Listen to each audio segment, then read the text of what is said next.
Chapter 611, The Eternal Evolution Stone. When news of Ling Mo and her companions' deaths reached Professor Hua and his son, both were struck with a wave of dizziness. The mayor personally came to console them. But the more he comforted them, the more uneasy Professor Hua became. The mayor assumed it was simply that Professor Hua couldn't accept the truth, unaware that his distress stemmed from another cause. Ling Mo hadn't yet given them the promised reward.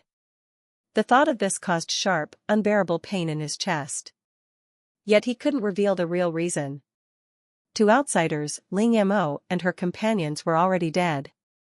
Claiming they were aliens would make him appear insane. Moreover, his investigation into them had revealed almost flawless records. Everything seemed too perfect, especially for orphans. In this world, information was heavily restricted, leaving him no way to conduct deeper research. Just then, Hua Xiaoxiong descended from the second floor carrying a silver metal box. Inside were rows of potions in different colors. Seeing them, Professor Hua's back and legs suddenly felt light again. He sprang forward, standing before his son. "Where did you find this?" "In Ling Mo's room on the second floor," Hua Xiaoxiong replied honestly. "Dad, it's strange. After they left, I cleaned every corner of the room, but I found nothing. Just now, as I passed by Ling Mo's old room, I had the sudden urge to go in, and the box was sitting on the bed." Professor Hua's suspicion was confirmed. Ling Mo must have left the box earlier but used some method to make them temporarily forget it existed. Curiosity about her awakened talent surged, but now something far more urgent awaited him. As he prepared to dive into the lab to study the potions, an ancient, resonant voice rang in the ears of him and all survivors on the planet. "Welcome to Highway Survival. This system will serve you wholeheartedly. We wish you a pleasant gaming experience." Meanwhile, on the other side, Ling Mo swiftly trimmed her hair to waist length. Her sleek, jet-black locks looked thicker and shinier, the texture improved beyond imagination. Though she didn't usually care about hairstyles, she liked to tie her hair up when entering the game, but otherwise let it flow freely. She called this act liberating the scalp. After trimming the ends, Ling Mo began organizing her gains from the game. She didn't need to worry about miscellaneous items, Jiang Xian and the others could handle them. Her attention fell on a seemingly ordinary stone. Suddenly, a sharp, explosive sound rang out. "Evolution Stone. Eternal Evolution Stone. Master, how did you obtain an Eternal Evolution Stone? You brought this from the game? Why are you so excited? You weren't this thrilled when you found the Eternal Awakening Stone." "This is different, Master." Ling Mo arched a brow. "Different? How?" "While Eternal Awakening Stones are rare, they are not unique. As far as we know, the Federation possesses 3. But the Eternal Evolution Stone last appeared 200 years ago. Back then, it was only the size of a small pebble, much smaller than the one in your hand." Ling Mo's curiosity flared. "And then? Did it trigger a great war?" "No, but it almost did.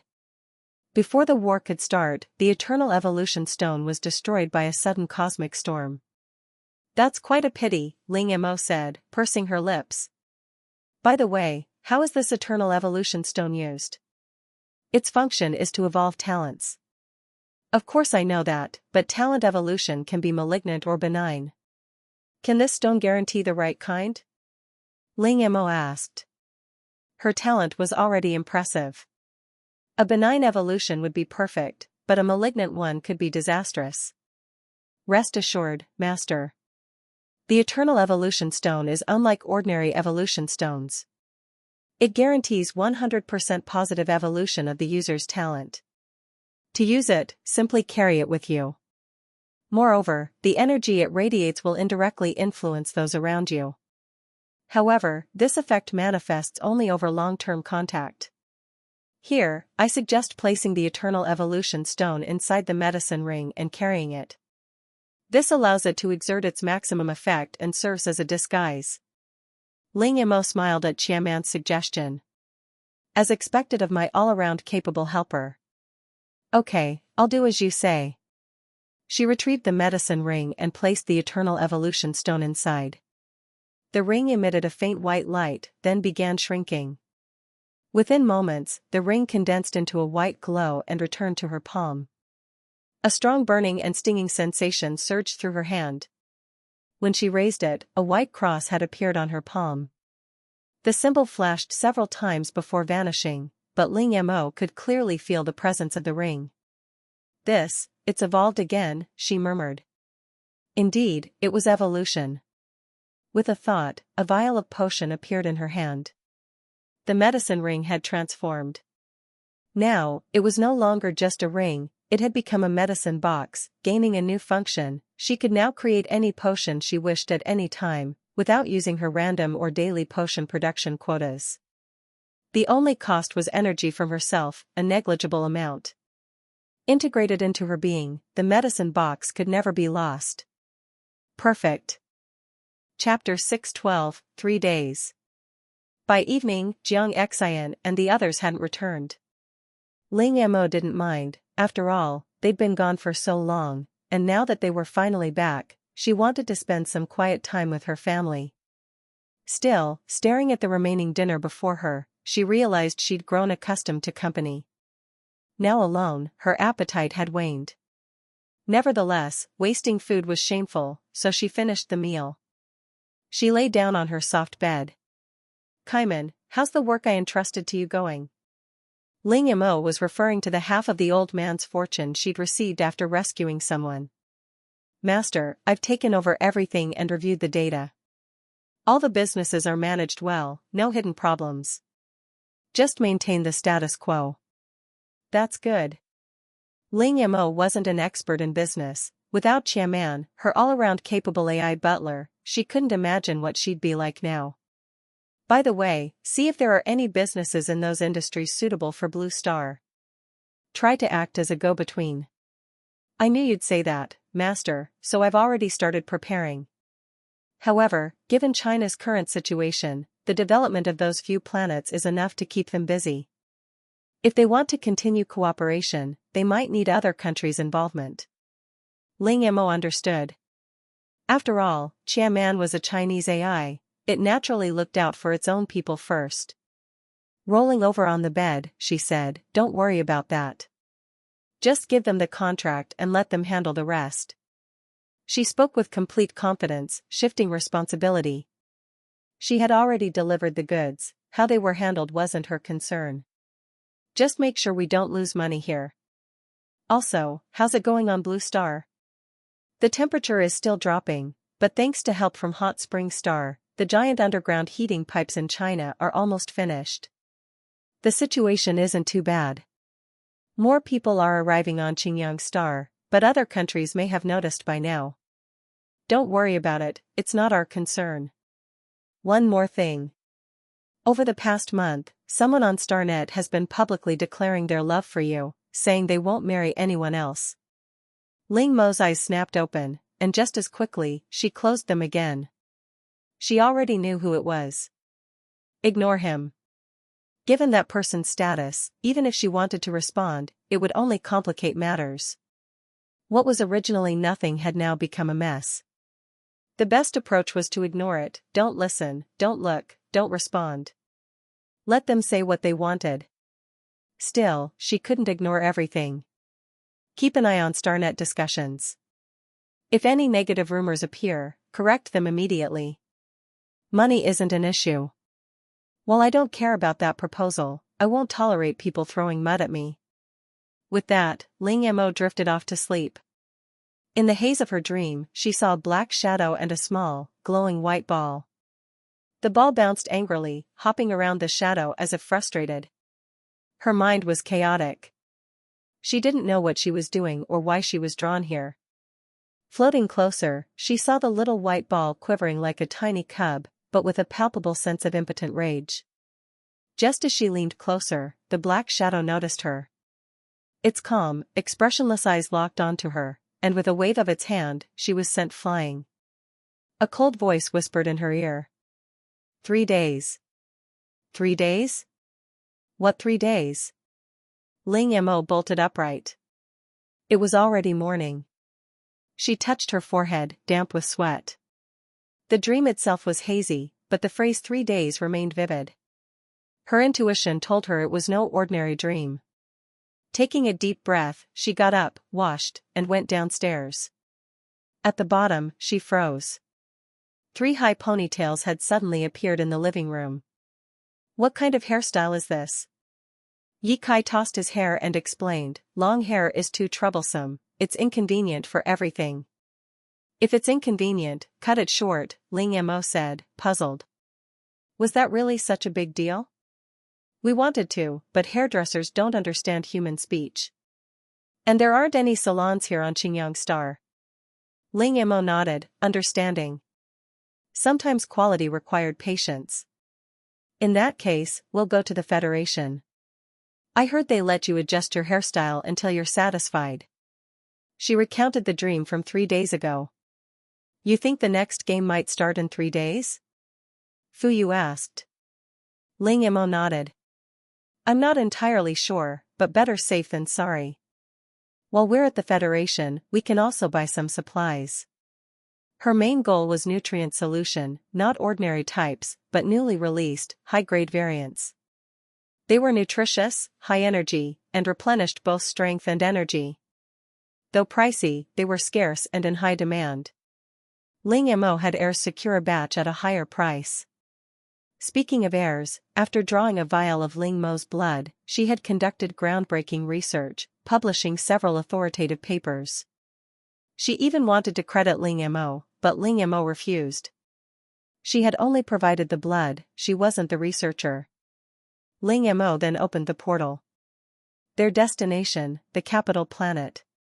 Since she had never been there, they first traveled to Tamir planet before transferring to the capital. The journey was smooth, and a few hours later, Ling Mo and her companions landed safely on the capital planet. Chapter 613, Bionic Entity. After stepping out of the spaceship, the group was immediately stunned by the scene before them. Even after surviving so many rounds of the game, and considering themselves well-traveled, they were still awed by the sheer prosperity of the capital planet. Like country bumpkins visiting a grand garden, they took in every detail with curiosity.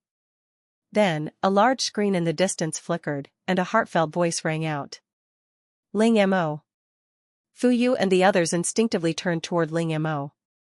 Seeing her expressionless, almost sour, faces, they wisely refrained from asking any questions. The confession continued on the screen, accompanied by a photo of Ling Mo. The photo was slightly blurry, but anyone familiar with her could recognize her instantly. Ling Mo touched her face. I suppose I'm somewhat glad my appearance changed, otherwise, you'd be mortified, right? Ye Kai added from behind. Ling Mo gave a small nod. Being the first person on Blue Star to be publicly embarrassed on the interstellar stage, this dark history would stick with her for life. Maybe I should change my name again, she muttered, watching the person on screen passionately repeating her name. Goosebumps prickled her skin. Her name, it was tainted. Don't call me by my full name in public anymore, Ling Mo told the others. Jiang Xian and the others understood completely. If it were them, they probably wouldn't be able to face anyone either. They were impressed that Ling Mo had restrained herself instead of losing her temper on the spot. Ling Mo first had Qiaman contact heirs. Learning that heirs would need a little more time to arrive, Ling Mo decided to take Jiang Xian and the others to a hair salon. Upon arrival, the salon's clean and spacious environment pleasantly surprised them. Most importantly, no one approached to ask if they had an appointment. Seems quiet, Jiang Xian remarked, looking around. Ling Mo wasn't flustered, she had already asked Qiaman to check the guide. She had them all sit down, then sat herself. A semi-transparent screen appeared before them, displaying their 3D avatars. With the avatars, they could simulate any hairstyle before committing. The shop offered hundreds of options, and no one would rush them until they were satisfied. The service was incredibly thoughtful. Ling Mo wasn't picky. Her long, straight black hair was perfect. She only had the ends trimmed to give a more natural look. The whole process took less than 5 minutes. When she stood up, she saw Jiang Xin, Yi Kai, and Fu Yu pointing and gesturing at the screen, serious expressions etched on their faces, as if making a life or death decision. Seeing this, Ling Mo could only think, who says men don't care about their appearance? Since they wouldn't finish anytime soon, she decided to go out for a stroll instead. Remember this shop's location, in case you get lost, she reminded them. Talents weren't allowed on the capital planet, so teleporting back wasn't an option. Understood. Since they were already out shopping, they headed toward the busiest streets. Suddenly, Man's voice rang in their minds, brimming with shock. This is a shop selling bionic entities. Ling Mo turned, and sure enough, a shop specializing in AI stood before them. Compared to other stores, it had only a few scattered customers, giving it a deserted appearance, yet the decor was the most luxurious on the entire street. Bionic entities, as Man explained, were AIs with bodies that could act autonomously without their owners. For most people here, AI was as essential as a cell phone, making bionic entities somewhat redundant. Moreover, they were extremely expensive, usually requiring months or even a year of advance orders. This shop actually had stock, which explained Man's excitement. Ling Mo stepped inside. "Hello, I'd like to take a look at the bionic entities here," she said. A shop assistant approached a customer with enthusiasm. "If you'd like to learn about bionic entities, please come this way." "What kind are you looking for?" Bionic entities came in many shapes and sizes and were typically custom-made. Ling Mo looked at the assistant. "Do you have any ready-made ones?" "I don't want to wait." The assistant beamed. While most buyers ordered custom models, ready-made creations were rare gems, each born from a designer's inspired moment. Though the designer loved the creations, finding a buyer was tricky. Being expensive meant fewer potential customers. The plain-dressed girl before him, with her pure, human-like features, suggested a wealthy young lady on a secret visit. Ling Mo was led into a room. Inside were 3 humanoid androids, each a masterpiece, especially their faces. The first had short golden hair, light blue eyes, bronze skin, long limbs, and delicate features, a faint smile gracing her face. The second had long silver hair, pale gold pupils, a somewhat fierce gaze, and a serious expression. Dressed in black, he exuded an intimidating presence. The last was the only girl among the 3, with black twin tails, light blue eyes, and a baby face adorned with a bright smile. "Which one do you like?" Ling Mo asked Man. Man was silent for a moment, then said slowly, Actually, I like them all." "That's exactly what I was thinking," Ling Mo replied. "Children make mistakes, adults want it all." Chapter 614, Making a Name for Oneself. "But these things seem pretty expensive, do we have enough money?" Ling Mo asked with a hint of concern. Although she wasn't short on funds, buying 1 bionic entity was already a big expense, buying 3? She hesitated. What if? These bionic entities clearly weren't cheap. "Don't worry, it's enough." Ling Mo received the confirmation and smiled. Turning to the shop assistant, she said, "I'll take all 3. Do you offer any discount?" The assistant froze for a moment, wondering if she had misheard. After regaining composure, she quickly smiled. Yes, of course. We can give you a 20% discount and include a free AI upgrade service along with various installation packages." "Installation packages?" Ling Mo raised an eyebrow. Seeing her confusion, the assistant explained, "Once a bionic entity has a physical body, it needs time to adapt. Installation packages help the AI adjust faster and ensure it functions as an all-around butler." Ling Mo scanned the list: language, aesthetics, movement, social practice, morality, everything was covered. After installing all the packages, Ling Mo stored the 3 bionic entities in her spatial storage. Meanwhile, Man completed her own upgrade. Since she already had the most advanced AI system, the upgrade merely added extra processors, allowing her to control the 3 bionic entities simultaneously while maintaining a constant connection. After leaving the shop, a voice rang in Ling Mo's mind. Master, Professor L just sent a message, he's arrived. Understood. At the designated meeting place, Ling Mo spotted the young man sitting by the window. She walked over and greeted him with a warm smile. Long time no see. Hearing the familiar voice, Ayers turned, momentarily surprised. Ling Mo? She nodded and sat across from him. Ayers, still a bit dazed, muttered softly, I'd heard that human girls change a lot as they grow, but I didn't expect it to be true. By the way, he continued curiously, were you the woman in that viral marriage proposal video? Ling Mo's expression stiffened. She forced a half-smile and said, if we skip that topic, we can still have a pleasant chat.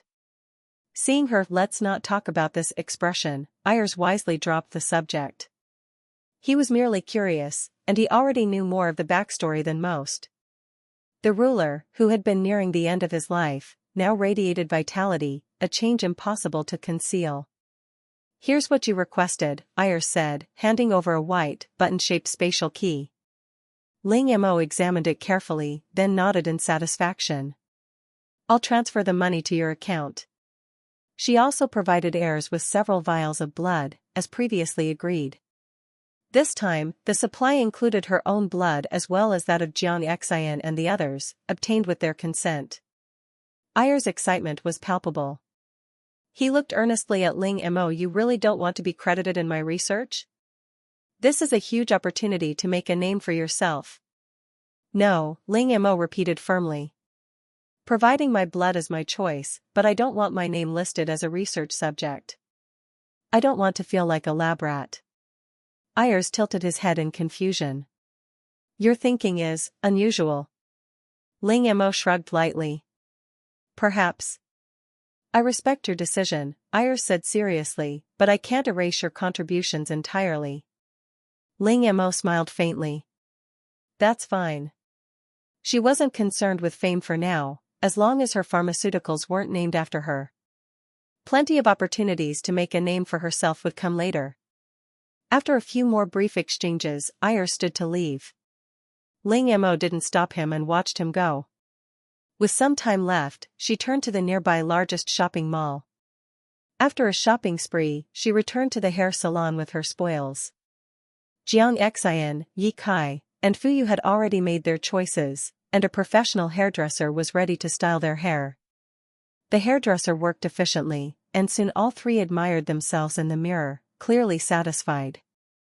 Ling Mo realized, for the first time, that men could be genuinely narcissistic when they wanted to be. She glanced at the three still staring at their reflections. From leaving the salon until returning to Qingyang Star, they hadn't put down their mirrors. I say, you guys, she muttered. Then she gave up, deciding to eat. She had packed food from the capital planet, filling the table with delicious dishes. Seeing the three engrossed in their own reflections, she muttered, you'd better enjoy yourselves so I can eat all this in peace, humph. The next day, probably because they had slept and messed up their hair, the three finally regained their senses. Ling Mo distributed the nutrient solution she had bought. Normally, one bottle could sustain a person for half a month, but using their talents shortened that time. Not knowing what the future held, Ling Mo had ordered 1,000 bottles of nutrient solution. That was already Ayers' limit, he couldn't provide more. Yi Kai picked up a milky white vial, eager to try it, but Fu Yu stopped him. This potion is extremely rare. Only use it in crucial moments. Alright, Yi Kai said, putting it away. He turned to Ling Mo, by the way, Mo, did you go to the capital planet just for this? I also bought a few other things, Ling Mo replied casually. Among them were the 3 bionic entities, definitely an unexpected surprise. Chapter 6:15, The new game has begun. At this moment, Qianman was inside the space, familiarizing herself with controlling the bionic entities. Judging from the current results, everything was going smoothly. It wouldn't be long before she could control 3 bionic entities at the same time, and then Ling Mo could have her help manage her now somewhat oversized business.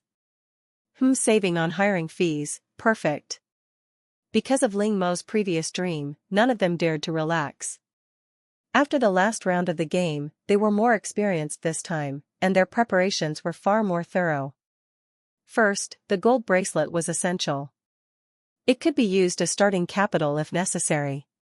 Next, Ling Mo upgraded the original medical kit, increasing its capacity from 100 vials to 200. She had wanted to upgrade it further, but unfortunately, there wasn't enough time. Then came the item selection.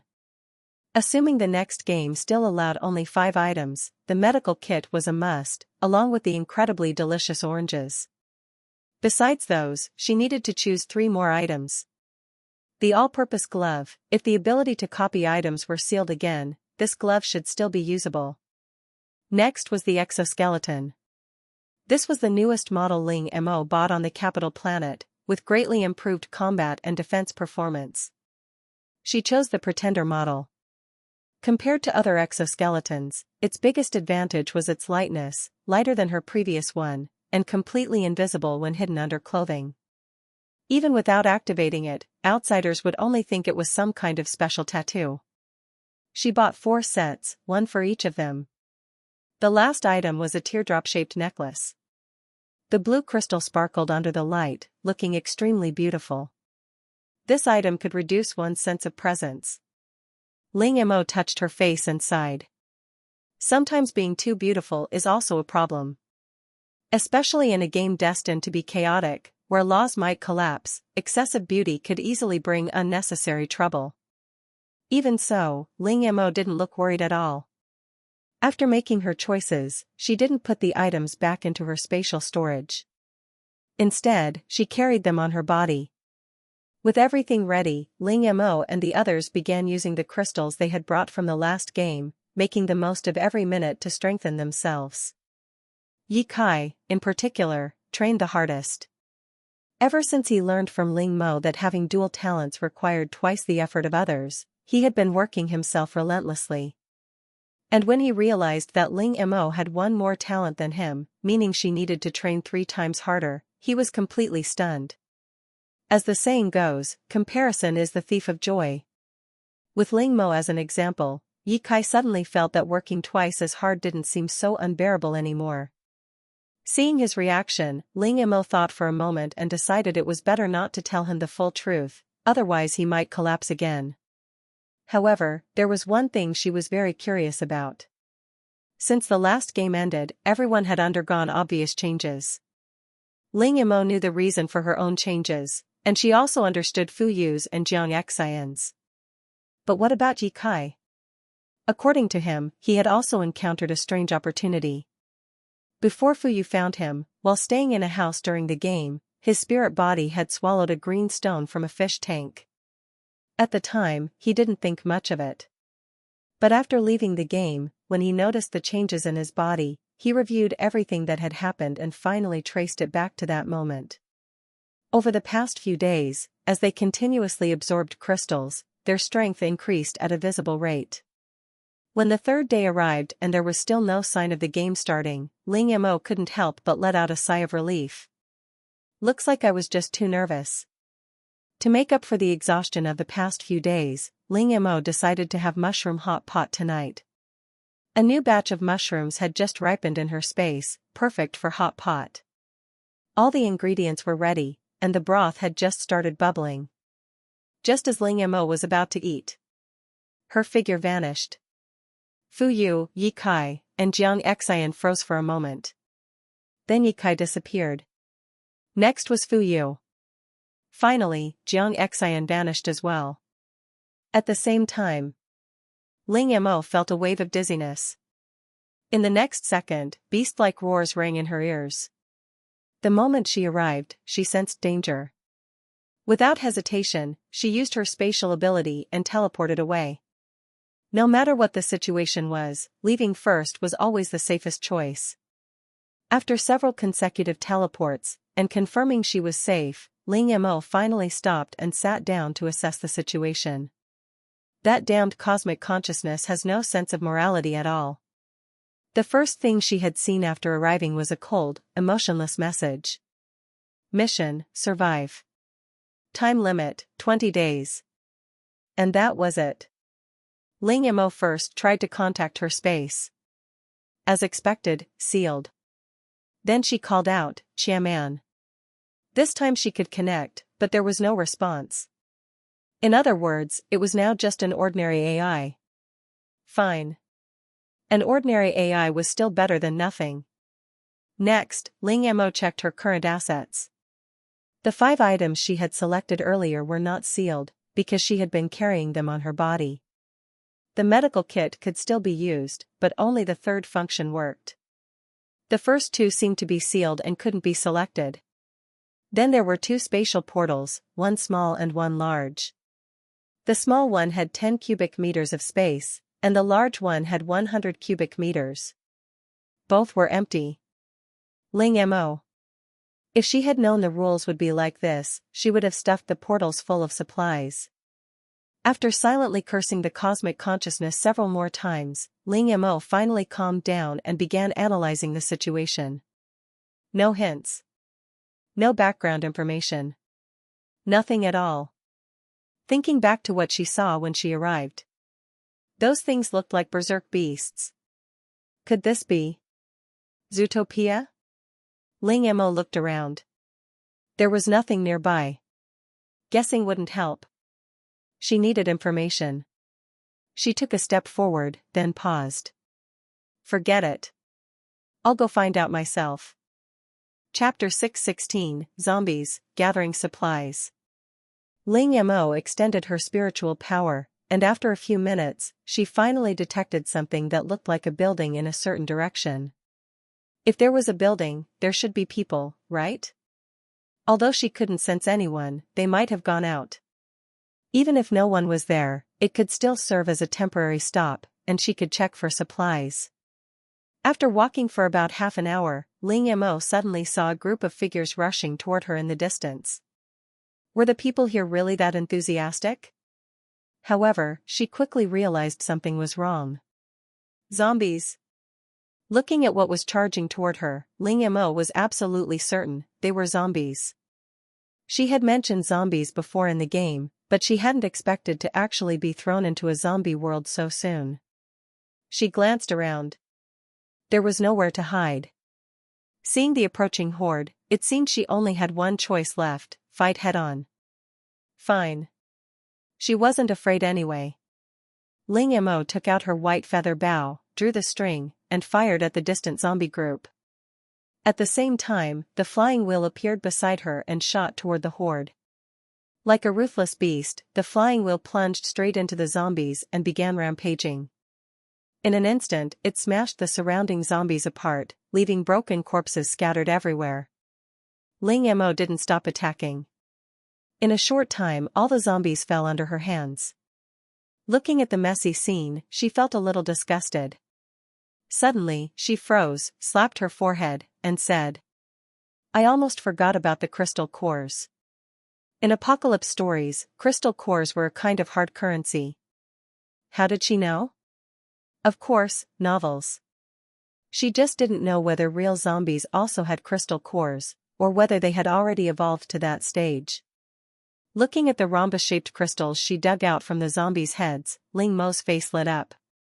But her excitement didn't last long. Good news, zombies really did have crystal cores.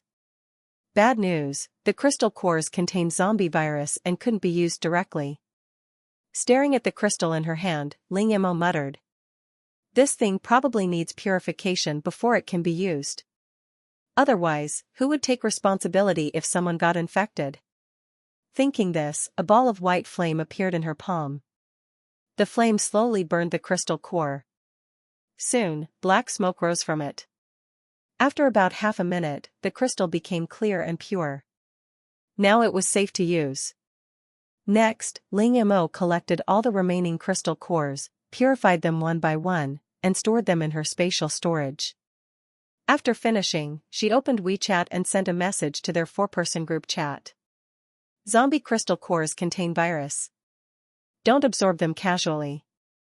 After sending it, she hesitated. What if the others got scared and stopped collecting them? She quickly sent another message. I can purify them. Collect as many as you can. Jiang Xian, received. Yi Kai, received. Fu Yu, received. Jiang Xian, where are you guys? After walking for some time, Ling Mo finally reached her destination. Sure enough, there was no one there. It looked like everyone had already fled. Judging from the buildings, this area seemed to have been a wealthy neighborhood. Since it was still early, she decided to search for supplies first, starting with the nearest house. It was obvious the residents had left in a hurry. Many things were still lying around. Some were out in the open, while others were carefully hidden. But under Ling Mo's mental scan, nothing could stay hidden. Hidden wine cellars, secret safes, everything was exposed. Unfortunately, it seemed the place had been abandoned for quite a while. All the appliances were useless, and the food in the refrigerator had already spoiled. She only found some long-lasting food, like expensive biscuits. Aside from food, she also collected a lot of other things: cigarettes, alcohol, tea. That made sense. Compared to gold and jewelry, these were harder to carry when fleeing. Ling Mo took everything she found. After all, in apocalypse novels, these were considered hard currency. She also packed some clothes and didn't forget the kitchen seasonings. Nothing should be wasted. One of the houses seemed to belong to a collector of cold weapons. The room was full of knives and swords, all carefully sharpened. She took them all. This familiar feeling. It had been a long time since she could collect things this freely. Ling Mo felt a bit nostalgic. By the time night fell, she had searched every house. During the process, she occasionally encountered residents who had turned into zombies, but she dealt with them easily. Ling Mo chose a house with intact doors and windows as her temporary shelter, planning to leave the next day. The next morning, she slowly opened her eyes. She had meditated the entire night. It wasn't that she didn't want to sleep, she simply couldn't. The occasional zombie roars outside were too frightening. Finally, dawn came and the sounds faded. After eating a few biscuits, Ling Mo stood up and prepared to leave. Although she had nutrient solution, it should be saved for emergencies. Since this is a wealthy district, I shouldn't be far from the city. She released her spiritual power again, and this time she detected a moving group. They had a car. That meant they were probably normal people. Although Ling Mo usually preferred being alone, this was an unfamiliar world. Finding someone to learn about the situation first would be safer. This group was a good choice. With that thought, she headed toward them. Along the way, she found a vehicle, an electric scooter. She had no choice. She didn't know how to drive. No, when she got back, she would definitely learn. She didn't need to be perfect, just able to drive was enough. Traffic rules didn't matter in the apocalypse anyway. Fortunately, the group wasn't moving very fast.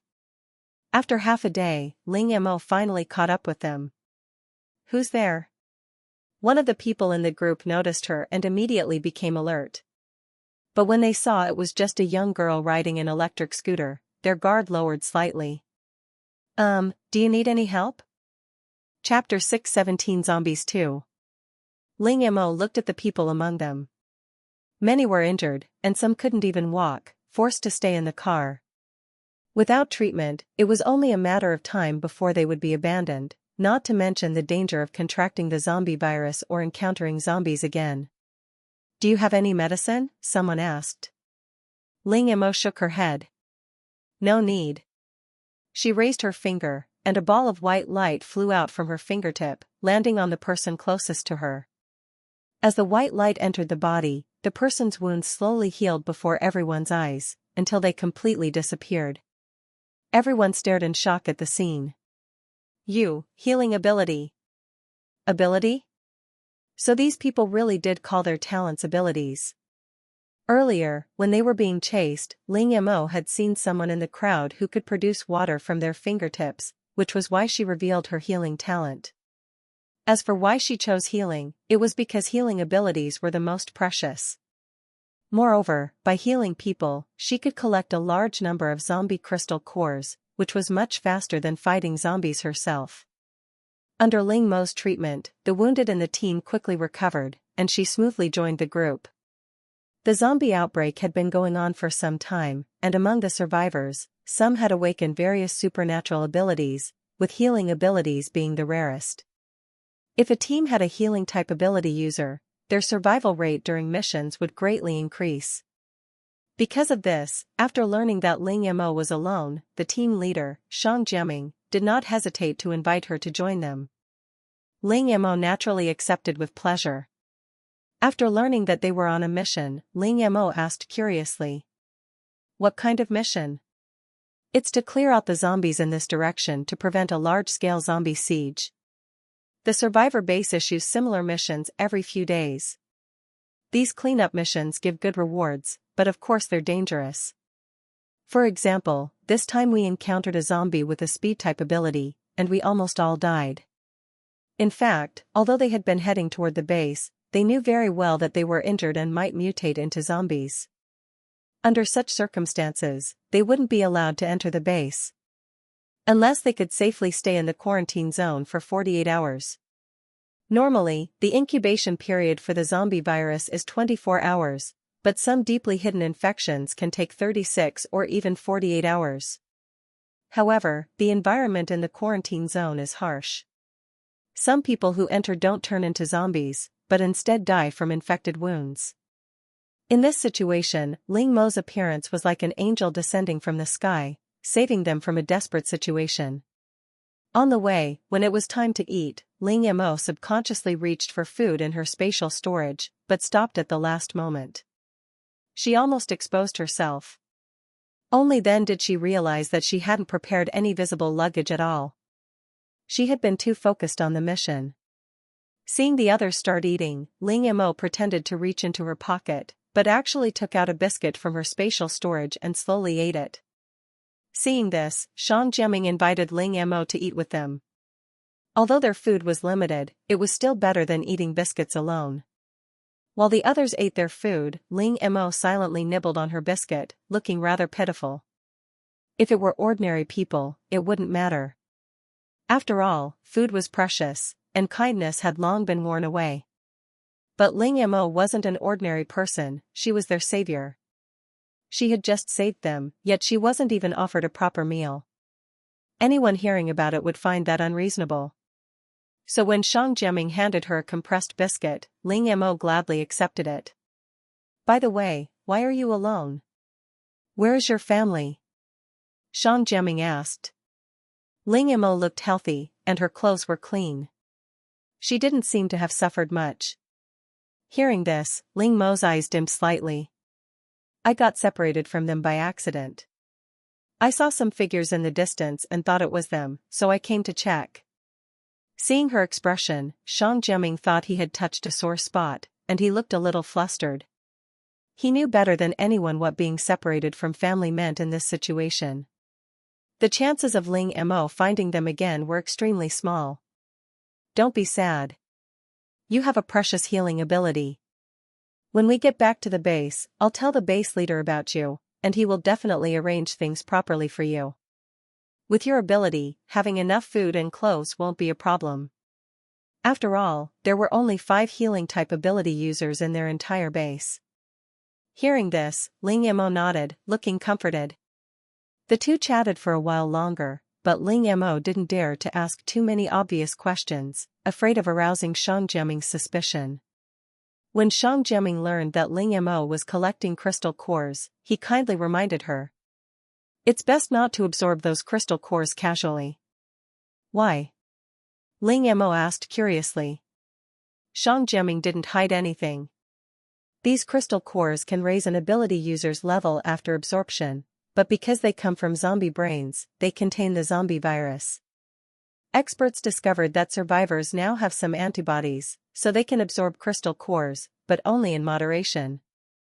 Otherwise, it puts too much burden on the body and can cause drastic personality changes." Hearing this, Ling Mo nodded. That was indeed possible, but it didn't mean she couldn't use them. Seeing her reaction, Shang Jiaming continued. "Healing ability users won't be affected the same way, but their abilities can change. The strongest healer in the base before became obsessed with absorbing crystal cores, and his healing ability mutated into a poison ability. A look of regret appeared on Shang Jiaming's face as he spoke. Although poison abilities sounded powerful, they couldn't compare to healing abilities.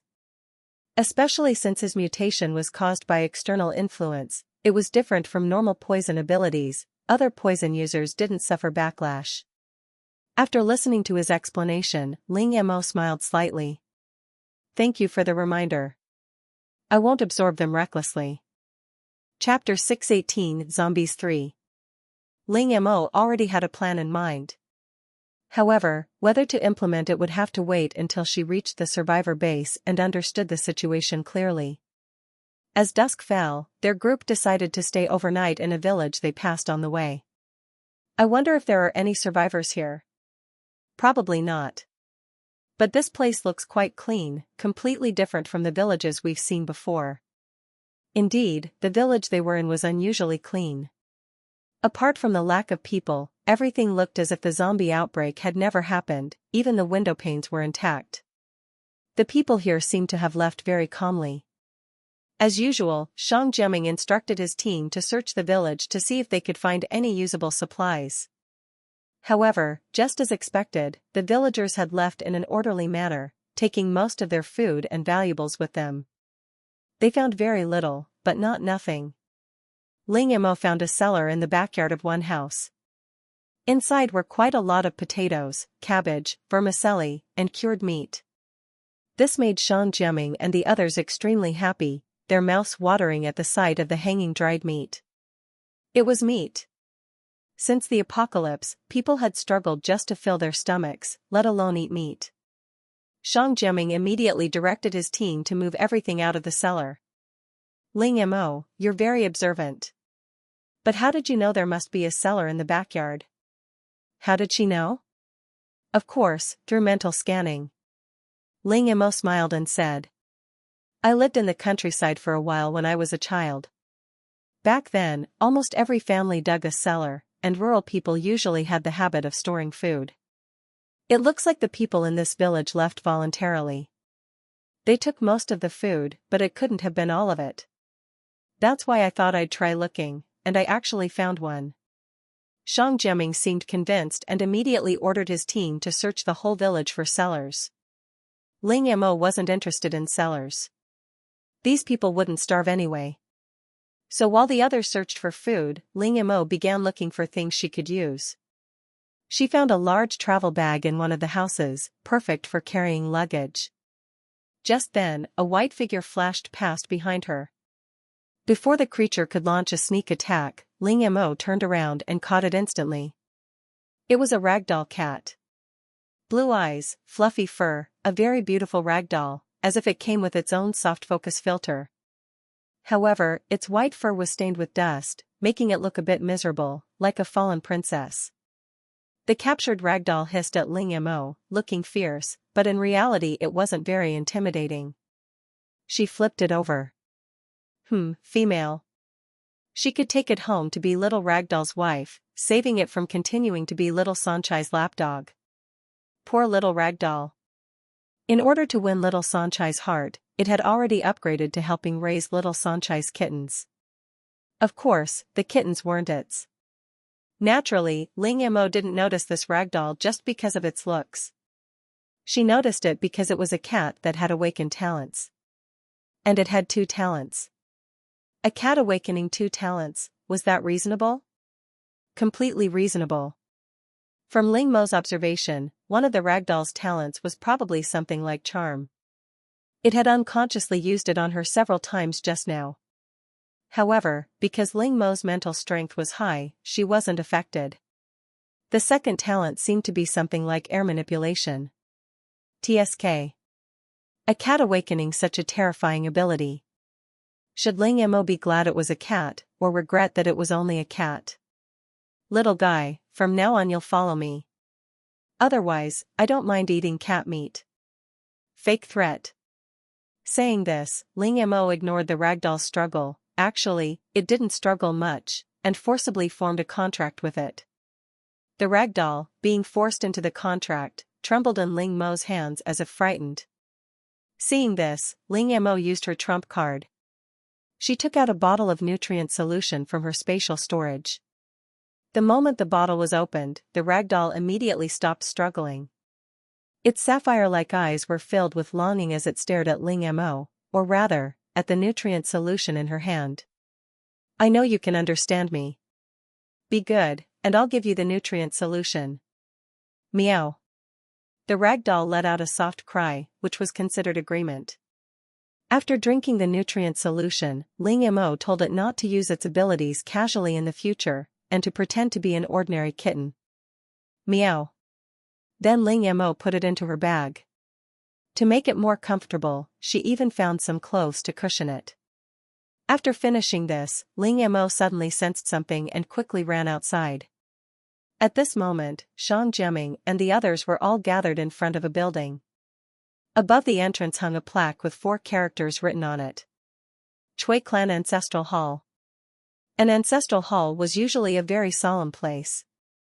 But now, from time to time, the howling of zombies could be heard from inside. Judging from the sound, there were quite a few zombies inside.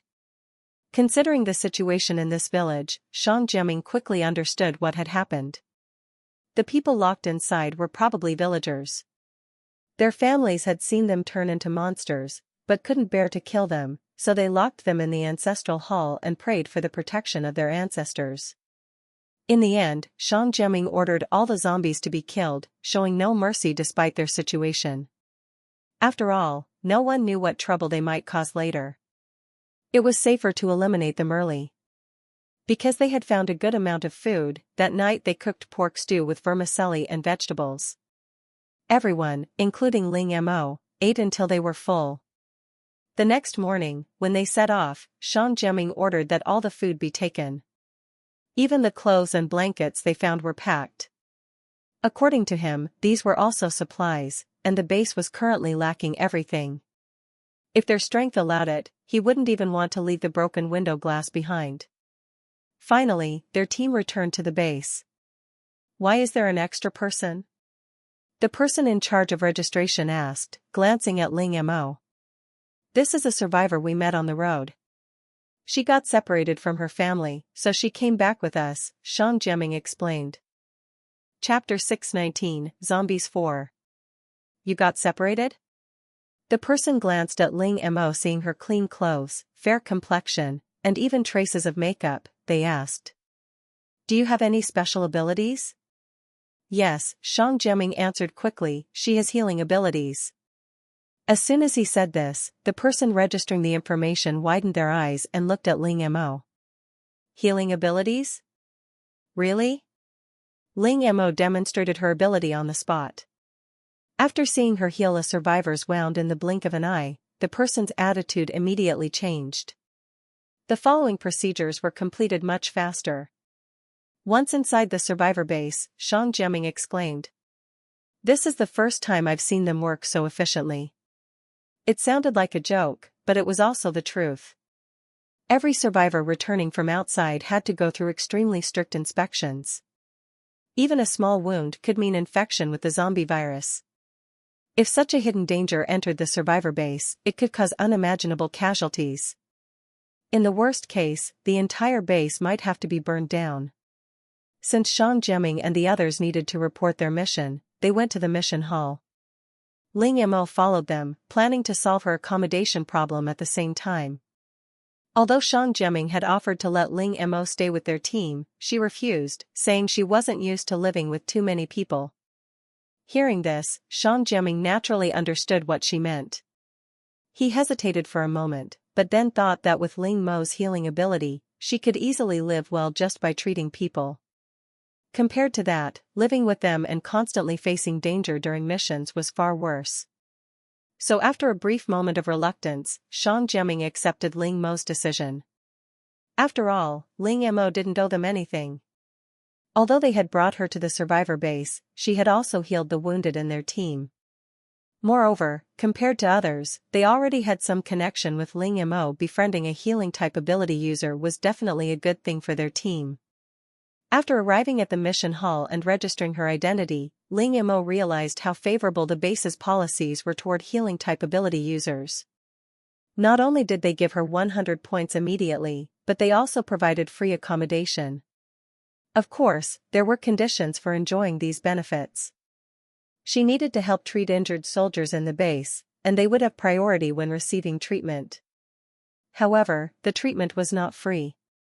The price would be decided by the ability user herself. A short-haired young woman was responsible for registration. When she saw that Ling Mo's ability was healing, her attitude became extremely enthusiastic. After registering, Ling Mo greeted Shang Jiaming and took the key to check her accommodation. Before leaving, Shang Jiaming gave her some food, saying that since they had found the supplies together, she deserved a share. Ling Mo did not refuse. After all, food was very precious at this time. Refusing would seem insincere. After leaving the mission hall, she saw a car waiting for her outside. A private car just for her, how considerate. Ling Mo's impression of the base improved even more. She decided to observe for a while longer. If the base leadership proved trustworthy, she might consider cooperating with them. The car slowly started moving. Ling Mo sat inside and watched the scenery outside the window pass by. Although the people on the roadside looked somewhat worn out, they were smiling, and the whole base seemed full of vitality. This sense of stability made Ling Mo relax. Through chatting with the driver, Ling Mo learned that the base was called Liguang Base, and it was divided into an outer city and an inner city.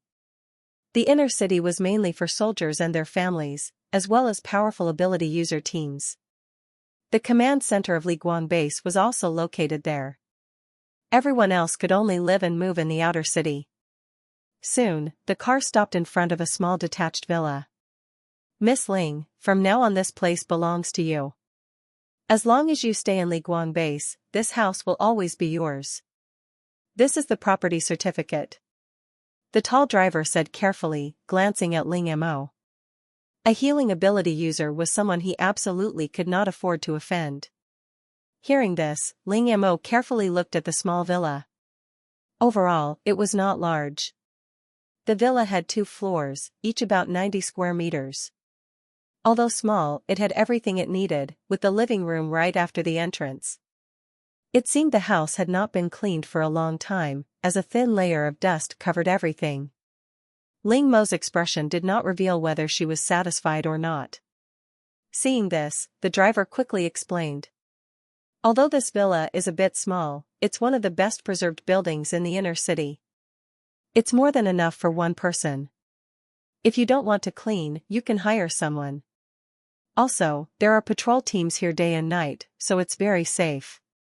Many people had wanted this house before, but the rent was too expensive. Some ability user teams could afford it, but since they had many members, the house was too small. And for the same price, they could rent a much bigger villa, so no one chose this one.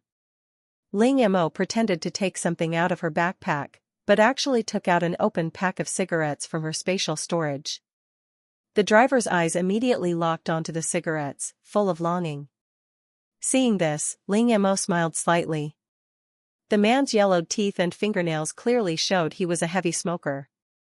"Driver, I'm new here. Can you tell me more about Liguang Base? This pack of cigarettes will be your payment." "Sure. No problem." The driver agreed without hesitation. Cigarettes were a rare luxury now. After all, who would carry cigarettes while running for their life? As a smoker for over 20 years, he understood the value better than anyone. For a long time after that, he answered almost every question Ling Mo asked. Of course, he was only a driver, so his knowledge was limited.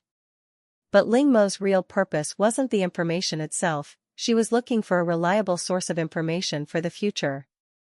Chapter 620 Zombies 5.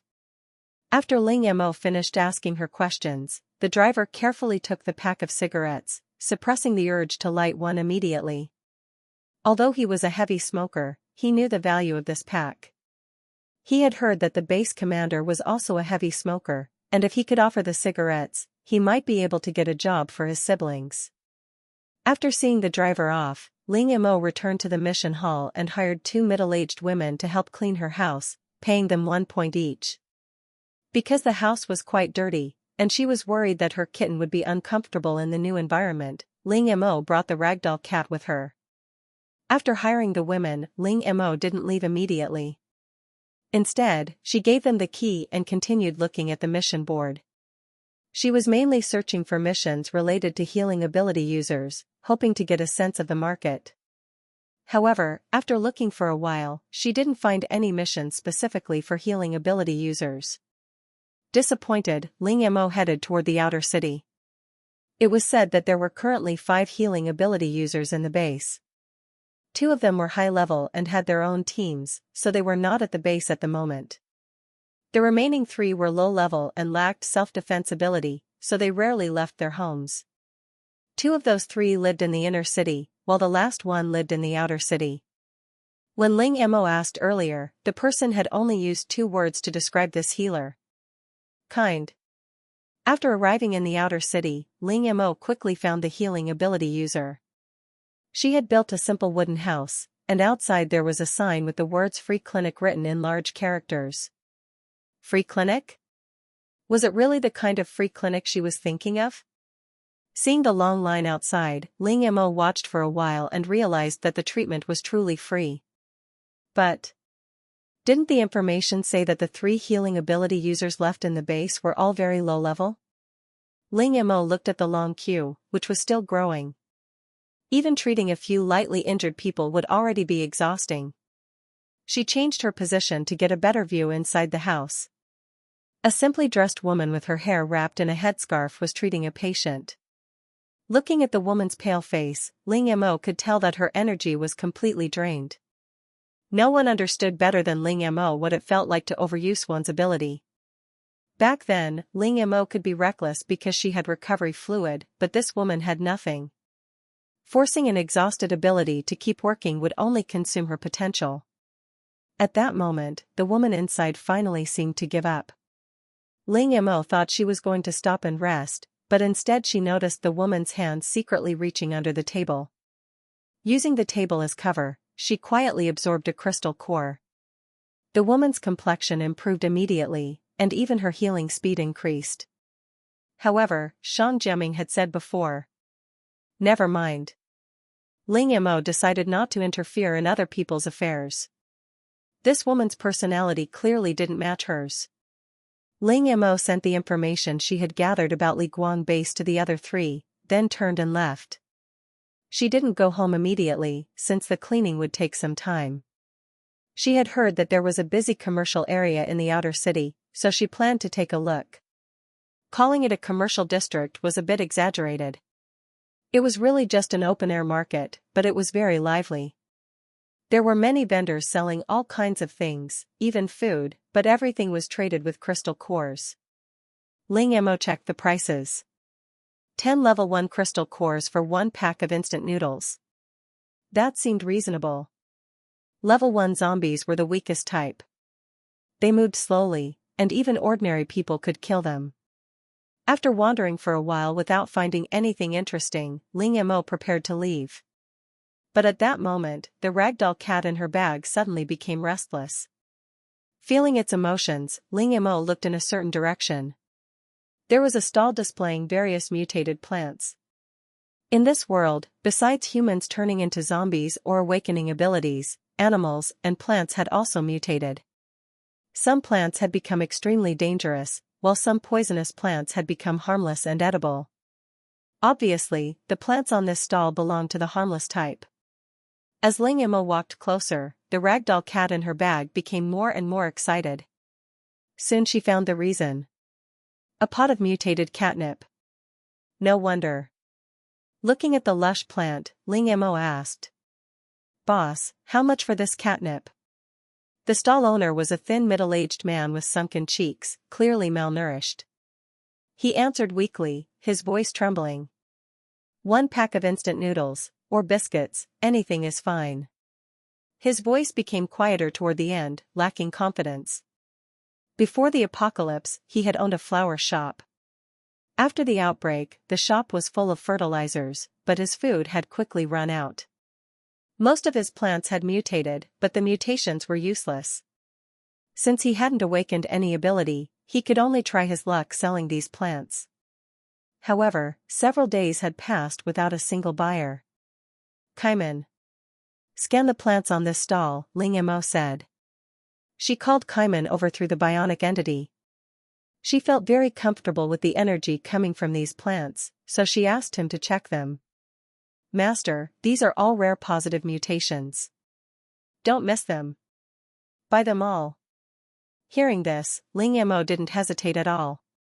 She didn't even ask what positive mutation meant. Looking at the stall owner, she said, I'll take all these plants. Do you have more at home? I'll take those too. Really? The man looked shocked. Ling Mo nodded. Of course it's true. But I don't have that much food with me right now. Can you deliver the plants to my house? Of course, the man agreed immediately. If she really took out a large amount of food here, it would attract trouble. By the way, I don't only have instant noodles and biscuits. I also have potatoes, cabbage, sweet potatoes, dried vegetables, vermicelli, and cured meat. Is that okay? Shang Jiaming had given her quite a lot of these. Of course. Of course. And so, Ling Mo left her address and asked him to deliver the plants to her house. Chapter 621 Zombie 6. As Ling Mo was about to leave, the ragdoll cat in her backpack meowed impatiently, as if reminding her not to forget its catnip. Seeing this, Ling Mo said somewhat helplessly, Didn't you just hear? He'll deliver the plants to our house later. Meow. The ragdoll cat cried again. All right. Ling Mo pretended to reach into her backpack, but actually took out a bag of biscuits from her spatial storage. I'll take this pot of catnip first. This bag of biscuits is for you. After putting the catnip into her spatial storage, Ling Mo strolled along the street for a while. By the way, Kaiman. I didn't have time to ask earlier, what is a positive mutation? Ling Mo remembered what had just happened and asked curiously. A positive mutation is a positive mutation. Simply put, it's when a plant suddenly mutates, and the mutation benefits other organisms. For example, the weed on Blue Star was originally just a weed, but through generations of cultivation by humans, it became the wheat we know today. This is also a kind of positive mutation. Plants like the full-boiled vine, soldier's grain vine, and tall vine are all undergoing positive mutations. Normally, this kind of mutation takes a long time, but this planet is undergoing a massive transformation, which has accelerated the process for both humans and animals. I see, Ling Mo nodded in understanding. Can you detect the direction these plants are mutating toward? I'm sorry, no. Detection requires specialized equipment. I can only make a judgment based on appearance. Based on appearance? How do you judge that? Ling Mo asked. The stall owner has been around those plants for a long time without any problems, which proves they are harmless. The Federation's first rule regarding positive mutations is that they must not harm humans. Ling Mo. Kaiman. He had only stayed with her for a short time before leaving, apparently because there was a problem with a certain bionic entity. Back at her residence, the villa had already been cleaned. Thinking that the florist would be delivering the plants soon, Ling Mo rearranged the furniture in the living room to make space for them. It would also make things more convenient for future medical treatments.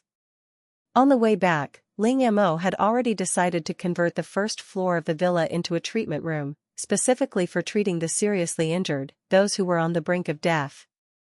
After all, there were already 3 healing-type ability users in this base. Although their levels were not high, they had arrived earlier than her, and many people were already used to going to them for treatment. If Ling Mo, as an outsider, wanted to get a share of the market, she only had 2 options. First, lower her prices. But disrupting the market like that would definitely offend the other healing ability users. Of course, the woman she saw today was an exception. Since she couldn't lower her treatment fees, she had to find another way. Considering her own level, Ling Mo decided to only treat the seriously injured. With her current ability, as long as a person still had a breath left, she could bring them back. After moving most of the furniture aside, she sat down on the only remaining sofa, opened her smart device, and checked the messages from the other three. Jiang Xin, Li Guang base? I think I'm nearby. Wait for me, I'll come find you. Fu Yu, I'm with a group of survivors right now, but they seem to be from Bright Base. I might arrive a little later. Yi Kai, help. I think I've been teleported into a primeval forest. The message was followed by a terrified emoji. Right after that, Jiang Xin and Fu Yu, showing absolutely no brotherly sympathy, sent a serves you right emoji, looking very pleased with themselves. Seeing this, Ling Mo simply ignored them. Since Yi Kai could still send messages without asking for real help, it meant he was probably fine. Besides, judging from the current mutation level of this world, the four of them together were practically invincible. Soon, the sound of a car stopping came from outside. Ling Mo walked out and saw a truck parked in front of her house, with the florist getting down from the driver's seat. He walked to the back of the truck and opened the door, revealing that it was filled with all kinds of plants, a dazzling variety. Even though Ling Mo didn't know much about plants, she could tell that the florist had taken very good care of them. However, a serious problem now appeared in front of her. With so many plants, was her food really enough? The answer was obviously no. This was the first time in a long while that Ling Mo had to worry about not having enough food. She wondered if she could ask for credit. Credit was clearly impossible, so she would have to offer something else in exchange. After the florist carried all the plants into the living room, Ling Mo stepped forward, opened her mouth, and hesitated, unsure how to start. What if the other party refused? Forget it. Better to say it directly. Sir, I didn't expect you to bring so many plants. I might not have enough food. Hearing this, the florist froze for a moment, but he didn't get angry. Instead, he smiled awkwardly but politely. I got too excited and didn't think it through. How about this, how many do you want? I can take the extra back. Hearing that, Ling Mo quickly explained that she didn't mean it that way. I was wondering, if I don't have enough food, can I use something else instead? Like cigarettes, alcohol, or tea. When he heard that Ling Mo wanted to exchange cigarettes, alcohol, and tea, the florist naturally had no objection. After all, those things were much more valuable than food. That would be great. Ling Mo had plenty of wine, cigarettes, and tea, all high-end goods. She didn't need them anyway, at most she would use the tea to make milk tea. Her main reason for collecting those things was to trade them for supplies. After some discussion, Ling Mo added 2 cartons of cigarettes on top of the food she had already prepared. The florist happily put the cigarettes aside and walked toward the door, but halfway there he stopped, looking hesitant. Finally, as if making up his mind, he turned back and said, Miss, I see that you're generous. You must have a lot of supplies. I also have a succulent plant at home. Would you be interested? A succulent? Yes. Just as Ling Mo was about to ask why he hadn't brought it with him, the florist took out his phone, unlocked it, and showed her a photo. After seeing the picture, Ling Mo immediately understood why he hadn't brought it. Chapter 622 Zombie 7. In the photo, what the florist called a succulent plant was actually in an extra long and extra wide flower pot. Ling Mo couldn't tell the exact size from the photo, but she was absolutely certain about one thing, the material of the pot was marble. Seeing the shock in Ling Mo's eyes, the florist scratched his head sheepishly and explained. I've loved flowers and plants since I was little, especially succulents. I always thought they were incredibly cute. After opening the flower shop, whenever I found a good succulent, I kept it and planted everything in the same pot. Later, as the number of succulents increased, the flower pot became too small, so I specially ordered this deluxe marble flower pot. Ling Mo. Well, everyone has their own hobbies. Looking at the succulents in the photo, although the picture was taken from a distance, the angle was excellent and perfectly showed their beauty. According to Chairman's description, these succulents should have undergone positive mutation. I'll give you another half carton of cigarettes. I'll take this pot of succulents too. She had already bought so much, so a little more didn't matter. This time, however, the florist didn't agree immediately. I don't want cigarettes this time. Can I have some alcohol? The florist asked cautiously. Of course. What kind do you want? Red wine, white wine, or cocktails? I don't have beer. In the end, the florist chose 1 bottle of red wine and 1 bottle of white wine, then left to bring the pot. While waiting, Ling Mo looked around at the flowers in the living room. The living room was almost full of all kinds of flowers, their scents mixed together and filled the air. Among them, roses, Chinese roses, peonies, and wild roses were the most numerous, probably because they sold the best. Besides those, there were hydrangeas, sunflowers, daisies, tulips, lilies, and many others. Looking at the flowers, Ling Mo found a pair of scissors and walked toward the most vibrant rose bush. In no time, the once blooming rose bush was completely bare. This makes it much easier to store and save space.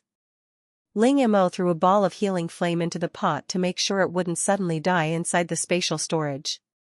She continued doing the same with the other plants, storing the cut flowers separately. Throwing them away would be a waste, and she could also study their uses later.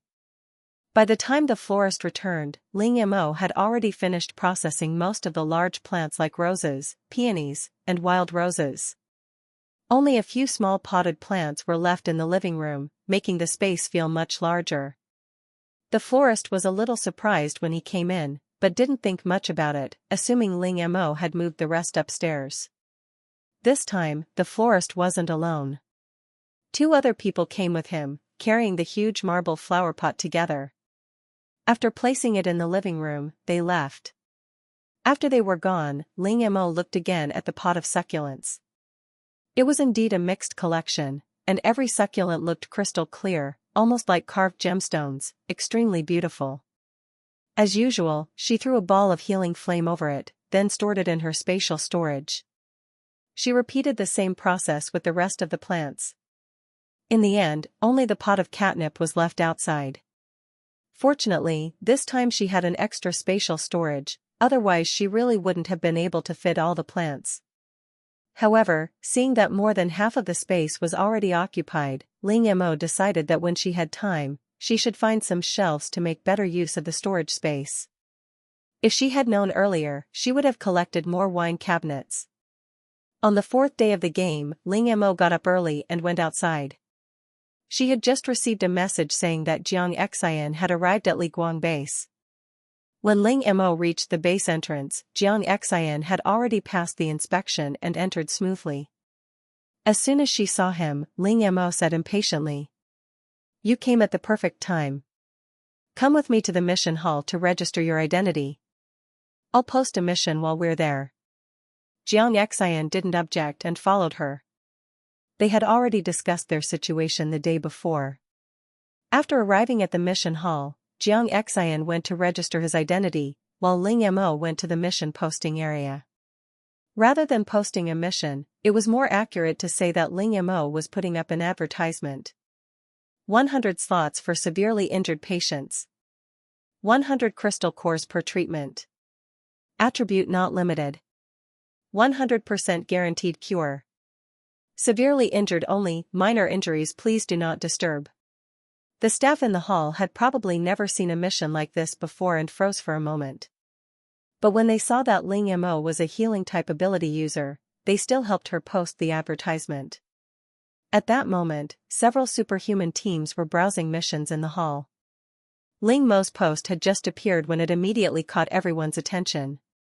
100 crystal cores? That's robbery. Just because you're a healing ability user doesn't mean you can charge whatever you want. Miss Bai is also a healer, and her treatment is free. That's what real kindness looks like. If you don't like it, then don't go. No one is forcing you. That Miss Bai you're talking about can only handle minor injuries. If you're really badly hurt, you'll still have to find someone else. Ling Mo ignored their arguments and left with Jiang Xian, who had already finished registering. After returning home, the ragdoll cat immediately bristled when it saw the unfamiliar person, hissing and making threatening sounds at Jiang Xian. What's with this cat? Ever since they met, Ling Mo had always liked keeping small animals, but that was on Earth, this was inside a game. Knowing Ling Mo's personality, Jiang Xian's first thought was that this cat must be something special. And he was right.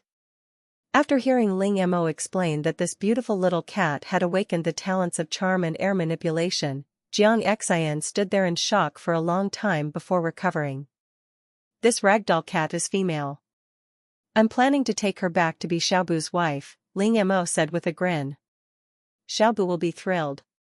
He won't have to keep simping for the calico cat anymore. I remember before we entered the game, the calico cat was already pregnant with her second litter. Of course, that litter wasn't Xiaobu's, but the cubs of another tabby cat that had also awakened its talent. Hearing this, Ling Mo laughed too, then asked. By the way, how many spatial storages did you bring this time? 3. A 10 cubic meter ring, a 20 cubic meter backpack, and a 100 cubic meter earring, Jiang Xian answered honestly. Chapter 623, Zombies 8. Although he brought one more spatial storage than Ling Mo, he hadn't brought any of the 5 items he had prepared, except for the first aid kit. Speaking of this, Jiang Xian was furious. The cosmic consciousness was completely unethical. Since this was a test, shouldn't the rules be the same for everyone? Changing them so suddenly caught them completely off guard. Moreover, in the last round at least there had been some time to adapt, allowing the different regions to realize the real crisis. This time, a whole month had passed after the zombies appeared. When Ling Mo was teleported here, she had almost been trampled by a group of mutated animals, while Jiang Xian's situation had been even worse. Whether intentionally or not, he had been teleported directly into a zombie horde. If he hadn't reacted fast enough, he would already have become one of them. Hearing Jiang Xian say that he hadn't brought anything except the first aid kit, Ling Mo asked in confusion. That's strange. I remember you stored your things in your spatial storage. Ling Mo had put all her items, including her storage equipment, inside her spatial storage. When the cosmic consciousness sealed it, it resulted in the current situation. Moreover, because she had converted some important and powerful items into spiritual power, the cosmic consciousness's restriction didn't affect her much, aside from limiting her food supply. But Jiang Xian and the other two were different, they had carried their items with them. After the last game, the 3 of us left all the extra items at home except for the ones we needed. They had thought this game would be like the first one, where they could choose their items before entering. Who would have expected this situation? Ling Mo patted his shoulder to comfort him, then suddenly remembered that she had collected a batch of cold weapons in the villa district earlier. Thinking of this, she took out a tang sword from her spatial storage. The sword was decorated with beautiful patterns, and the blade emitted a faint cold light, looking extremely cool. Jiang Xian's eyes lit up immediately. No man could resist the charm of a good cold weapon. Seeing his interest, Ling Mo was about to take out a few more weapons for him to choose from when someone knocked on the door. After opening it, she saw an elderly man with gray hair standing straight outside. Are you here for treatment? Ling Mo asked, immediately guessing his purpose. Although the old man was elderly, his clothes were clean and his complexion was rosy. He didn't look sick at all. Since he wasn't the patient, then the patient must be someone else. Yes, but the patient is not me. It's my young master, the old man said respectfully. Ling Mo nodded. Then come in. Bring the patient in as well. Turning around and looking at the empty living room, she suddenly felt a bit regretful. I knew I forgot something when I went out today. I forgot to buy a bed. Since her target patients were seriously injured people, or even those on the verge of death, she couldn't expect them to stand while she treated them. However, after hearing this, the old man did not move. Instead, he said with a troubled expression. My young master's condition is very serious. He relies on machines to stay alive every day. If possible, I would like to invite Miss Ling to come with us. We can double the consultation fee. Of course, Ling Mo agreed immediately. She didn't have anything else to do anyway, and they were offering double payment. You don't mind if I bring my brother along, do you? Of course not. For a healing ability user, it was perfectly normal to have guards by her side. So Ling Mo and Jiang Xian followed the old man into the car and soon arrived at a hospital. They went all the way to the VIP ward on the top floor. Inside the room, only the beeping of machines could be heard. On the bed lay a pale, thin young man. A vegetable? He didn't become like this recently, did he? Ling Mo said. Judging from his condition, he had been bedridden for at least several years. Hearing her question, the old man did not hide anything. My young master is the old master's youngest son. He was born prematurely and has been weak since childhood. 3 years ago, he accidentally fell down the stairs, hit his head, and fell into a coma. To be honest, all the healing ability users in the base have already treated him. They could only provide temporary relief, but none of them could wake him up. He had heard that a new healing ability user had arrived at the base, and that this one was different. Not only were her fees extremely high, but she also claimed to treat only serious injuries. So he had sent someone to invite her on a whim. Looking at the young man lying on the bed, Jiang Xian looked at Ling Mo and asked with his eyes, "Are you confident?" Ling Mo gave him an okay sign. As long as the person wasn't completely dead, there would be no problem. She reached out and placed her hand on the young man's body to examine him. Sure enough, his constitution was naturally weak, just as the old man had said. Born from parents who were already old, with weak genetics, and also premature, under those circumstances, it was already remarkable that he had lived this long. At this moment, his body was like a leaking balloon. No matter how much energy was put into it, it would slowly leak out again. This was why the previous healing ability users couldn't completely cure him. To heal him fully, the leak had to be sealed first. No big problem. Following Ling Mo's fingers, clusters of healing flames entered the young man's body. Although the old man didn't understand what was happening, the instruments connected to the young man were clearly showing his physical condition. Watching the numbers gradually improve, the old man did not look particularly happy. It had been the same during previous treatments. The young master's condition would improve for a short time, then quickly worsen again, sometimes even worse than before. The treatment lasted about 3 minutes. After 3 minutes, Ling Mo withdrew her hand and casually removed the oxygen mask from the young man's face. The old man was startled by her action and instinctively stepped forward. But at that moment, the young man, whose eyes had been closed for years, slowly opened them. His gaze was full of confusion. What happened to me? Chapter 624, Zombies 9. Perhaps because he hadn't spoken for a long time, the boy's voice was dry and hoarse, sounding very unpleasant. But this did not lessen the old man's excitement at all. "Young master, how are you feeling?" the old man asked eagerly.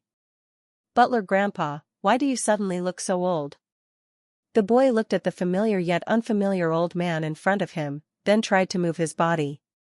He felt incredibly good, better than ever before. After healing the young master, Ling Mo left with Jiang Xian, taking the double consultation fee the old man had promised.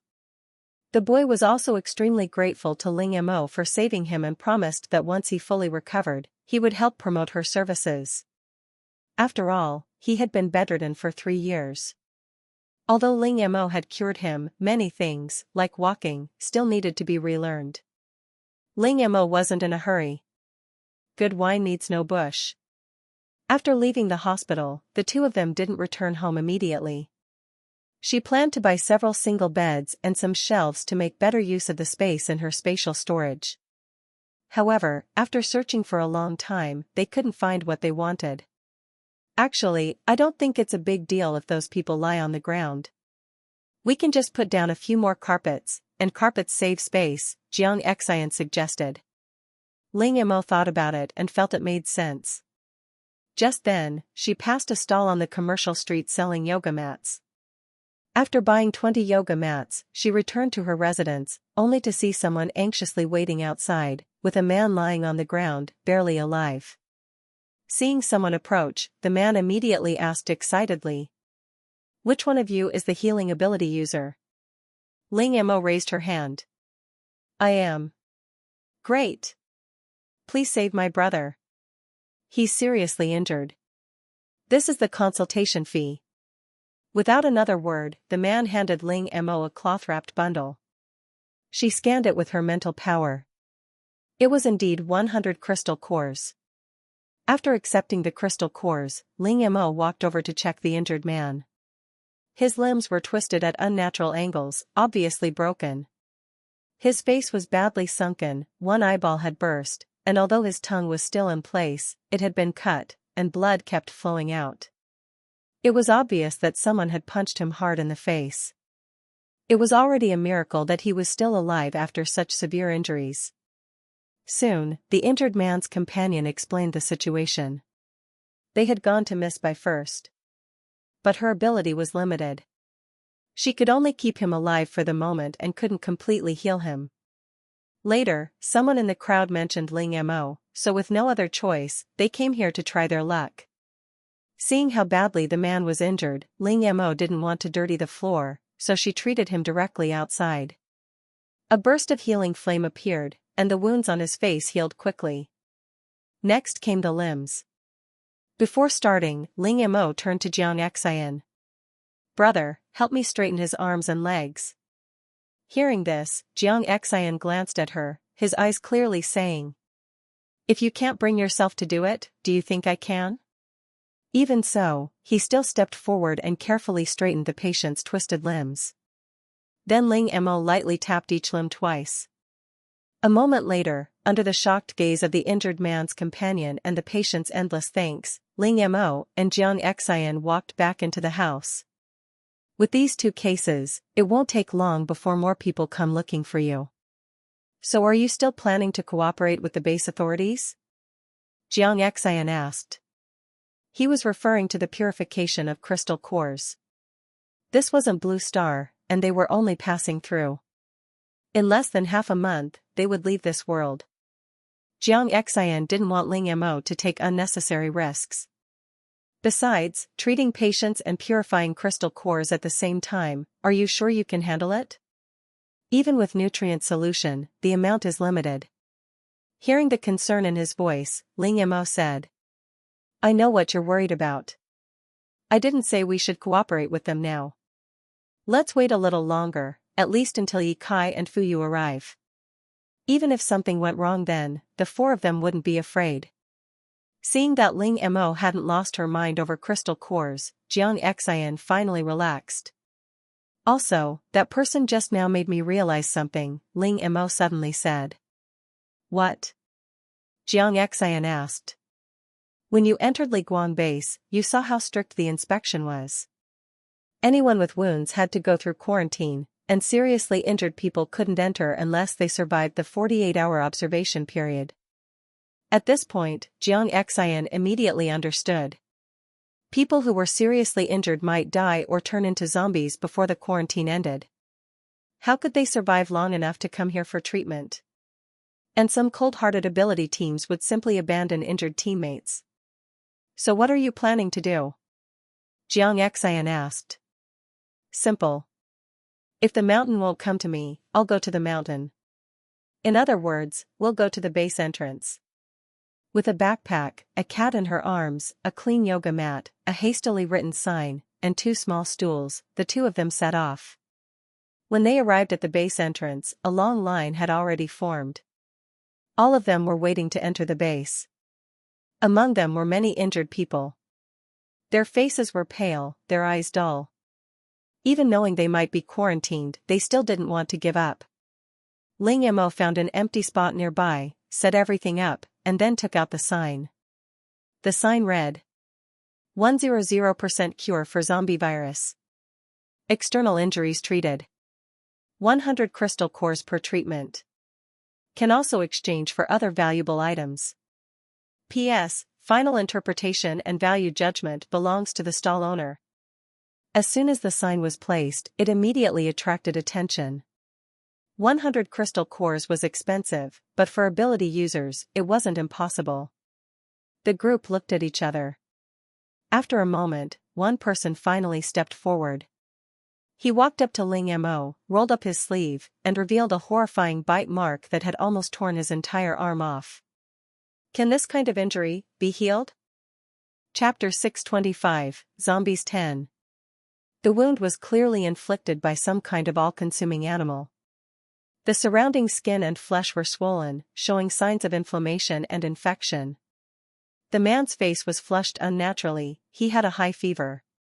Such an injury obviously wouldn't pass inspection. Even if he wasn't infected with the zombie virus, the risk of dying from a wound infection in the quarantine area was extremely high. Yet, despite this, he had returned because his family was still at the base.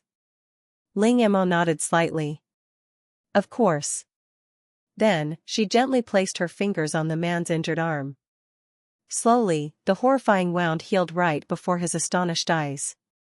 Not only that, after being treated, the man immediately felt lighter, as if a tremendous weight had been lifted from his body. It wasn't just the external wound. His internal injuries from the mission had healed automatically, and his body temperature returned to normal. I'm healed. I'm healed. Ha ha ha, the man laughed in sheer excitement. Some of the superhumans who had been secretly observing were utterly shocked. They had seen the man's arm restored to perfect condition in just a few seconds. Given the severity of the injury and the speed of the healing, everyone realized that this suddenly appearing healing ability far surpassed the combined abilities of all the healing superhumans they had previously encountered. Soon, a long line formed in front of Ling Mo's makeshift stall, with Jiang Xian standing behind her, expressionless, acting as both bodyguard and cashier. Ling Mo treated over a dozen people in rapid succession, easily obtaining more than 1,000 zombie crystal cores. As dusk approached, the crowd of people gradually thinned. None of the remaining individuals were injured, so Ling Mo and Jiang Xian packed up their stall and prepared to leave. Before leaving, a woman in a black windbreaker from the crowd asked, "Are you coming again tomorrow?" "Yes." Ling Mo called out loudly. "If nothing unexpected happens, I'll be here for the next few days. As long as there's a breath left, I can heal."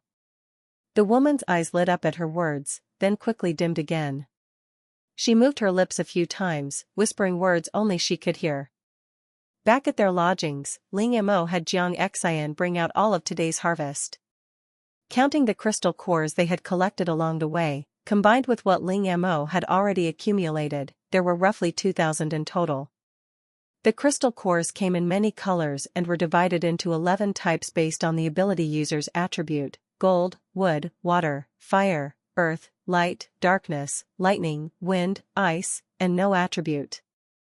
The corresponding colors for these attributes were yellow, green, blue, red, brown, gold, black, purple, cyan, white, and transparent. Each type of ability user can only absorb crystal cores that match their attribute. Forcibly absorbing a mismatched crystal core renders it useless, like a disposable battery. Attribute-less crystal cores, however, can be absorbed by multiple types of ability users without side effects. Jiang Xian's talent is lightning, so he can only absorb purple crystal cores. Since lightning is a derivative of metal, he can also absorb metal-type cores. Ling Mo possesses 3 talents, 2 of which are mutations of her other talents, giving her greater flexibility. So far, no mental or spatial crystal cores had been found, and dark and light-type zombies were extremely rare. In any case, none of the more than 2,000 crystal cores in front of Ling Mo were of any special type. After calculating, she could probably only absorb ice-type cores, transparent attribute-less cores, and water-type cores. Ling Mo and Jiang Xian first sorted the crystal cores, keeping aside those intended for themselves, Yi Kai, and Fu Yu. By the way, what attribute is Fu Yu's talent? Jiang Xian suddenly asked. After the last game ended, I studied this on the Star Network, Ling Mo replied. Divination is classified as mystic type. The mystic type is a branch of spirit type, so he should absorb spirit type cores. That's really unlucky. Then let's leave all the attribute-less cores for him, Jiang Xian said. None of the cores in this batch matched spirit type, highlighting their scarcity. Ling Mo silently nodded. After sorting the crystal cores, she found a basin in the kitchen, filled it halfway with water, and added some white wine to disinfect it. The superhumans who extracted these cores were brutal. Some cores even had zombie white brain matter attached, making them utterly disgusting. They had to be cleaned properly. After soaking the crystal cores, Ling Mo conjured a ball of white flame in her hand. She tossed it into the basin. The moment it touched the crystal cores, the flame surged upward, as if meeting some accelerant. Mo, has your purification ability in your healing talent always been there? Why haven't you mentioned it before? Jiang Xian asked, curious. I haven't really paid attention, Ling Mo replied honestly. Mainly because I rarely encounter situations that require purification. We're rarely injured, so I've hardly used this talent. Apart from a certain previous game, she had almost never relied on this healing talent, and even knew less about it than Li Mia. Yet her intuition told her that this purification ability was likely a recent development. She had noticed that when healing, the normally white flame became brighter, and a faint golden hue appeared around it. It was probably, maybe, related to the eternal evolution stone she always carried. 10 minutes later, all the crystal cores were purified. Ling Mo and Fuyu each took their share, and the remaining cores were put away. There should be more people coming for treatment tomorrow, Ling Mo said suddenly. Do you want to pretend to be a space ability user? Why? Jiang Xian asked. With so many crystal cores, it'll raise suspicion if we only bring one bag. Then why not pretend? You're one, right? Jiang Xian asked. That's true, Ling Mo admitted. But my space ability is sealed. Besides, it's not pure space creation, it's more about escape than creating space. Chapter 626, Zombies 11. In the end, Jiang Xian agreed to Ling Mo's suggestion, reasoning that he looked intimidating and that the title of dual ability user sounded impressive. After returning to their respective rooms, Ling Mo took out a shallow plate and a bottle of nutrient solution. She poured the solution into the plate, then conjured several potions out of thin air and added them as well. Satisfied with her preparation, she released the ragdoll cat, which had been waiting impatiently outside. As soon as it entered the room, it rushed straight to the plate and began licking it enthusiastically.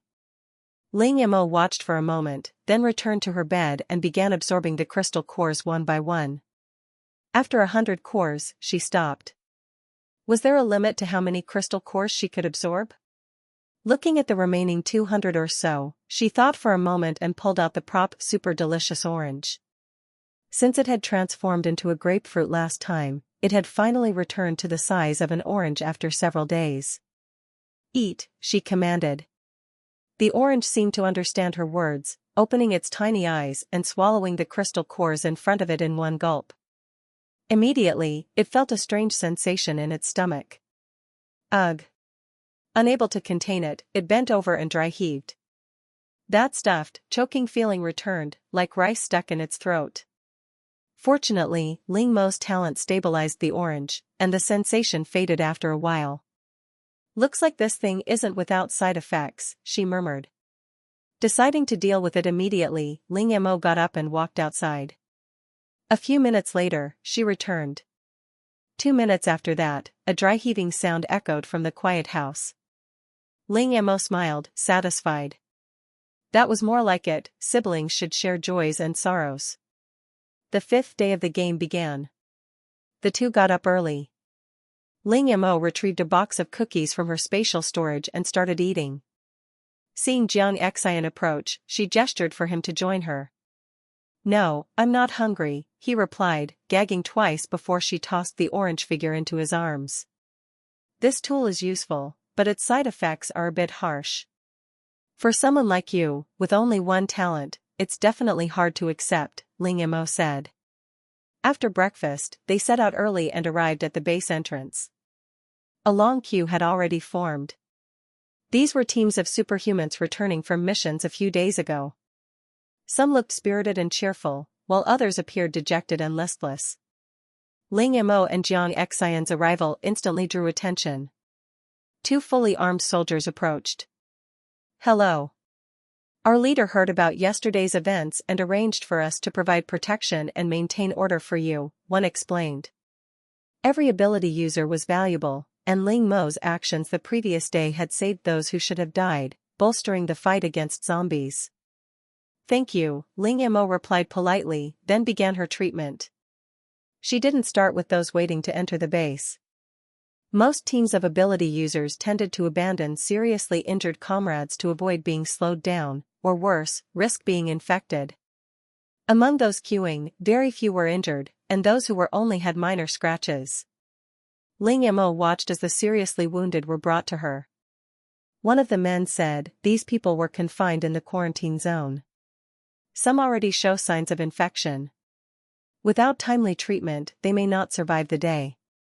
Knowing that Ling Mo only charged 100 crystal cores per person, the authorities had coordinated beforehand. If the patients could produce the cores, they could pay themselves; if not, the authorities would cover it, with the stipulation that, after recovery, they would work for them. In short, they worked to pay off their debts. Those who were quarantined naturally didn't have 100 crystal cores on them, but no one would choose to die in such an undignified way when survival was an option. They all accepted the deal. Jiang Xian's subordinate handed over 5,000 crystal cores and vanished without a trace. A man exclaimed in surprise, "You're actually a spatial ability user? But that talent is mainly for mobile storage, it doesn't offer much offensive power." Jiang Xian forced a smile. "I'm a dual elemental ability user." Ling Mo's treatment had already begun. 50 patients were cured in less than half an hour. They were now lively and energetic, completely different from their previous lifeless state. The two soldiers maintaining order behind her were stunned. Although they had heard rumors, witnessing it firsthand was extraordinary. In less than half an hour, she had cured 50 people, all while appearing calm and relaxed. In fact, Ling Mo had deliberately restrained herself around them. Had she not, she could have healed all 50 in less than 10 minutes, maybe even under 5. After finishing, Ling Mo stretched and noticed no one else was approaching. She decided to temporarily end the day's treatments. "Is it all right if I leave these here?" she asked, pointing to the sign, "Yoga mats and stools." "No problem," one replied. "Is today's treatment over?" She nodded. "My brother and I are going out to look for supplies. We'll probably be back tonight." That morning, she realized that while they had enough to eat, biscuits, nutrient solution, and drink, melted ice water condensed by Ling Mo, they lacked almost everything else, like toiletries. No other places in the base sold such items, so they needed to venture out in search of more food and supplies. Chapter 627, Zombie 12. Although the nutrient solution meant they didn't have to worry about food, it still felt strange not to have something to eat at mealtimes. After learning that Ling Mo and Jiang Xian would return that evening, the two soldiers didn't stop them. "One more batch of injured ability users will be sent over tonight," one said. "Please make sure you return safely." Previously, severely injured individuals had been left to fend for themselves, not because the soldiers were cold-blooded, but because they simply lacked the means to help. Even sending healing ability users would only prolong their lives temporarily. It was more practical to assign healers to critical positions. Ling Mo's arrival had brought a glimmer of hope. Those treated by her the previous day had shown no adverse reactions. Some even reported that not only were their external wounds healed, but hidden and internal injuries from previous missions had also disappeared. They were now healthier than before the apocalypse. Upon learning this, the base leader began to consider other bases. Liguan Base maintained contact with several neighboring bases, all struggling helplessly against the ever-growing casualties among superhumans. The zombies clearly held the upper hand.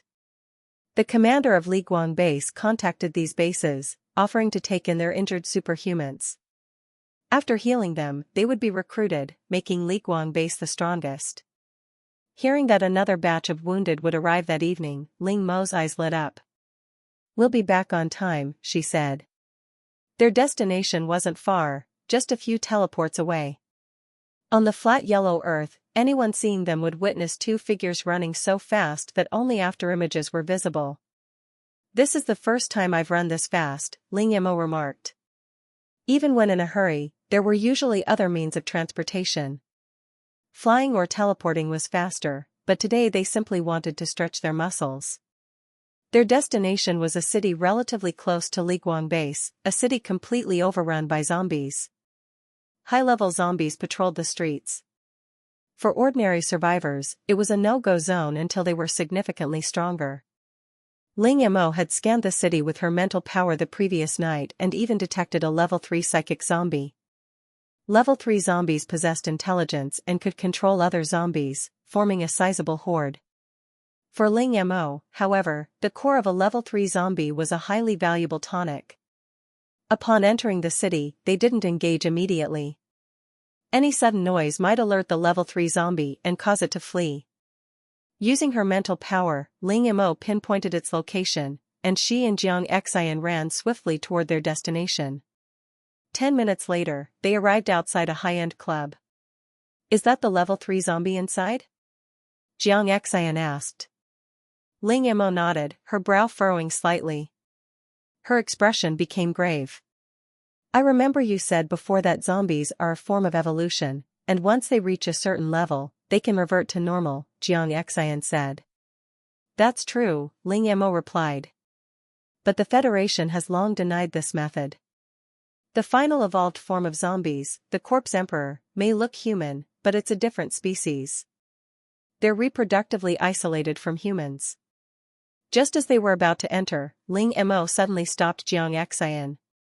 "What's wrong?" he asked. "Something's off. There's more than one level 3 zombie inside, at least 7 or 8. And there's even a level 5 zombie hiding there." Hearing this, Jiang Xian's face darkened. They were only level 4 themselves. "Should we give up?" he asked. He instinctively compared the zombies' levels to the Federation's talent classification, believing they had no chance against a level 5. Ling Mo saw through his thoughts. "No need. Zombie levels don't match our talent system. A level 5 zombie is roughly equivalent to a level 3 talent user. Besides, if we don't handle it now, it'll eventually target Liguang Base. The level 3 zombies inside were probably captured by this level 5 for food, but human flesh is far more appealing to them than zombies. So, do we go in?" Jiang Xian asked. "No. I'll get him out." A white light flashed in Ling Mo's eyes. Thousands of fine, hair-like strands of spiritual energy spread throughout the club. The next second, a man in a tattered yet elegant suit appeared before them. His face was pale, and his eyes were white. He was sipping a glass of red wine, exuding refined composure. Seeing his enjoyment interrupted, he scowled. You deserve to die," he hissed. Ling Mo said to Jiang Xian, "Don't intervene this time. Let me handle it." Without another word, she released Xiaobai. Since the last game, Xiaobai had evolved into its complete form. Ling Mo had been waiting for the right moment for it to gain real combat experience. A level 5 zombie was perfect for this. A white figure burst from Ling Mo's body and pounced toward the elegant zombie. Xiaobai had a significant advantage against a level 5 zombie. However, lacking experience, it didn't fully exploit its edge, becoming entangled in battle instead. Ling Mo wasn't worried. She turned to Jiang Xian. "Let's go deal with the remaining zombies. They're locked in a room by the level 5 and are fighting among themselves." Fighting among themselves? Chapter 628, Zombies 13. Ling Mo shook her head. "To be precise, it's raising a goo. The crystal cores of a level 3 zombie are no longer enough for a level 5 zombie, so it's trying to evolve a level 4, or even a level 5, zombie to devour." "That's really Jiang Xian didn't know whether to call the zombie clever or cruel. Ling Mo marked the location of the zombies for Jiang Xian while she went searching for anything valuable. As a high-end club, the building had been designed for wealthy patrons. Even now, though dirty and somewhat chaotic, the interior and exterior still reflected the owner's refined taste. High-end clubs certainly wouldn't lack cigarettes and alcohol. Ling Mo discovered many bottles she didn't recognize in the liquor cabinet.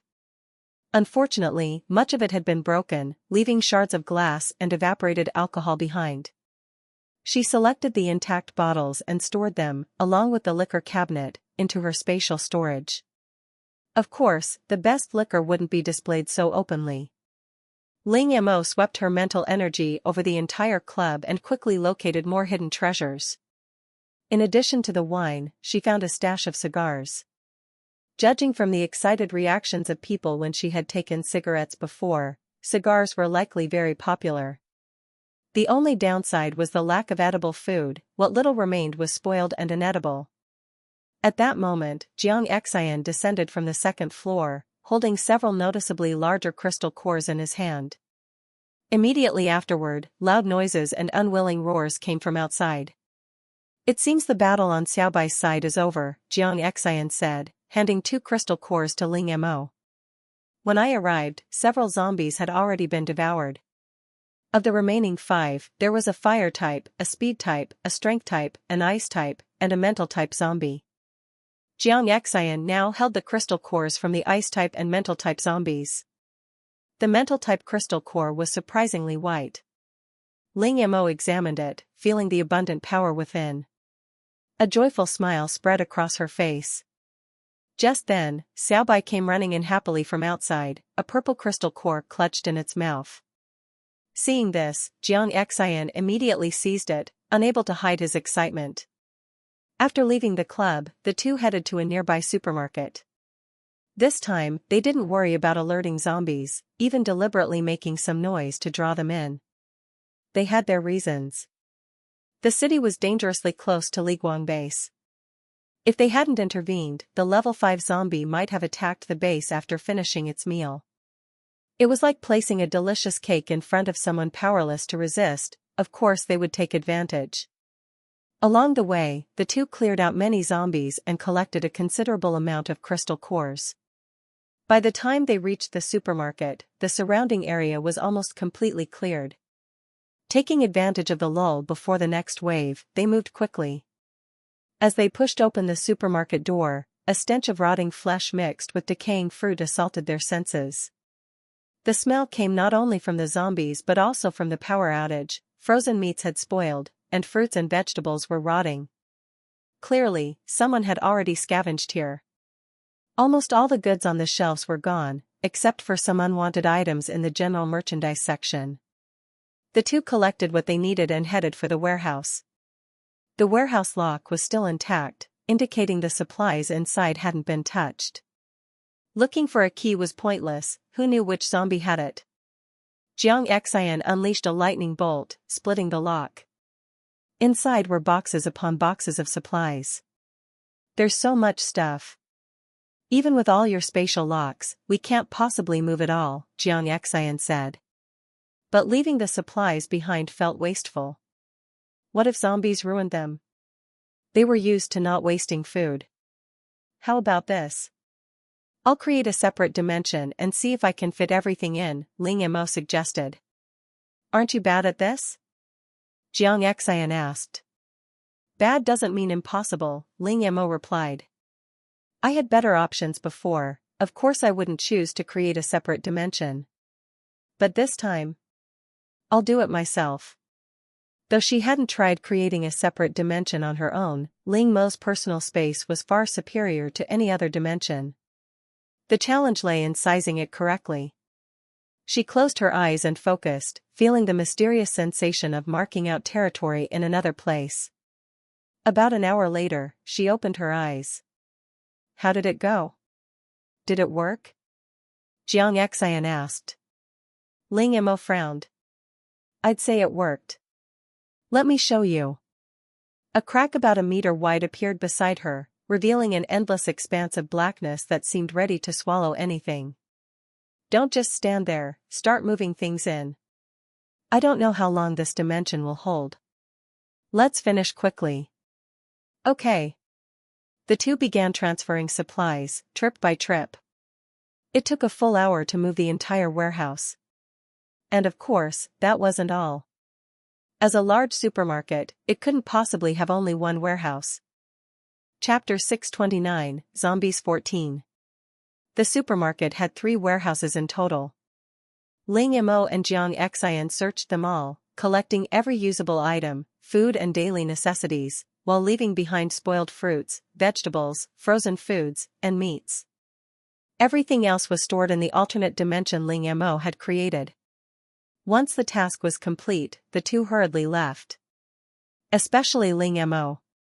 At this moment, she dared not relax for even a second. She needed to find a safe place as soon as possible to unload everything from the alternate dimension. Creating such a large alternate dimension on the first attempt had been a stretch, and maintaining it was exhausting. As dusk approached, they finally returned to Liguang base. The guards at the gate brightened at the sight of him. "You're finally back." Noticing Ling Mo's slightly pale complexion, one thoughtful guard offered her an unopened bottle of mineral water, a rare commodity these days. "Thank you," Ling Mo said politely, but she didn't take the water. Instead, she gestured to Jiang Xian, urging him to act quickly. Jiang Xian turned to the guard. "While searching for supplies, we found a supermarket with a large stockpile. We can't use it all ourselves. Would the base be interested in buying it?" "Yes. Of course," the guard replied eagerly. In this era, every item was precious. Even a single screw could be useful someday, let alone large quantities of supplies. "We can give you points based on the value of these items. If possible, we'd prefer crystal cores," Jiang Xian added. "No problem," the guard agreed readily. Although zombie crystal cores could enhance an ability user's strength, the side effects were severe, so few used them directly. Most ability users exchanged cores for points instead. The base had yet to develop a purification method, so while crystal cores arrived daily, they weren't widely used. The warehouse was already stacked with cores, which explained the guard's willingness to exchange them for Ling Mo's supplies. "Alright, send someone to take inventory." Jiang Xian waved to an empty space. Ling Mo released all the supplies from her alternate dimension, and the guard's jaw nearly dropped. He had seen spatial ability users before and knew their storage space was usually limited, roughly the size of a truck, capable of holding a few tons at most. But this mountain of supplies was beyond comprehension. Some items were exactly what the base desperately needed, like sanitary napkins. After the initial shock, the guard considered whether the base's crystal core reserves could cover the trade. Once all the items were released, Ling Mo finally exhaled, feeling a weight lift from her shoulders. As for what they would keep for themselves, of course, they weren't fools. The supplies they truly needed had already been safely stored in her spatial storage. The rest was left to Jiang Xian to handle, while Ling Mo headed toward the area prepared for the wounded. The area was already crowded with patients.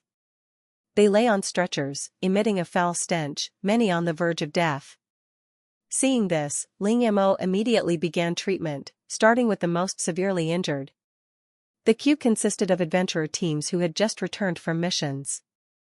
They had heard rumors of Ling Mo's abilities, but had never witnessed them firsthand.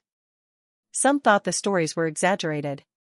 But seeing those seemingly lifeless patients come back to full strength in a matter of breaths, their wounds fully healed, left everyone stunned. A commotion erupted. A burly man clutched his head, weeping bitterly. "It really can heal. It really can heal. Little brother, I'm so sorry." Those around him looked on with pity, but no blame. After all, they hadn't known the truth before returning. They, too, had abandoned companions, even family. Who could blame them? After curing over 100 patients, Ling Mo received more than 10,000 crystal cores as payment. The heavy backpack weighed at least 100 pounds, yet Ling Mo lifted it effortlessly with one hand and slung it over her shoulder, appearing completely at ease. Back with Jiang Xian, he had already negotiated the value of the supplies with the base commander, who had rushed over upon hearing the news. Seeing Ling Mo approach, the base commander's face lit up. "You two are incredible.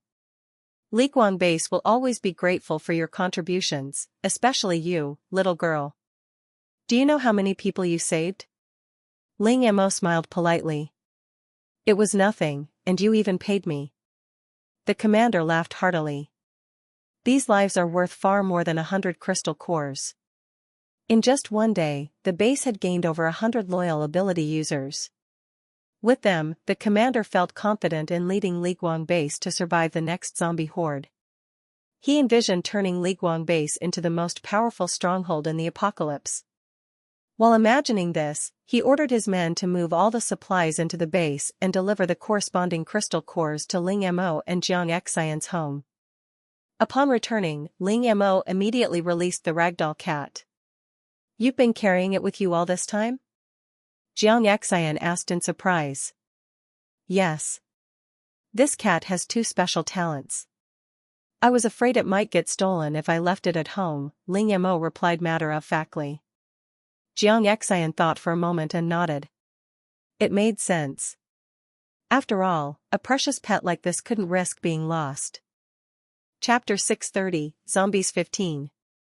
Soon, the agreed-upon crystal cores were delivered, forming a small mountain in the living room, a spectacular sight.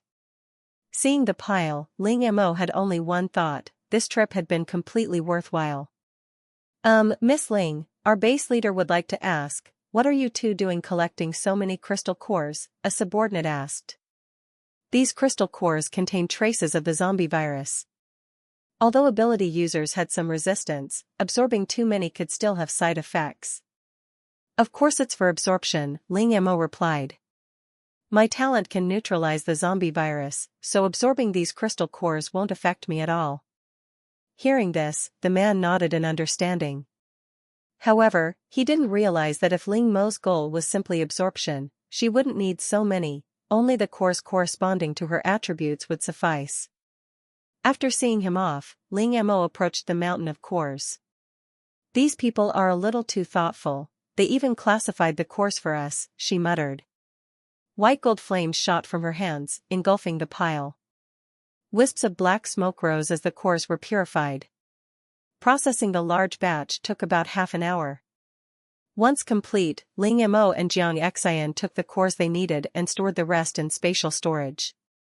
If this happens 2 or 3 more times, we might run out of storage space, Jiang Xian said, tossing his storage bag. But we still have Yi Kai and Fuyu on the way. They should arrive in a few days. Besides, we don't go out every day. For now, we can just stay in the base and treat patients. The base chief had specially cleared an empty room for her, so Ling Mo could start practicing there from the next day. Payment remained 100 crystal cores per treatment. Those who couldn't afford it could write an IOU and work to pay off the debt afterward. The next few days were busy. Day 6. Day 7. Day 8. Day 9. Day 10. Even those who hadn't been injured came for treatment after hearing she could cure intractable ailments. Among them were some high-ranking members of the base. Of course, there were always a few who tried to use their status to get free treatment. Ling Mo's response was simple: beat them up. If one beating wasn't enough, she didn't hesitate to do it twice. Some also tried to belittle Ling Mo by comparing her to another healer, Miss Bai, hoping to elevate Miss Bai's reputation. What they didn't know was that Ling Mo held grudges, and she punished anyone involved. Those spreading rumors, along with their families, were blacklisted. As for those who later apologized, crying or pleading, Ling Mo never noticed, they couldn't even get a glimpse of her. By the 11th day, her busy life finally began to calm. Aren't you going to rescue anyone today? Jiang Xian asked, surprised to see Ling Mo at home early. I'm not going, she replied. The donkeys in the production team have worked 5 days straight, they need a rest. Besides, none of today's patients are in life-threatening condition. There's no rush. In truth, Ling Mo had noticed some people were growing impatient with her treatment speed. A few even tried to act like gods, expecting priority treatment because they had paid. They were gradually becoming arrogant. Ling Mo decided to ignore them for a few days, a subtle reminder of who held the power. "Since you're free, perfect," Jiang Xian said. "I just got word that Yi Kai and Fu Yu are looking for us. We can pick them up and take a mission to gather supplies." Ling Mo nodded. "That's exactly what I was thinking." The number of ability users at Liguang base has surged recently. Most are scrambling on missions to pay off debts, earning crystal cores daily. Moreover, Liguang base has secretly agreed with other bases to send wounded people here for treatment at a price of 1,000 crystal cores each. Ling Mo curled her lip. "I only charge 100, and they doubled it instantly. Politics are ruthless. Isn't this better? If they don't have enough cores, we won't be motivated to go on missions," Jiang Xian said with a smile. Jiang Xian took charge of collecting the mission, and after taking precautions, they left the base. This time, their destination was a large meat processing plant. Coincidentally, the location given by Yi Kai and Fu Yu was on the way. They chose to walk. The base's vehicles were dilapidated and unsafe. Driving out would require finding gas stations anyway, so running was far more practical. As they walked, a massive tornado suddenly rose in the distance. Its powerful suction reached even them, though they were still far away. Instead of slowing, their speed increased, excitement filling their eyes. They spotted Yi Kai controlling the tornado, seated cross-legged on a tree, flinging zombies into the air and smashing them to pieces.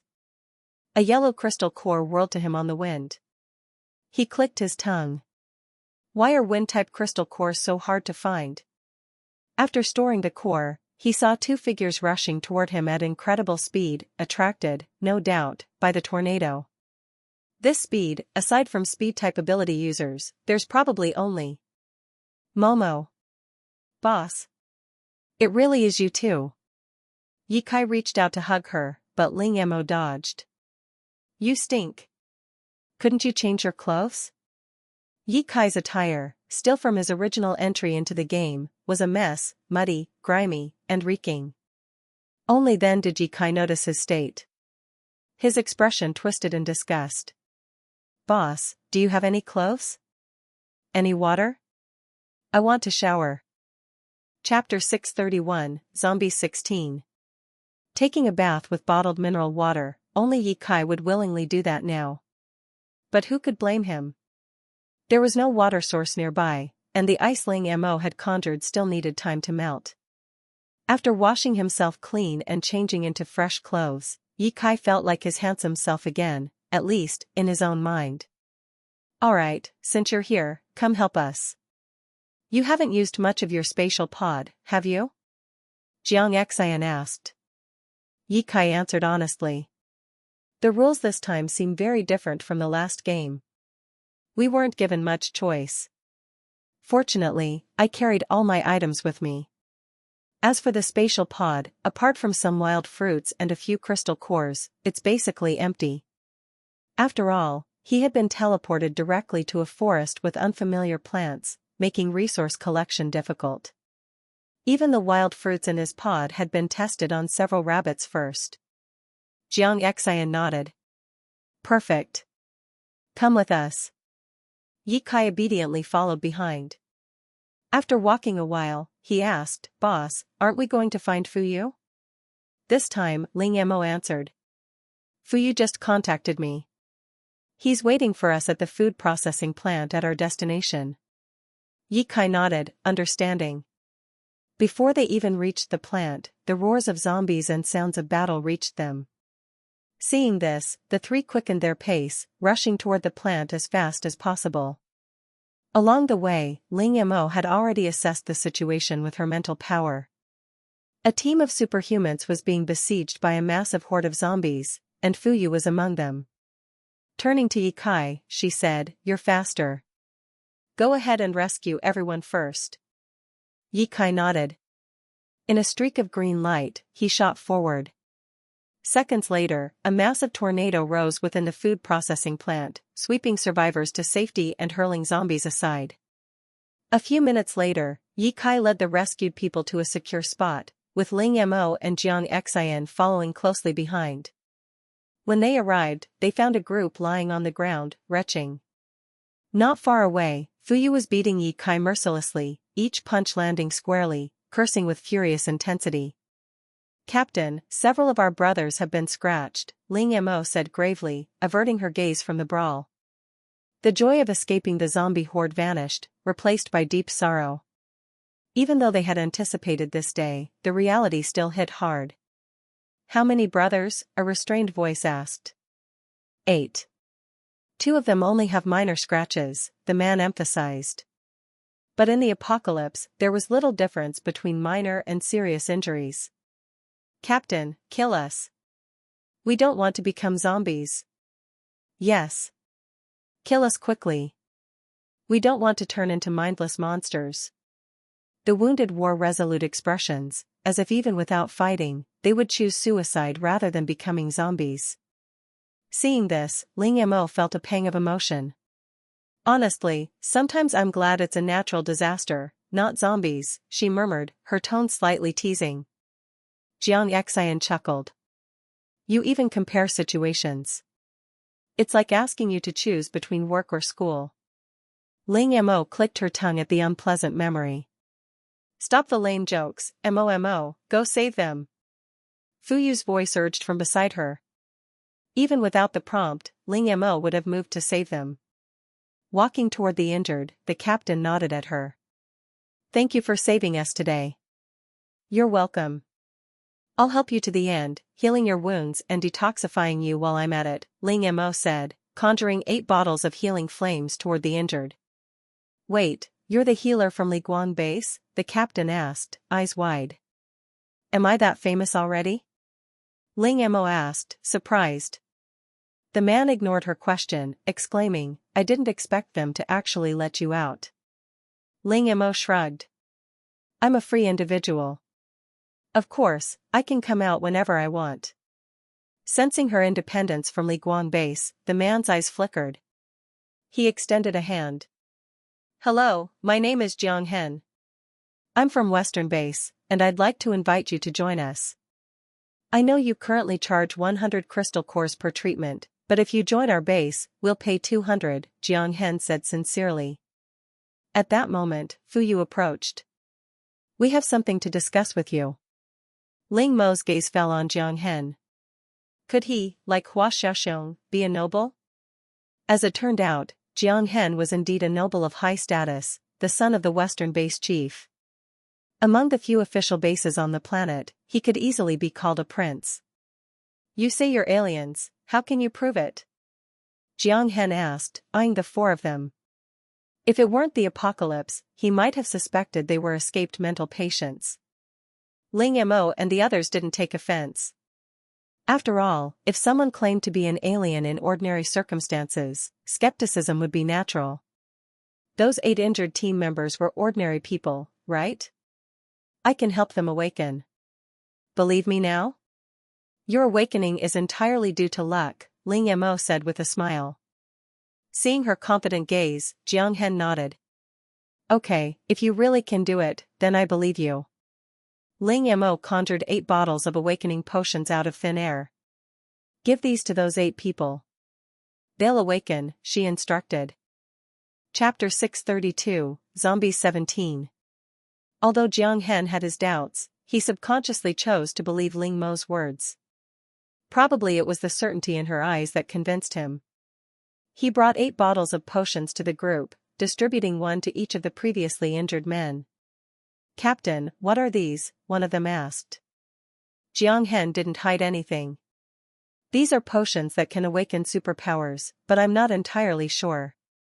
Before he could finish, the 8 men eagerly uncorked the bottles and drank. Since the apocalypse began, only 4 of their 12-person team, including the captain, had awakened superpowers. The remaining 8 had quietly harbored envy, worried their weakness would make them expendable to stronger teammates. Now, given the chance to awaken their abilities, even with the risks, they refused to let it slip by. Immediately, their bodies reacted to the potions. This feels amazing, like soaking in a hot spring, one said in awe. Minutes later, another exclaimed joyfully, I succeeded.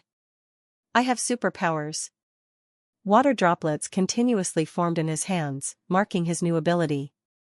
One by one, the remaining members also awakened their powers, water-based, 1, ice-based, 1, earth-based, 1, fire-based, 2, spatial-based, 2, speed-based, 1. Jianghen stared in shock. A small bottle of potion had actually awakened powers. Could it be true, these 4 people were aliens? What was their purpose on this planet? How was this apocalypse connected to them? Countless questions raced through his mind. After a moment of hesitation, he decided to ask them directly. If they were truly aliens, at least so far they had not shown hostility. In fact, Ling Mo had even helped save many people. I'll believe you for now, Jianghen said cautiously, but what's your purpose? How does this apocalyptic disaster relate to you? Ling Mo answered calmly. First, this disaster has nothing to do with us. Honestly, our planet is facing something similar. There's no reason to be hostile toward us, in a way, we're in the same boat. Jianghen remained guarded. Ling Mo continued, second, we didn't want to be here either. This is just a game. A game? Jianghen's voice was sharp. His home was being destroyed, and these people were here because of a game? Don't get agitated. We didn't join voluntarily. We were forced to participate to survive. Our current situation is like a game the gods decided on a whim. We're just ants fighting for a chance to live. Fu Yu added calmly, we only want to help you survive this game. Jianghen hesitated, unsure whether to believe him. So, you want me to know your identities now? Won't that break the rules? He asked. Jiang Xian shrugged. If we break the rules, they'll warn us. Since they haven't, it means we can reveal ourselves. Jianghen looked surprised. You hid very well before. Why reveal yourselves now? Because you're trustworthy, Ling Mo said. We just need to stay long enough to complete the mission and return home. During this time, we can help you, provide awakening potions, and even a method to purify crystal cores. Fu Yu knew the truth, surviving was only the first step. The real task was to earn recognition from the cosmic consciousness. Why? Because the cosmic consciousness believed they posed a threat. The solution was simple, prove they weren't dangerous, by doing good. In the previous game, they had helped a lot, now they could do the same. Jianghen had no reason to refuse Ling Mo's conditions. Zombies outnumbered them, and not all survivors had awakened abilities. The fastest way to gain strength was through crystal cores, but these couldn't be absorbed in large quantities. Okay. It's a deal. But I need a batch of awakening potions and crystal core purification potions. Until then, I'll keep your identities secret, Jianghen said seriously. Not everyone could accept the idea of aliens, especially now, when extremist tendencies could easily blame them for the apocalypse. Sure, no problem. I'll prepare them and give them to you before we reach the base, Ling Mo said. Wait, you're willing to leave Liguang base? Jianghen asked, surprised. Ling Mo replied flatly, it's not paradise. Why would I be reluctant to leave? What about your luggage? Want to go back for it? No need. We carry everything with us. Thus, Ling Mo and her companions hitched a ride successfully. Jianghen's other subordinates were unaware of their true identities, only knowing they provided potions, so they treated them with great enthusiasm. Even when Ling Mo mentioned wanting a jade bracelet, people rushed to find it. Soon, she obtained what she wanted. Do we need jade to make awakening and purification potions? Jianghen asked. No. I use the jade bracelet for other things, Ling Mo replied. She suddenly recalled reading in post-apocalyptic novels that the female protagonist often possessed a spatial jade bracelet. And, aside from her gender, Jiang Hen, in status and appearance, could easily see her as the female protagonist. Come to think of it, her spatial ability did indeed seem to originate from a jade bracelet. Jade bracelets really are wonderful things. Chapter 633, Zombies 18. Ling Mo handed over the finished bracelet, the agreed-upon awakening potions, and the crystal core purifying potions to Jiang Hen before entering the western base. 100 vials of awakening potion, 100 vials of purification potion, and the jade bracelet were all placed in his hands. Jiang Hen was astonished. You actually have this kind of ability? Ling Mo replied casually, it's nothing. If you want, I can make even more powerful weapons. Hearing this, Jiang Hen carefully stored the bracelet and asked, these weapons aren't free, are they? What are your conditions? Ling Mo explained, before the apocalypse, what valuable items did you have here? Make a list, and we'll trade for them. Also, in your world, not only have humans mutated, but plants and animals have too. I want to collect positively mutated plants and animals to take back. Jiang Hen began to believe they meant no harm. If they truly had malicious intent, their power alone would have been more dangerous than the zombies. Positive mutation? He asked. Ling Mo clarified, a positive mutation is when an animal or plant mutates in a way that benefits humans. Understanding this, Jiang Hen nodded. Then, thinking of the spatial bracelet she had given him, he asked tentatively, you said this item was made by you. Was it created using your talent? Of course, Ling Mo confirmed. Excited, Jiang Hen asked, can we learn it? Theoretically, yes, Ling Mo replied, but only those with a mental talent can learn and create these items. Not all mental talents succeed, it depends on their aptitude. Also, you've just awakened and are far from strong enough. To learn item creation, you need to reach at least level 3. Upon arriving at the western base, Ling Mo and the others were led to a house.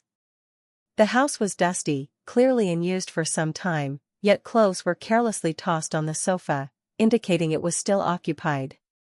This is my place for now. Once I submit what I have, they'll arrange better accommodations.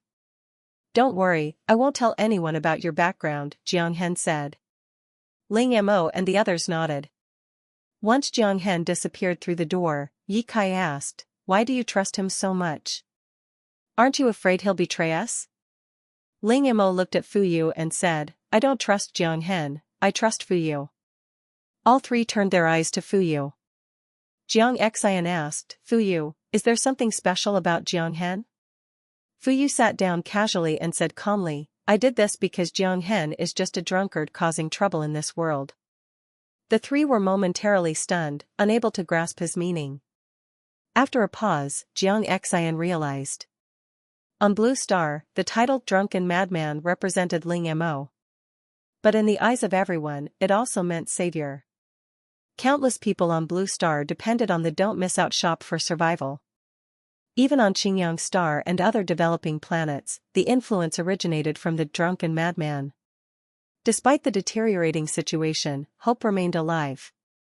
Fu Yu continued, in my divination, even without our intervention, Jiang Hen will lead this world through the apocalypse and slay the corpse emperor. He is favored by the heavenly Tao and recognized by the cosmic consciousness. Helping him ensures we do not lose out. Glancing at Ling Mo, Fu Yu added subtly, both hailed as saviors, one acknowledged by the heavenly Tao, the other targeted by cosmic consciousness. Truly, no harm in comparison. Ling Mo glared at the three, silently saying, what are you looking at? Jiang Hen returned quickly, excitement lighting up his face, having already tested the 2 potions' effects. My father agreed to your conditions, but I want to know the maximum number of awakening and purification potions you can produce each day. Assessing her energy, Ling Mo replied, at my best, I can produce a maximum of 1,000 awakening potions and 1,000 purification potions daily. However, after that, my energy will be depleted, and I won't be able to treat anyone else. Jiang Hen's eyes lit up. 1,000 potions per day could awaken 1,000 more ability users in the army daily. Calming her excitement, Ling Mo continued, "My father agreed to the requests you mentioned in the car. We also have many positively mutated plants you wanted, but collecting them will take some time." "Good. You can coordinate that with them," she added, leaving Jiang Xian, Yi Kai, and Fu Yu to handle the remaining arrangements. "In the meantime, I'll try to make 2 sample weapons for you to test, but my energy is limited." "I can't make too many," Ling Mo clarified up front. Jiang Hen nodded. "Of course. Weapons aren't urgent. What we need most are the awakening and purification potions. Also, Professor Sun wants to see you about the purification potion." Professor Sun was in charge of researching the purification potions at the base. He still remembered vividly his excitement when Ling Mo demonstrated the effects of the awakening and purification potions to him and his father. Chapter 634, Zombies 19. Let's forget about a meeting. I can't offer much help anyway. But I can tell you the ingredients for the awakening potion and the purification potion. Whether you can find the raw materials, or suitable substitutes, is none of my concern. When Jiang Hen heard this refusal, he thought, just as I expected. How could they casually hand over the formulas for such important items? Then Ling Mo's next words sent a thrill through him. "Are you really willing to give us the formulas for the 2 potions?" Jiang Hen asked, needing confirmation. Ling Mo nodded. "I can give them to you, but to avoid exposing our identities, I'll tell you the formulas before we leave." Jiang Hen understood. At worst, it would only be a few more days. On one side, Ling Mo, Jiang Xian, Yi Kai, and Fu Yu were adapting well to their new environment. At the Liguang base, things were not so smooth. Without Ling Mo, the place where he usually made house calls was surrounded by angry protesters. Feeling deceived, they stormed her residence, causing a ruckus, and then barged into the base chief's quarters. Their sheer force was enough to panic the crowd. Everyone demanded the base chief hand over Ling Mo for treatment. The base chief was bewildered. Ling Mo? She had been at the base the whole time. Where was she? After inquiring, he learned that someone had tried to cut in line for treatment the previous day. When stopped, they threw a tantrum and even threatened Ling Mo. "When something like this happens, doesn't anyone step in?" the base chief roared. These people didn't understand, Ling Mo was the base's cash cow. She wasn't some ordinary person to manipulate at will. The base chief's expression darkened. He realized their intentions. They were testing Ling Mo's limits, trying to force her to compromise. 100 crystal cores was already too expensive for ordinary people. Their ideal price, like Miss Bai, was free. Clearly, they had bitten off more than they could chew. "Find her. Send people immediately. No matter the cost, bring Ling Mo back," the base chief ordered. These past few days, he had relied on Ling Mo to curry favor with other base chiefs, even having injured ability users sent to her for treatment, for which he accepted bribes. That's why he was so anxious. Meanwhile, at the western base, Ling Mo could only guess the chaos her absence caused at Liguang base. After the incident, she decided that collecting crystal cores by treating injuries was too slow. Selling potions directly would be faster. Of course, this didn't mean she would stop treating people. She would still help those in need, but not indiscriminately. The next day, the 12th day of the game, Jiang Hen arrived early with a delivery of all the items Ling Mo had requested. After investigation, they realized this world's development was similar to Earth, so weapons weren't needed. Instead, Jiang Hen brought a large number of positively mutated plants and animals, along with many crystal cores. These crystal cores are provided by the base to Miss Ling to restore her energy, he explained. Clearly, Jiang Hen had taken her words to heart. "I like people who proactively help," Ling Mo remarked. Jiang Xian examined a wilted plant. "This looks like an orchid, but it seems to be dying." Jiang Hen explained, "It is an orchid. Our research shows it can prevent nearby food from rotting when it blooms. But for some reason, after its first bloom, it hasn't bloomed again. Most of the other plants were in a similar half-dead state." Ling Mo glanced at the orchid. It's malnourished, barely surviving. Of course it won't bloom. Did you neglect fertilization? Probably not. We hired a wood-type ability user to care for them. I mean crystal cores, Ling Mo clarified. Mutated plants require special nutrients. She took a water-type crystal core from the pile, pressed it slightly, and it shattered with a crack. White crystal fragments scattered into the orchid's pot. Almost instantly, the orchid absorbed the core, upright itself, and thrived. Jiang Hen exclaimed, amazed. I never imagined crystal cores could be used like this.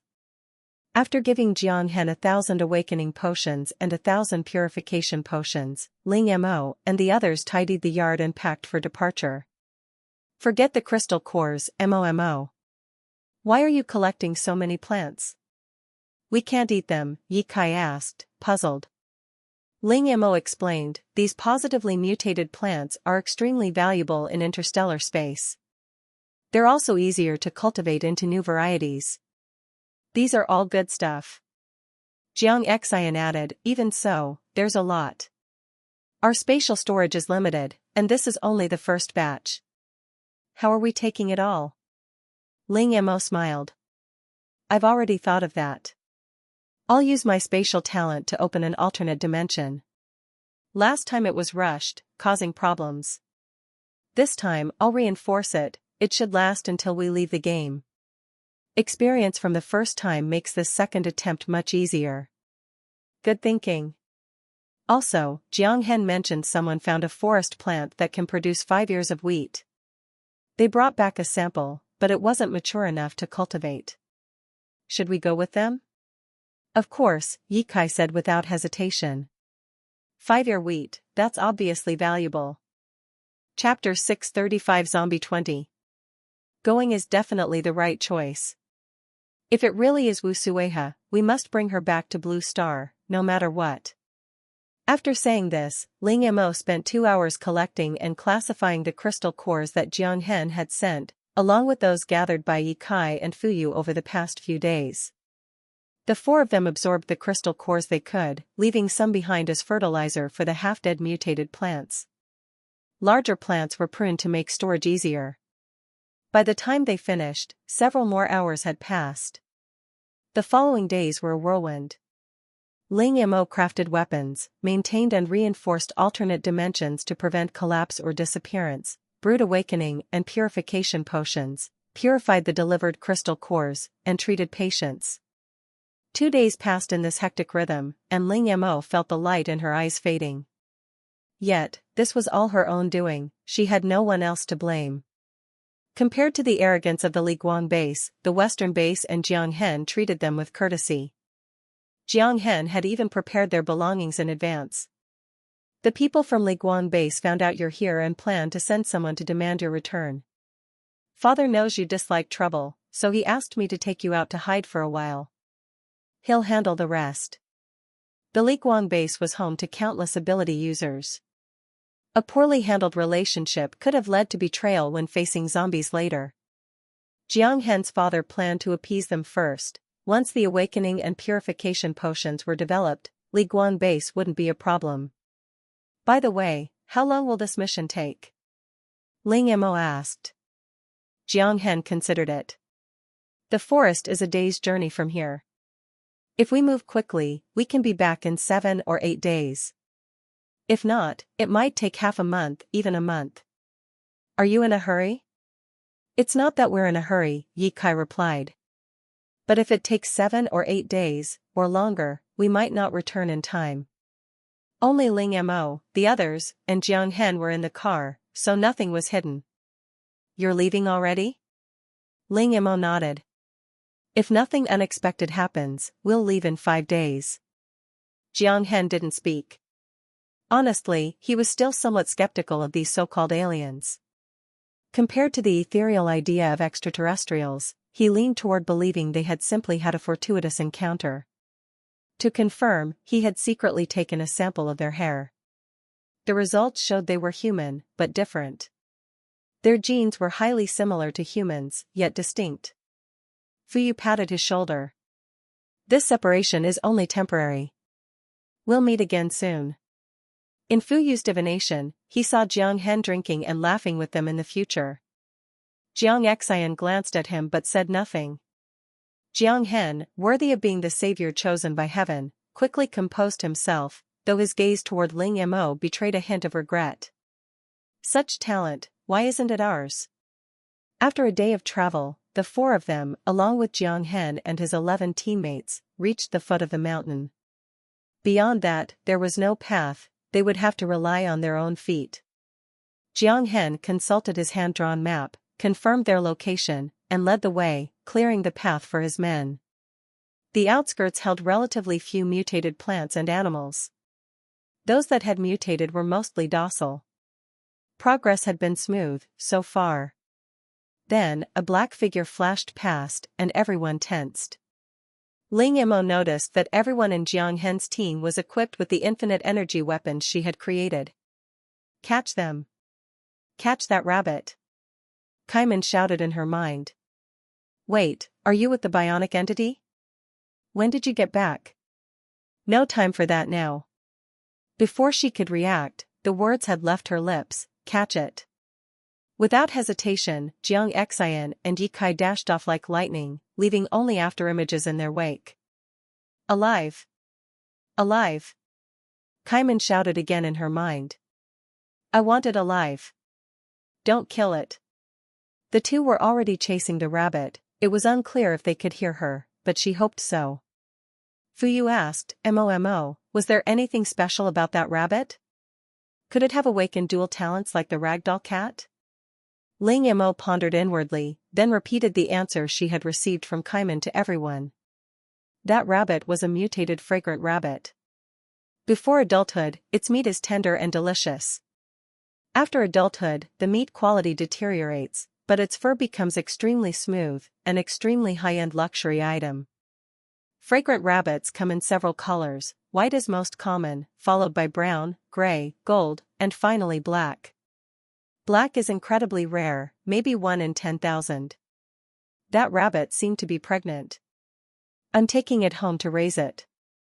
Except for Fuyu and Jiang Hen, no one else understood what she meant. Before and after adulthood? How could these rabbits, introduced after the apocalypse, already be a luxury item? A few minutes later, Ye Kai and Jiang Xian dragged over a half-dead black rabbit, several times larger than a normal rabbit. When we were chasing it, I heard you wanted it alive. I didn't let the boss go too far, or it would have been cooked by now, Ye Kai said, exaggerating. Ling Mo checked the rabbit. As long as it was alive, the remaining injuries weren't a problem. No problem. It can be healed. She placed the rabbit into her spatial storage. The alternate dimension was full of mutated plants, and there wasn't enough space for the rabbit to interact with them, so spatial storage was safer. As they moved deeper into the forest, several more fragrant rabbits hopped out, and were caught. Chapter 636, Zombies 21. The adult fragrant rabbits weren't tasty, so Ling Mo placed them in her spatial storage. The immature ones, however, were all fed to the group. If we'd known these rabbits were so delicious, we wouldn't have had to gnaw on tree bark during previous missions, one team member complained, holding a half-eaten rabbit leg in frustration. The others nodded in agreement. Fragrant rabbits had an incredibly strong reproductive ability, even surpassing pre-mutation rabbits. As long as there was enough food, they would continue breeding. The only drawback was their short growth period. Once they reached adulthood, the meat quality declined, but it was still edible. After traveling all day and resting for a night on the outskirts, the group set off again. Mo, look. Isn't that a large patch of white ginger? Jiang Xian spotted a familiar plant not far away. It really is. Ling Mo said with delight. White ginger was a valuable resource, they hadn't seen it since leaving the Clino grassland. What is white ginger? Jiang Hen asked. Seeing the excitement on their faces, Jiang Hen instinctively knew it was something valuable. Ye Kai explained its uses, and Jiang Hen insisted on taking half, citing a share for all principle. If it were anything else, I wouldn't care, but this white ginger is a holy medicine for healing. Even if it offends someone, I have to get my hands on it, Jiang Hen thought. Ling Mo and the others didn't object, there was plenty of white ginger to go around. The group took out their tools and began digging. As the saying goes, many hands make light work, and soon the entire patch of white ginger had been harvested. Ling Mo took their share, planning to plant it when they returned. Just as they were about to continue, one of Jiang Hen's teammates suddenly said, "Captain, I smell something foul, like a wild boar." The man had awakened a super olfactory ability, allowing him to distinguish smells hundreds of times more accurately than a normal person. Indeed. 3 wild boars are heading this way, and Ling Mo pointed ahead. That looks like wild boar droppings. They had probably just dug up someone's discarded canteen. Escape was impossible now. As the saying went, first a tiger, second a bear, third a boar. Being compared to tigers and bears showed how powerful mutated boars were. They're here. Ye Kai and Ling Mo spread their wings and soared into the sky. From above, they could see 3 massive black wild boars charging like small mountains, flattening the trees in their path. Jiang Hen and his team were dumbfounded, their eyes wide as they watched. But the next moment, Ling Mo slowly descended and said to Jiang Xian on the ground, "They're too big. Getting close might cause unnecessary casualties. Boss, you go handle them." Jiang Xian nodded and vanished in a single stride. Are you sure you don't need our help?" one team member asked. They were usually the ones risking their lives to protect others, now, being protected felt strange. "No need. If you go, you might get injured, causing unnecessary casualties," Fuyu explained. Before the man could respond, 3 bolts of purple lightning struck from the sky. The thunderous roar and brilliant flashes drowned out the boar's screams. "This level of damage, it could easily cause friendly fire," the man muttered. "Let's go. The battle over there should be over." After the 3 members of the bright membrane team left, the team member looked seriously at Jiang Hen. "Captain, they..." Jiang Hen cut him off. "I know what you want to say. From what I can see, they have no ill intentions. Besides, they provided the awakening and purification potions at the base." The team fell silent, realizing he was right. Ling Mo and the others had clearly helped them. Since the captain said so, I'll trust him. I trust the captain too. After all, they saved me. Others echoed similar sentiments. Jiang Hen wanted to add that their worries were pointless, they would be leaving soon. On the other side, Ling Mo and her companions found Jiang Xian. 3 wild boars lay before him, completely black and smelling faintly of smoke. "Looks like I went a little too far, these boars are all burnt," Jiang Xian muttered, slightly annoyed. "It shouldn't be a problem. Wild boar skin is thick, if we skin them, there should still be plenty of good meat," Ling Mo said. Mutated wild boar meat was surprisingly delicious. Ling Mo's group took one, leaving the other 2 for Jiang Hen and his team. Although Jiang Hen had a spatial dimension, it was limited, he could only dissect the boars on site, taking the meat and leaving the rest behind. For the rest of the journey, Ling Mo and Ye Kai flew through the air, wings spread. Searching aimlessly like this is too tiring. Mo, can you try using your mental power to locate it?"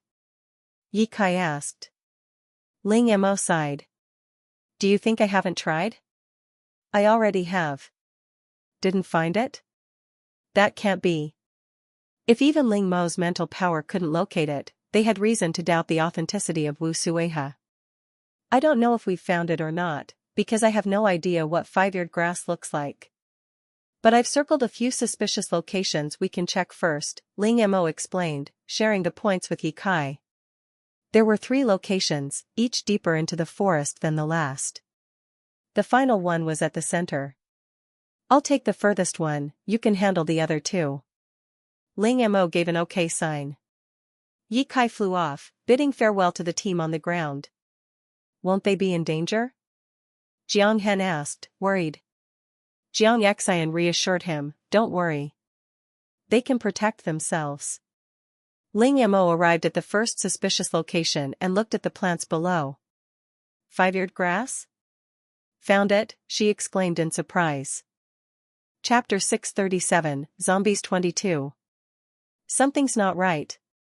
Ling Mo stared at the plant below. It resembled rice, but each stalk had 5 ears, each ear composed of 5 colors: green, yellow, red, white, and black. Could this even be eaten? Ling Mo mentally questioned the mutated plant before her. When in doubt, ask Kaiman first. Kaiman, check if there's any record of this mutated plant on the Star Network. Searching. After a few minutes, Kaiman responded. Positive mutated plant, edible, but must be eaten with all 5 colors together. According to Kaiman, the plant was called 5-colored rice lotus, an extinct species. Each color was highly poisonous on its own, but when combined, it became incredibly delicious. Steamed 5-colored rice lotus supposedly had a rich, meaty flavor. Moreover, the plant doubled as a medicinal herb, promoting beauty, nourishing the body, and protecting internal organs. Ling Mo's eyes lit up. One thought consumed her mind, ugh, it's all mine. She quickly reminded herself, okay, I'll leave a small portion for Jianghen and the others. After confirming the 5-colored rice was ripe, Ling Mo conjured a sharp sickle from her all-purpose glove. The total harvest wasn't large, about 100 jin, 50 kg, water content included. Counting only the seeds, it was a few dozen jin. Ling Mo set aside 1/10 for Jianghen. With her share secured, she returned to the sky. Halfway there, Ling Mo realized something. The 5-eared rice Jianghen had mentioned earlier might actually be 5-colored rice. She secretly hoped they were different species, then she could harvest 2 high-yield crops at once. When she reached her second destination, however, she saw nothing resembling rice. After circling the area several times without success, disappointment crept in. It seemed she'd have to return empty-handed. Just as she prepared to leave, a patch of golden yellow below caught her attention. Wheat and rice both turn golden when ripe. Excited, Ling Mo lowered her altitude slightly. Suddenly, a dark shadow darted out from the golden patch. Its target was clear, Ling Mo's neck. The intent was lethal. With her spiritual awareness, Ling Mo had noticed the ambush long before the shadow struck. She wasn't sure whether the attacker was human or some primate, but she would give him a chance. The instant the shadow lunged, Ling Mo shifted her body just a few centimeters to the side. Enough to dodge the strike. Finally, she saw the attacker's full form. It was a person. His hair was slightly disheveled, but had clearly been styled before the apocalypse. His clothes, though a bit tattered, were meticulously tailored. A zombie? Outwardly, he appeared almost human, but Ling Mo noticed the ruthlessness in his eyes, the way he licked his lips with anticipation. He wanted to eat her. Mutated plants and animals weren't predators. Only zombies craved human flesh. Sure enough, the zombie hissed in a sinister voice, "Eat you, and I can evolve again." It raised its hand, sending a golden light slashing toward Ling Mo. A light elemental, zombie? There really was one. Ling Mo was momentarily shocked. For a fleeting moment, she didn't even want to kill it. A light elemental zombie, if I brought it back, it'd probably fetch a fortune at auction. After dodging another attack, Ling Mo summoned her flying wheel and sliced off the zombie's head, releasing a golden crystal core. She tried purifying the crystal core, but felt nothing. The core even seemed to resist absorption, pushing her energy away. Ling Mo frowned. I defeated you, and you still won't be absorbed? The crystal core fractured slightly rather than succumbing. Ling Mo sighed.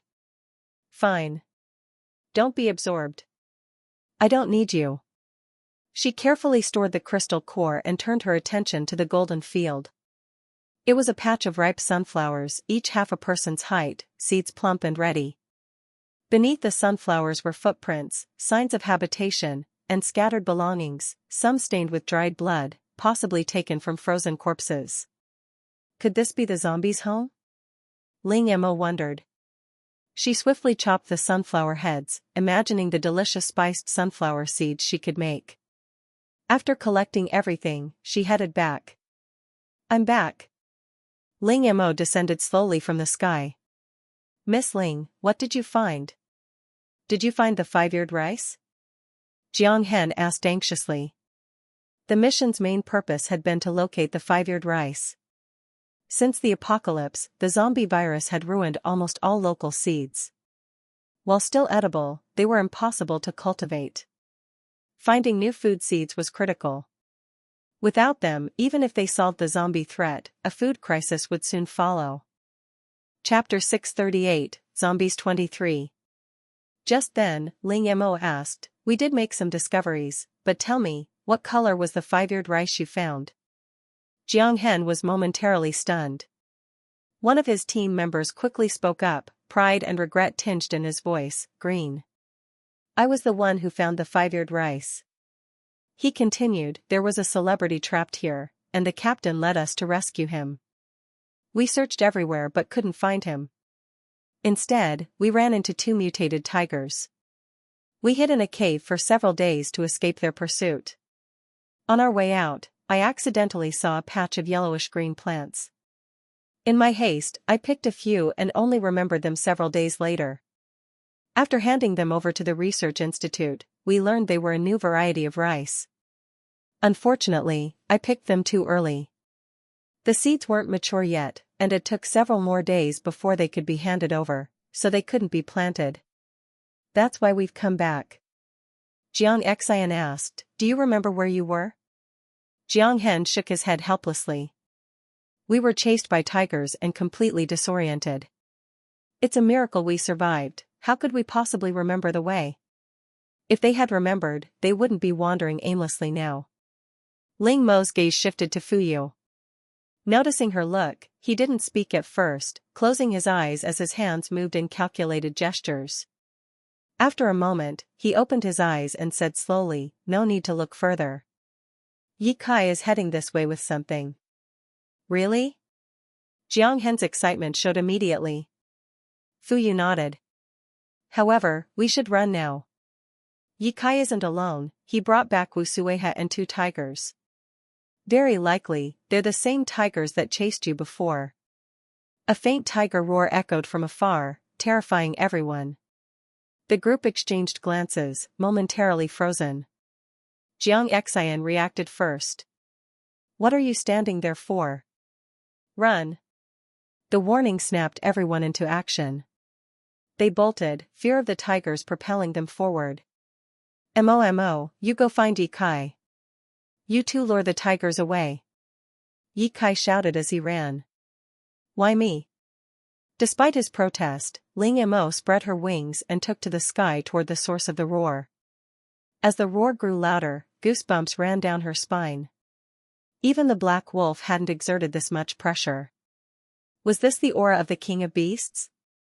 Running head-on, Ling Mo caught up to Yi Kai in midair. Fly in another direction, she commanded. Behind Yi Kai, 2 muscular figures streaked forward like golden swords, closing the distance. Yi Kai quickly altered his course.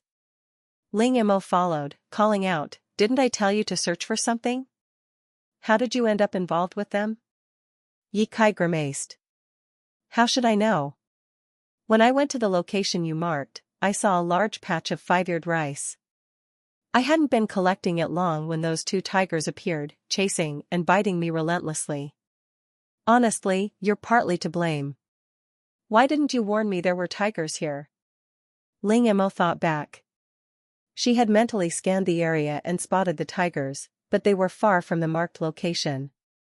With Yi Kai's speed, they shouldn't have encountered each other yet. You said the rice looked planned, she asked again. Yes. Piece by piece, it looked deliberately tended. Yi Kai's eyes widened. Something wasn't right. Humans hadn't had time to cultivate crops since the apocalypse began. There hadn't been enough level 2 superhumans to organize this. Ling Mo rolled her eyes silently. There's a human shadow behind those tigers. You mean a beast tamer? That's one possibility. But when I scanned the area, I found no signs of humans or activity, only zombies, which I've already handled. I'm more inclined to believe someone transformed into a tiger. Before coming here, Jiang Hen had confirmed that no tigers naturally roamed this forest. Being close to the city, only the deepest parts of the woods housed large animals, and encounters were rare. Some records on the Star Network mention a malignant mutation talent, Ling Mo explained. Awakened individuals with this talent can transform into animals at random. Their intelligence and rationality remain, but they forget their original identity and develop a strong sense of belonging to the animal form. The transformation isn't permanent. After reaching level 5, they can return to human form, though some animal traits remain. Then, should we try communicating with the tigers behind us? Ye Kai smiled at the thought, but Ling Mo quickly crushed his optimism. Would you give a friendly face to a thief stealing from your own home? Ye Kai fell silent. Returning Wu Sui head directly was impossible, but the tigers weren't just obstacles. They had a purpose. Are they close? Ye Kai asked. Almost. Stall them for 5 more minutes, Ling Mo said. There was a reason they hadn't attacked the tigers. Ye Kai's abilities easily outmatched them, but Jiang Hen had specifically instructed not to harm the tigers. These 2 tigers preyed on zombies and restrained other forest animals, keeping people safe. In the end, sparing them was far more valuable than killing them. Chapter 639, Zombies 24. After confirming that Jiang Xian and the others had safely exited the forest, Ling Mo and Ye Kai increased their flying speed and altitude. They climbed several hundred meters before the 2 tigers finally stopped their pursuit. Ye Kai shivered, rubbing his goosebumps. It's so cold. How are you not reacting at all? Ling Mo replied casually, you forgot? I ate ice chestnuts, they make me immune to the cold. Ye Kai groaned. Right, once the temperature drops, even my brain shuts down. Looks like those tigers aren't chasing us anymore. Let's go down. After confirming the tigers had left, the 2 flew toward the location where Jiang Xian and the others had regrouped. Midway, Ling Mo suggested, how about taking you and Jiang Xian to Snow White Star for a few days this time? Snow White Star? Ye Kai asked. To find ice chestnuts? Okay, immunity to low temperatures is definitely important. A few minutes later, they reunited with the group, who had already descended the mountain. Jiang Hen exhaled in relief upon seeing them safe. Having faced 2 tigers before, he knew how formidable the creatures could be. Ye Kai pulled out the 5-eared rice he had collected. This is it. This is it. Jiang Hen's excitement was palpable. With this rice, farming could finally resume. Ling Mo then presented the 5-colored rice she had found, carefully explaining how to consume it. The others listened, stunned by her explanation. When they learned that the 5-colored rice also had disease-curing properties, Jiang Hen and the team's expressions turned serious. They had expected to spend several days in the forest, yet the mission had been completed so quickly. Even after returning to the car, they were still in a daze. This had been their easiest mission yet, practically a free win. However, Ling Mo suddenly sensed something amiss. Something's not right. Drive faster, we should get back to base immediately. It wasn't Ling Mo speaking aloud, but Ye Kai, stretching a hand outside the car, sensing changes in wind speed. Something's gathering. Zombies, Ling Mo added. A massive horde is heading this way. If nothing unexpected happens, the target is the base. We'd better hurry and prepare. Hearing this, Jiang Hen and a teammate's expressions instantly changed. The joy of finding the 5-eared and 5-colored rice evaporated. Zombie attacks had already caused massive casualties. With the base newly stabilized, a full-scale attack would devastate it. Jiang Hen turned to Ling Mo and the others, his eyes pleading. Could you help us? The strength of these 4 was undeniable. Lei Dian had killed 3 wild boars in an instant, and Ye Kai and Ling Mo had lured a tiger away. If the tigers had not been spared, even Ye Kai alone might have struggled. Now, they had sensed the danger even before noticing anything unusual. With the 4 of them, base losses could be minimized. Don't worry.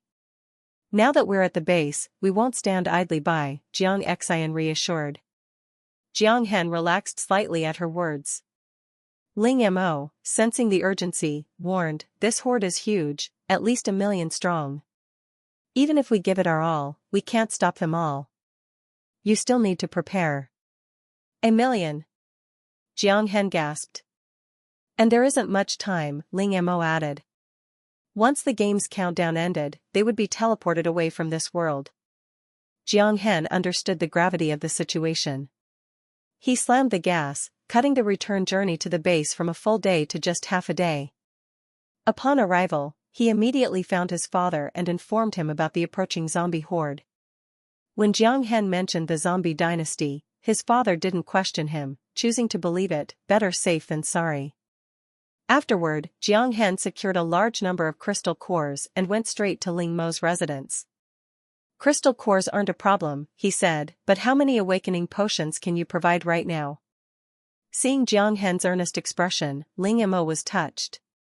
After a moment's thought, she said, I can provide 200,000 awakening potions. As for the crystal cores, forget it, consider it a human-to-human good deed.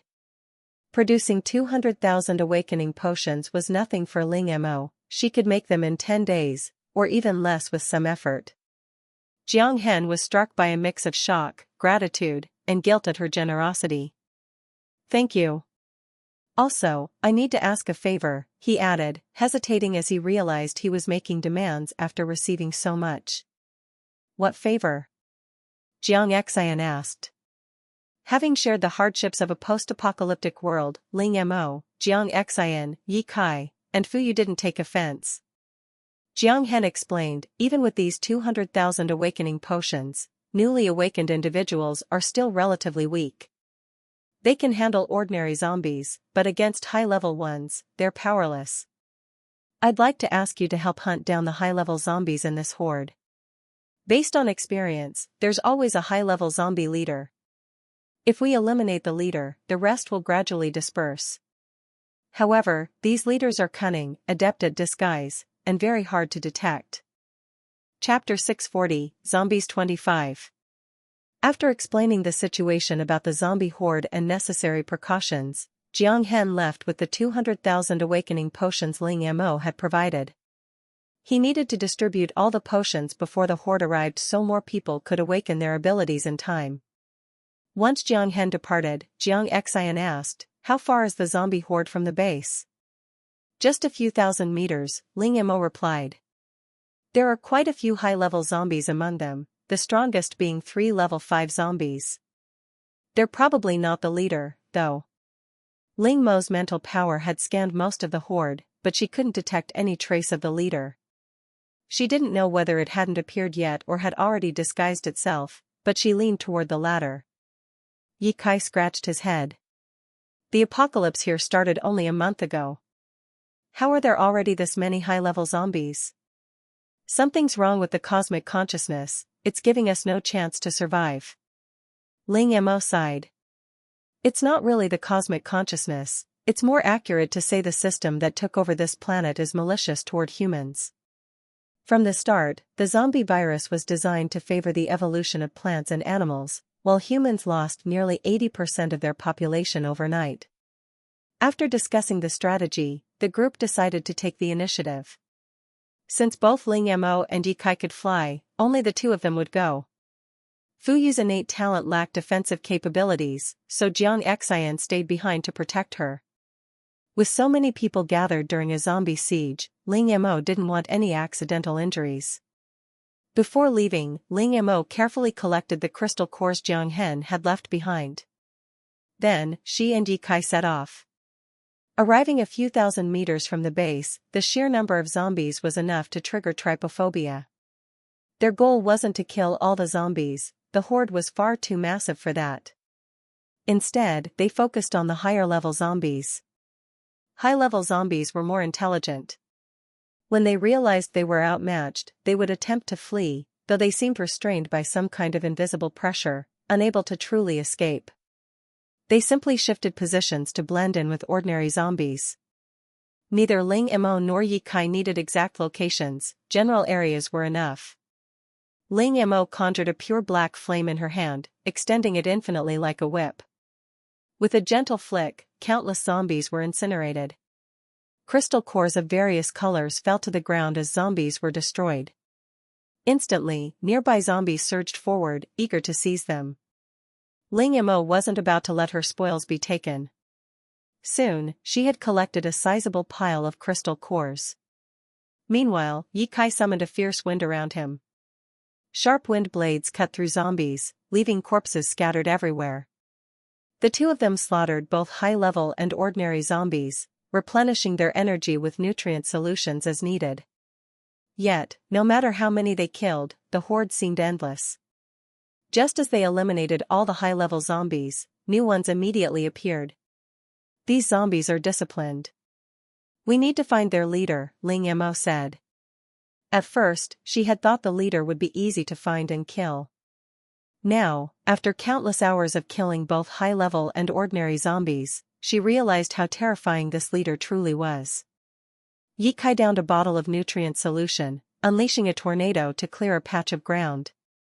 In an instant, a clearing appeared, only to be filled with zombies again moments later. Hours passed, yet the horde showed no sign of decreasing. Ling Mo decided it was time to call for help. Back at the base, the zombies had reached the perimeter. Thanks to Jiang Hen's preparations, the base was ready. Jiang Hen stood atop the wall, with Jiang Xian and Fu Yu by his side. He frowned at the endless sea of zombies.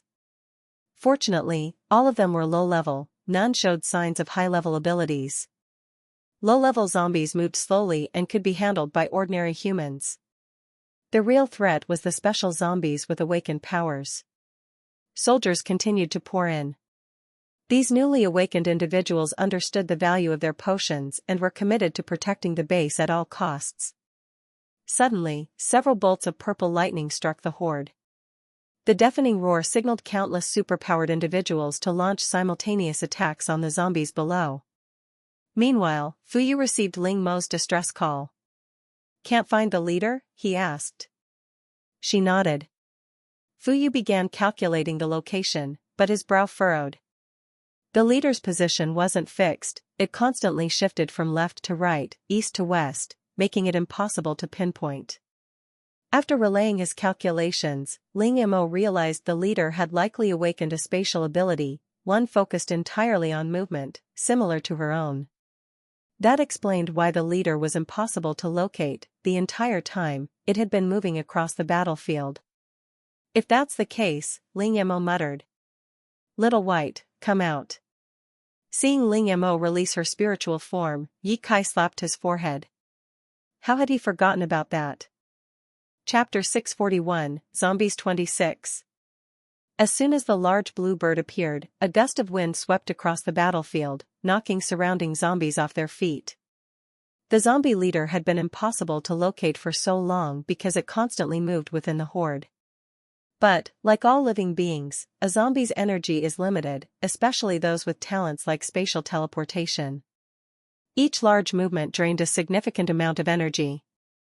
Without a better plan, Ling Mo devised a strategy: increase the zombie leader's sense of crisis, forcing it to use its teleportation talent more frequently. This would accelerate its energy consumption. At the same time, Ling Mo carefully observed every zombie in the area with her mental power, monitoring their movements. At the front lines, zombies clashed with the base's ability users. Since Ling Mo and Ye Kai had already eliminated the high-level zombies, the newly awakened humans had the upper hand, overwhelming the zombies in the first encounter. Jiang Xian, in particular, unleashed a single lightning strike that shredded a massive number of zombies into dust, drawing envious glances from others with similar abilities. Even among those who had awakened talents, Jiang Xian's strength was unmatched. Despite this advantage, Jiang Hen remained vigilant. He knew that the people fighting were bearing the brunt of the battle on their behalf. Ling Mo and Ye Kai might leave at any moment, leaving the base vulnerable. The newly awakened individuals within the base were still weak, and Jiang Hen hoped Ling Mo and Ye Kai could quickly locate and eliminate the zombie leader, ending the horde and giving everyone a chance to catch their breath. Winter was approaching, and with temperatures dropping below zero, most zombies would eventually lose mobility, but for now, Jiang Hen's concern was immediate. On the battlefield, Ling Mo's strategy began to pay off. They had located the zombie leader. The bad news, it had already slipped away once more. Ling Mo recognized it as a level 6 zombie.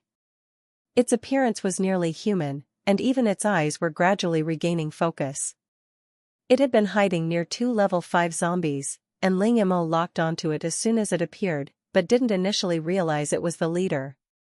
By the time she did, it had already escaped. Ling Mo looked down at the zombie corpses left behind, only to find the crystal core gone, another dual-powered ability at work. On Blue Star, only Ling Mo and Ye Kai had awakened multiple abilities, and both had done so artificially. Yet here, within just over 10 days, she had already encountered 2 naturally awakened dual-powered entities, zombies, no less. It was infuriating how much more human-like these monsters seemed. Ling Mo scanned the empty corpses, trying to discern the zombie leader's second talent. It was likely an ability called Nascent Soul, similar to cultivation novels where practitioners at the nascent soul stage can continuously regenerate as long as their soul remains intact. Here, the zombie's nascent soul appeared tied to a crystal core. What a nuisance, Ling Mo muttered, feeling an urge to give up. With this talent, the only way to kill the zombie was to eliminate all zombies, leaving it with no hosts to inhabit or regenerate from.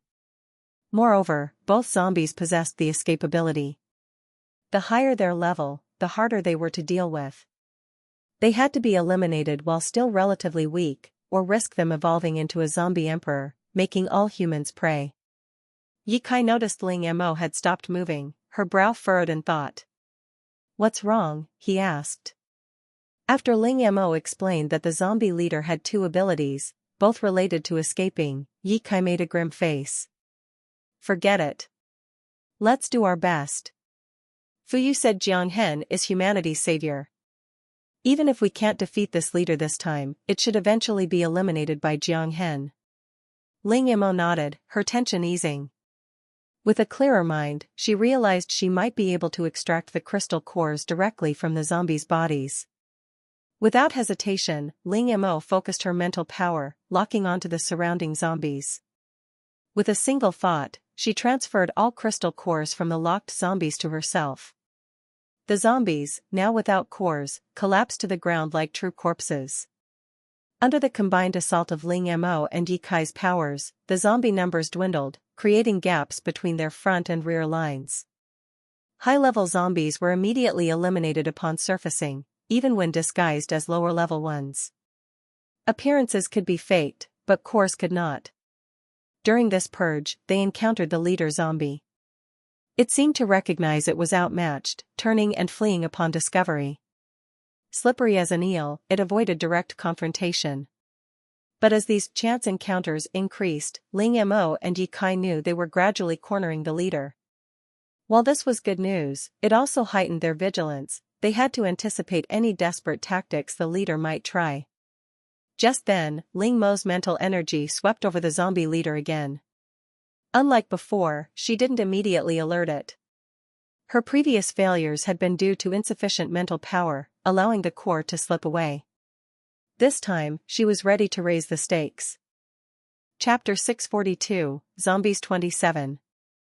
Gotcha. Once enough spiritual energy had been amassed, Ling Mo instantly tightened her control over all her spiritual power.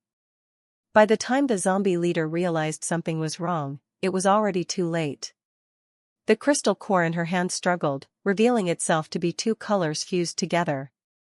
A faint fluctuation emanated from the core, and a voice spoke, "I want to make a deal with you." Ling Mo was momentarily startled. She had never heard a crystal core speak before, but quickly composed herself. "What deal?" "If you release me, I will order all the zombies here to retreat." Seemingly realizing it had no way to escape, the zombie leader offered this deal. A hint of resentment and grievance lingered in its tone, as if it couldn't comprehend why such a powerful human existed. The reason for its rapid rise was clear: the zombie leader had 2 abilities. First, it used spatial teleportation to constantly locate high-level zombies. Then, using its second talent, the nascent soul, it possessed those zombies to increase its own power. The sudden zombie horde had been drawn here by sensing the force within the base, though it would have come eventually regardless. Ling Mo asked casually, "You should know that with our strength, wiping out these zombies is only a matter of time." The zombie leader grew anxious. So few humans possess superpowers. Each one that dies is one less. Don't you feel any pain?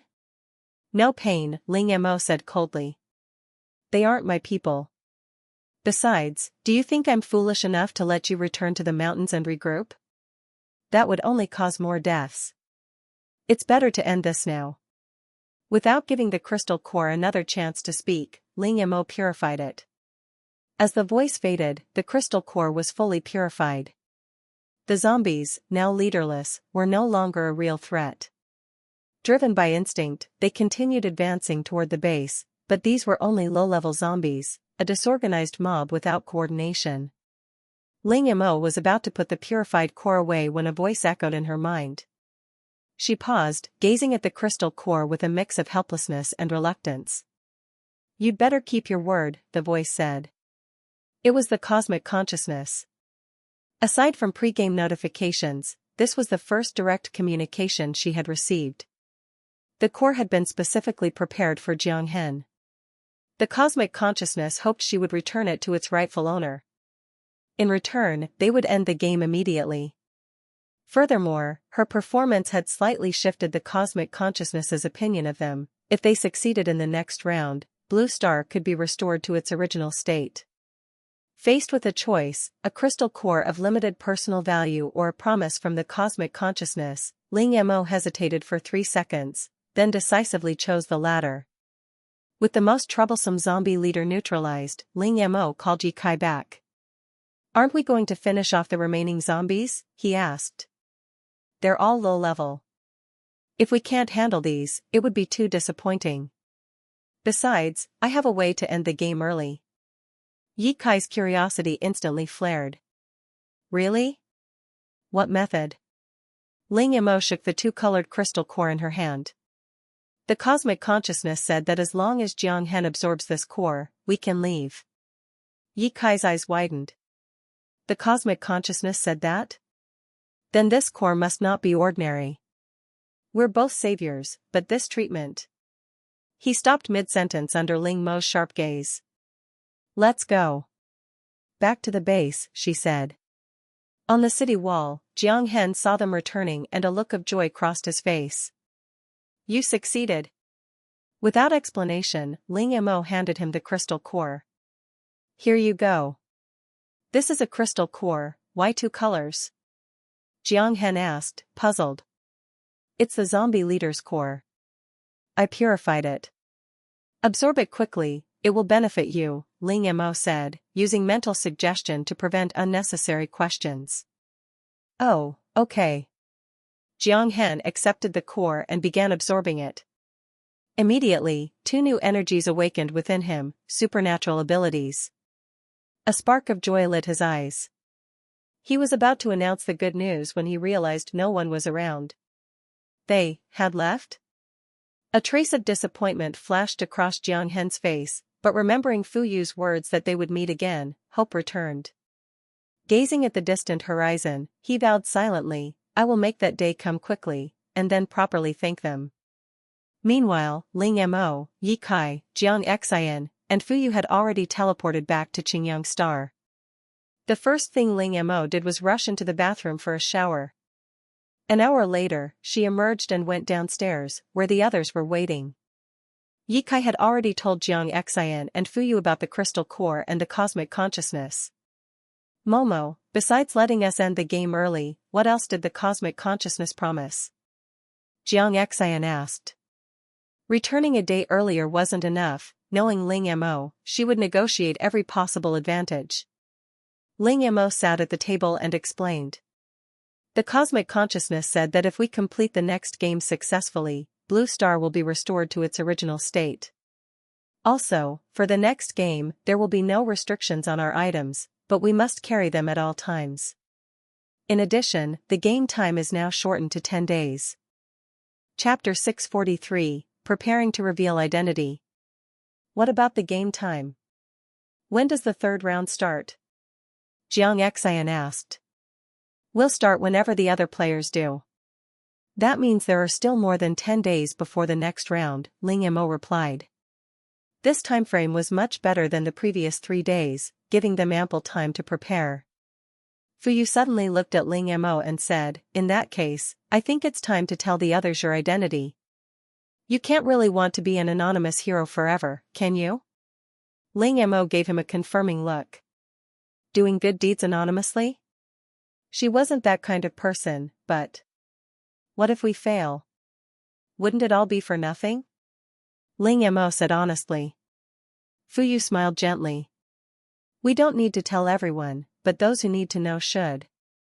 After all, barring unforeseen circumstances, the next round of the game will be our last.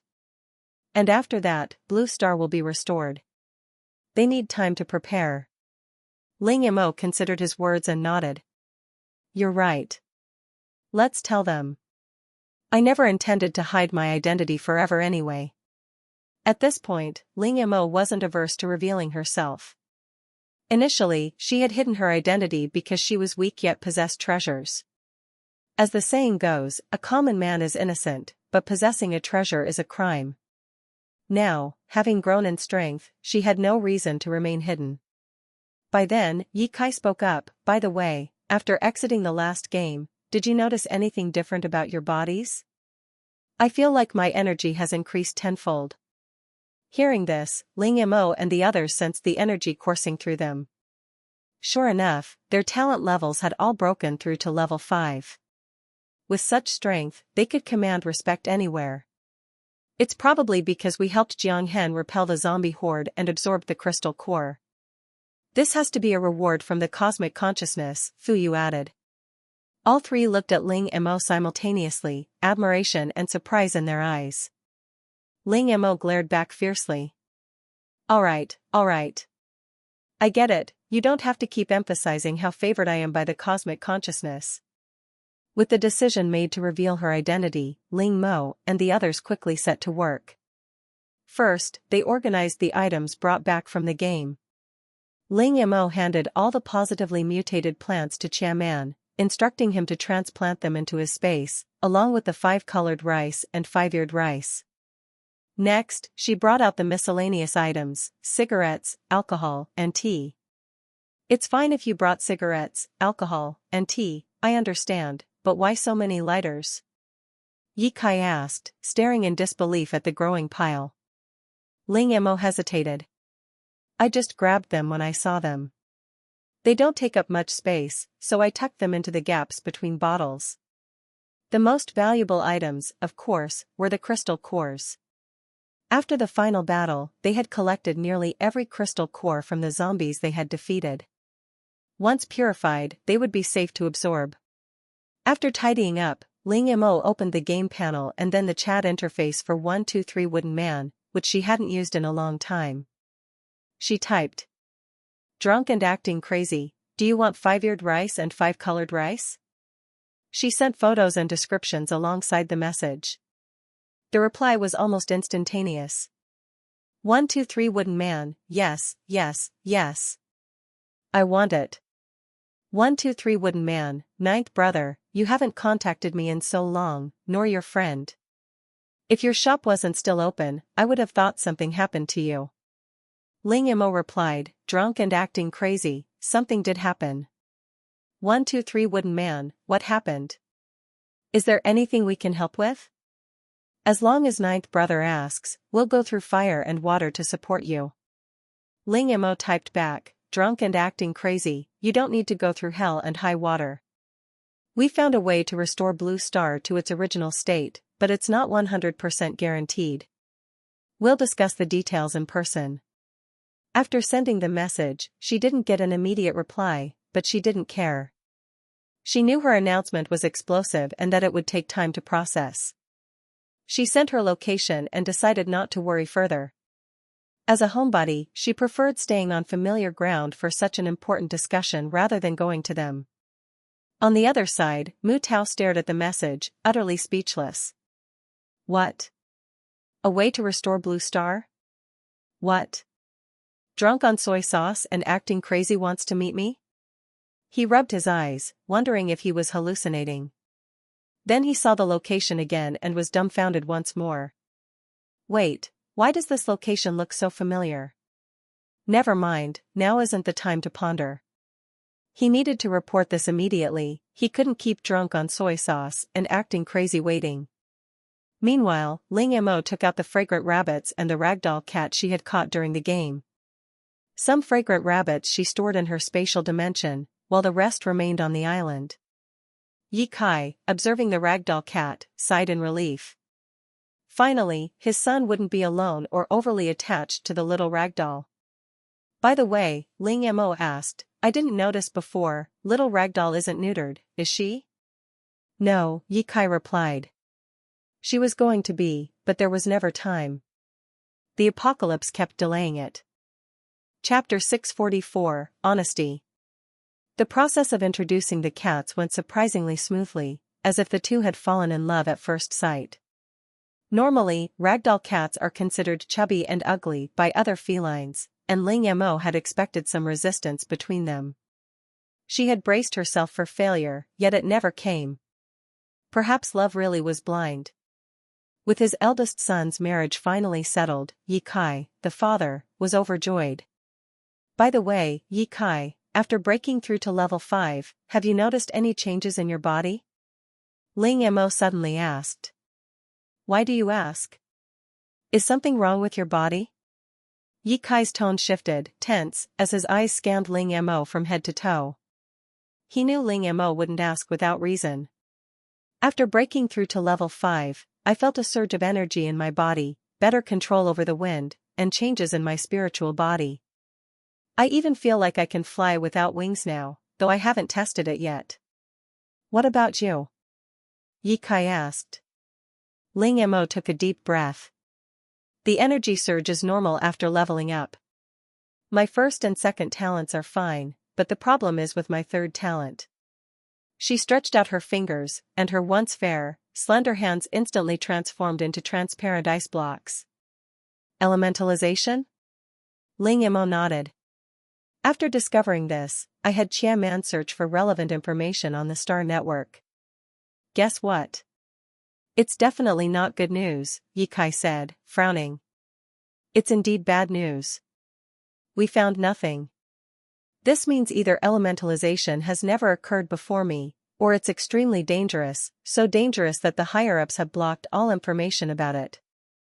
Of course, it could also be a monopolistic restriction. But if that were the case, there would at least be hints somewhere.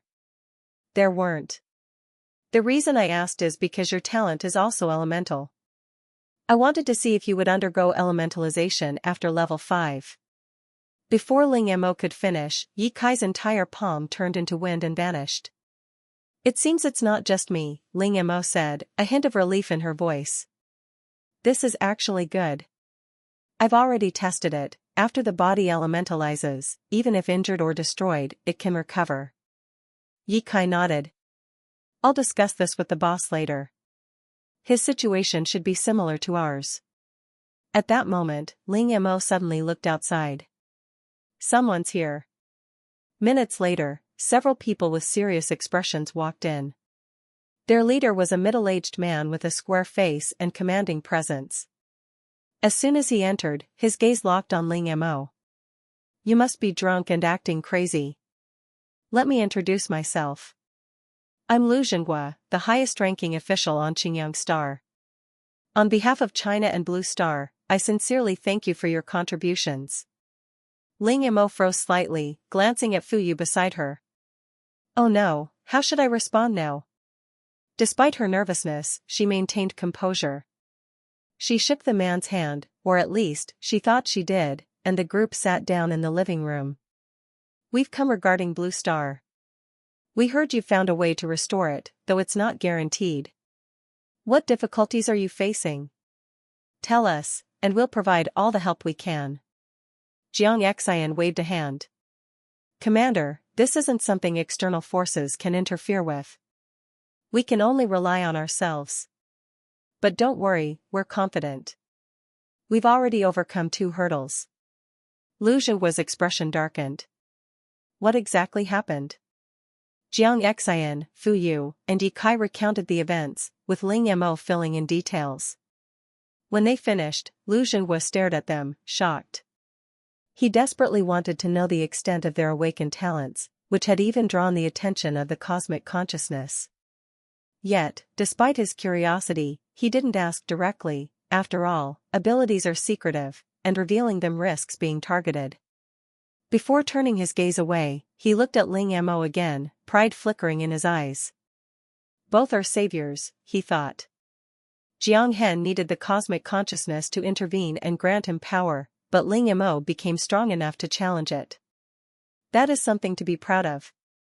After some casual conversation, Ling Mo presented the seeds of 5-eared rice and 5-colored rice, along with a male and female fragrant rabbit, explaining their characteristics. Lu Zhenhua accepted the gifts with trembling hands. Don't worry. We won't let you down. I'll also have someone send over the complete list of items we've collected. If you need anything, just take it. Ling Mo's expression suddenly changed as she remembered something. Chief, there's something I need your help with. But it's very dangerous. Before she could finish, Lu Zhenhua interrupted. Just say it. Even if it's dangerous, can it be more dangerous than what you're about to do? Ling Mo nodded, speaking honestly. I want you to send people to other planets to collect items that will improve our resistance to unexpected threats. Her original plan was to travel to several planets over the next few days or assign missions to collect these items. But with time constraints, she decided to delegate the task to Lu Zhenhua. Lu Zhenhua agreed without hesitation. No problem. But how will we reach these planets? They don't have Federation ID cards, Yi Kai muttered. That's no problem, Ling Mo said. I have a teleportation portal that can send you there. Of course, before sending anyone else, she needed to scout these places herself. After discussion, Ling Mo began her preparations immediately. In addition to Ice Star, which she had already visited, her destinations included Dark Star, Dragon Star, Flame Star, Whirlwind Star, Gravity Star, and dozens of other planets. Chapter 645, Kidnapping. According to Qiaman's information, these planets all contained substances similar to ice chestnuts that could enhance resistance. Obtaining them wasn't particularly dangerous, just extremely time-consuming. Ling Mo's plan was for the 4 of them to split into groups and travel to all these planets during the allotted time. Now, with outside help, a considerable amount of time could be saved. While Ling Mo scouted and recorded the coordinates of the planets, the others weren't idle. They began selecting personnel for the planetary missions, while also focusing on Blue Star. Previously, the situation on Blue Star had been grim, species extinction was widespread, and even some suggested abandoning the planet. But now, with hope returning, all previous measures, like the massive underground heating system, were reinforced and still effective. Ling Mo meticulously plotted a route connecting all the planets and secured tickets. After 2 days of careful preparation, she had recorded the coordinates of the last planet and had Qiaman notified Jiang Xian on Qingyang Star that departure was ready. She let out a sigh of relief, planning to disembark at the next stop and purchase return tickets. But at that moment, disaster struck. The ship, which had been traveling smoothly, suddenly swayed violently, throwing many passengers to the ground. Shouts and curses filled the cabin as people scrambled to their feet, demanding answers from the crew. The crew themselves were bewildered, trying their best to calm the panicked passengers. Ling Mo, secured by her seatbelt, was unharmed. Curious, she probed the cockpit with her mental energy, and what she saw made her eyes widen in shock. The spaceship had been hijacked. Her breath caught. Her expression turned grave. A staff member approached with a smile. "Sir, you look unwell. What's wrong?" Ling Mo studied the person carefully but chose not to reveal the truth. Panic wouldn't help, and besides, not everyone might believe her. Moreover, she couldn't be certain there weren't accomplices on board. From what she could detect, Only 3 hijackers were in the cockpit, 2 holding hostages, and 1 controlling the ship. The turbulence had been caused by subtle changes in trajectory. 3 people alone seemed too few, there were likely more accomplices hidden among the passengers. Feigning discomfort, Ling Mo said, "The turbulence made me a little seasick. I'll be fine after some rest." "I see. Let me get you some water," the staff member replied softly, returning shortly with a glass. Ling Mo thanked him and sipped slowly, but in reality, she used her spatial ability to transfer the water directly into her pocket dimension, feeding one of her fragrant rabbits, which promptly fell asleep. Her suspicions confirmed, there were indeed accomplices aboard, probably more than one. "A little sleepy, want to sleep," Ling Mo muttered, closing her eyes and pretending to slumber. The staff member took the remaining glass and continued serving others, unaware that Ling Mo was fully alert. "Call the authorities," she mentally instructed, but Qiaman's reply came immediately. "Master, I can't. They're using a new type of confinement device. The AI is still functioning, but we can't send messages outside. Any attempt to contact others will be detected instantly." Ling Mo's heart sank. She should have checked the almanac before leaving. "Even you can't get through?" she asked, frustration evident. "Sorry, Master. This device was specifically developed to counter AI. I'm powerless here." "It's not your fault. Don't blame yourself." She decided to observe quietly and wait. The use of a sleeping potion instead of poison meant the hijackers didn't intend to kill them, yet. Their motives remained unclear, but it was definitely not benign. 7 or 8 hours later, the spaceship finally landed. The hidden accomplices revealed themselves, over a dozen armed people. Ling Mo's earlier caution had been wise. A direct confrontation could have been disastrous, especially in the cramped space with innocent passengers nearby. Moments ago, someone had whispered pirate, and in the next second, they were executed. It became painfully clear, these people were ruthless, with dark intentions for the passengers. Ling Mo concealed herself in the crowd, keeping a low profile to plan her escape. She had avoided contacting Qiaman, knowing the AI couldn't penetrate the hijackers' devices. Even without his guidance, she could infer where they were being taken, and likely what awaited them. Her mind sharpened. The kidnapping was only the beginning.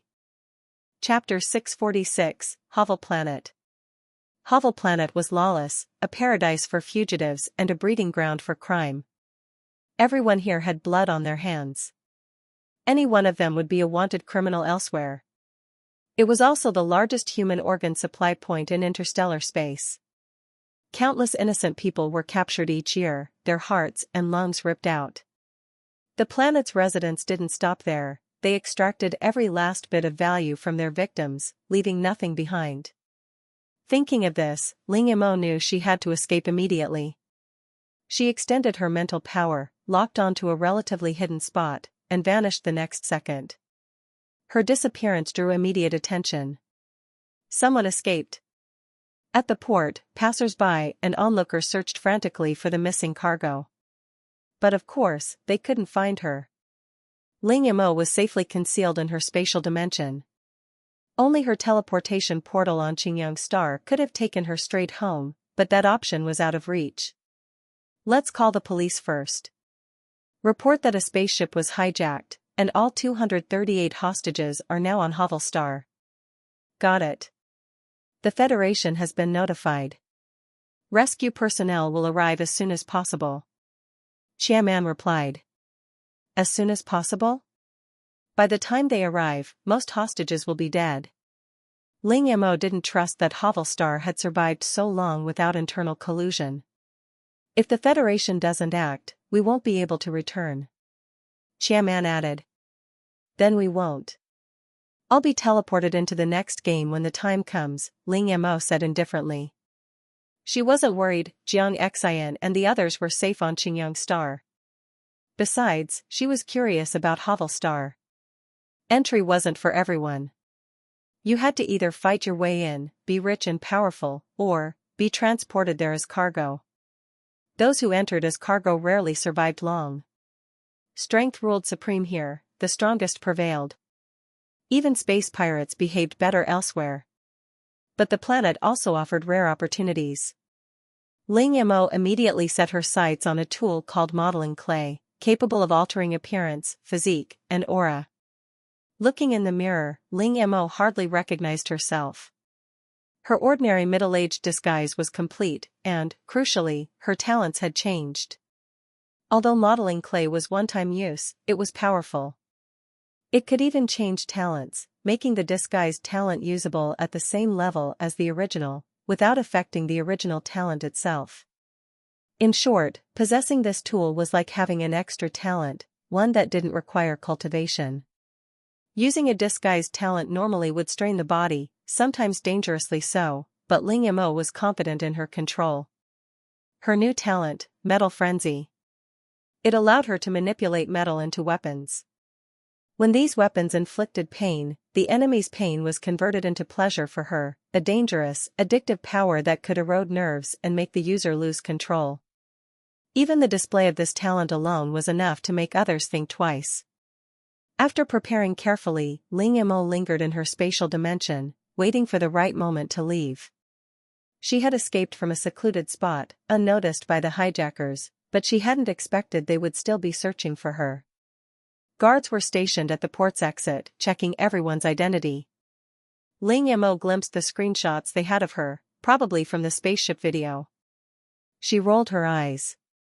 Why pick the ugliest one? Her frustration grew, and with it, a spark of murderous intent. At the exit, she unleashed Metal Frenzy.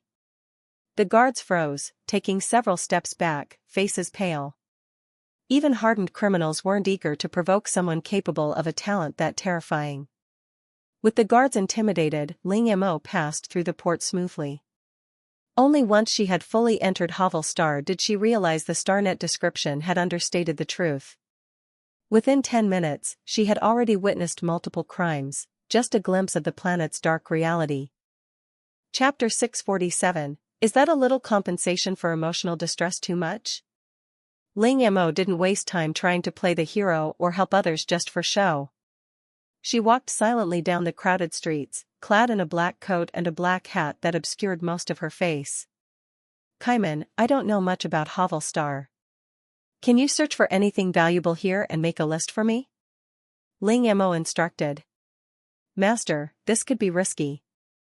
The Star Network's information is incomplete, and some of it is fabricated.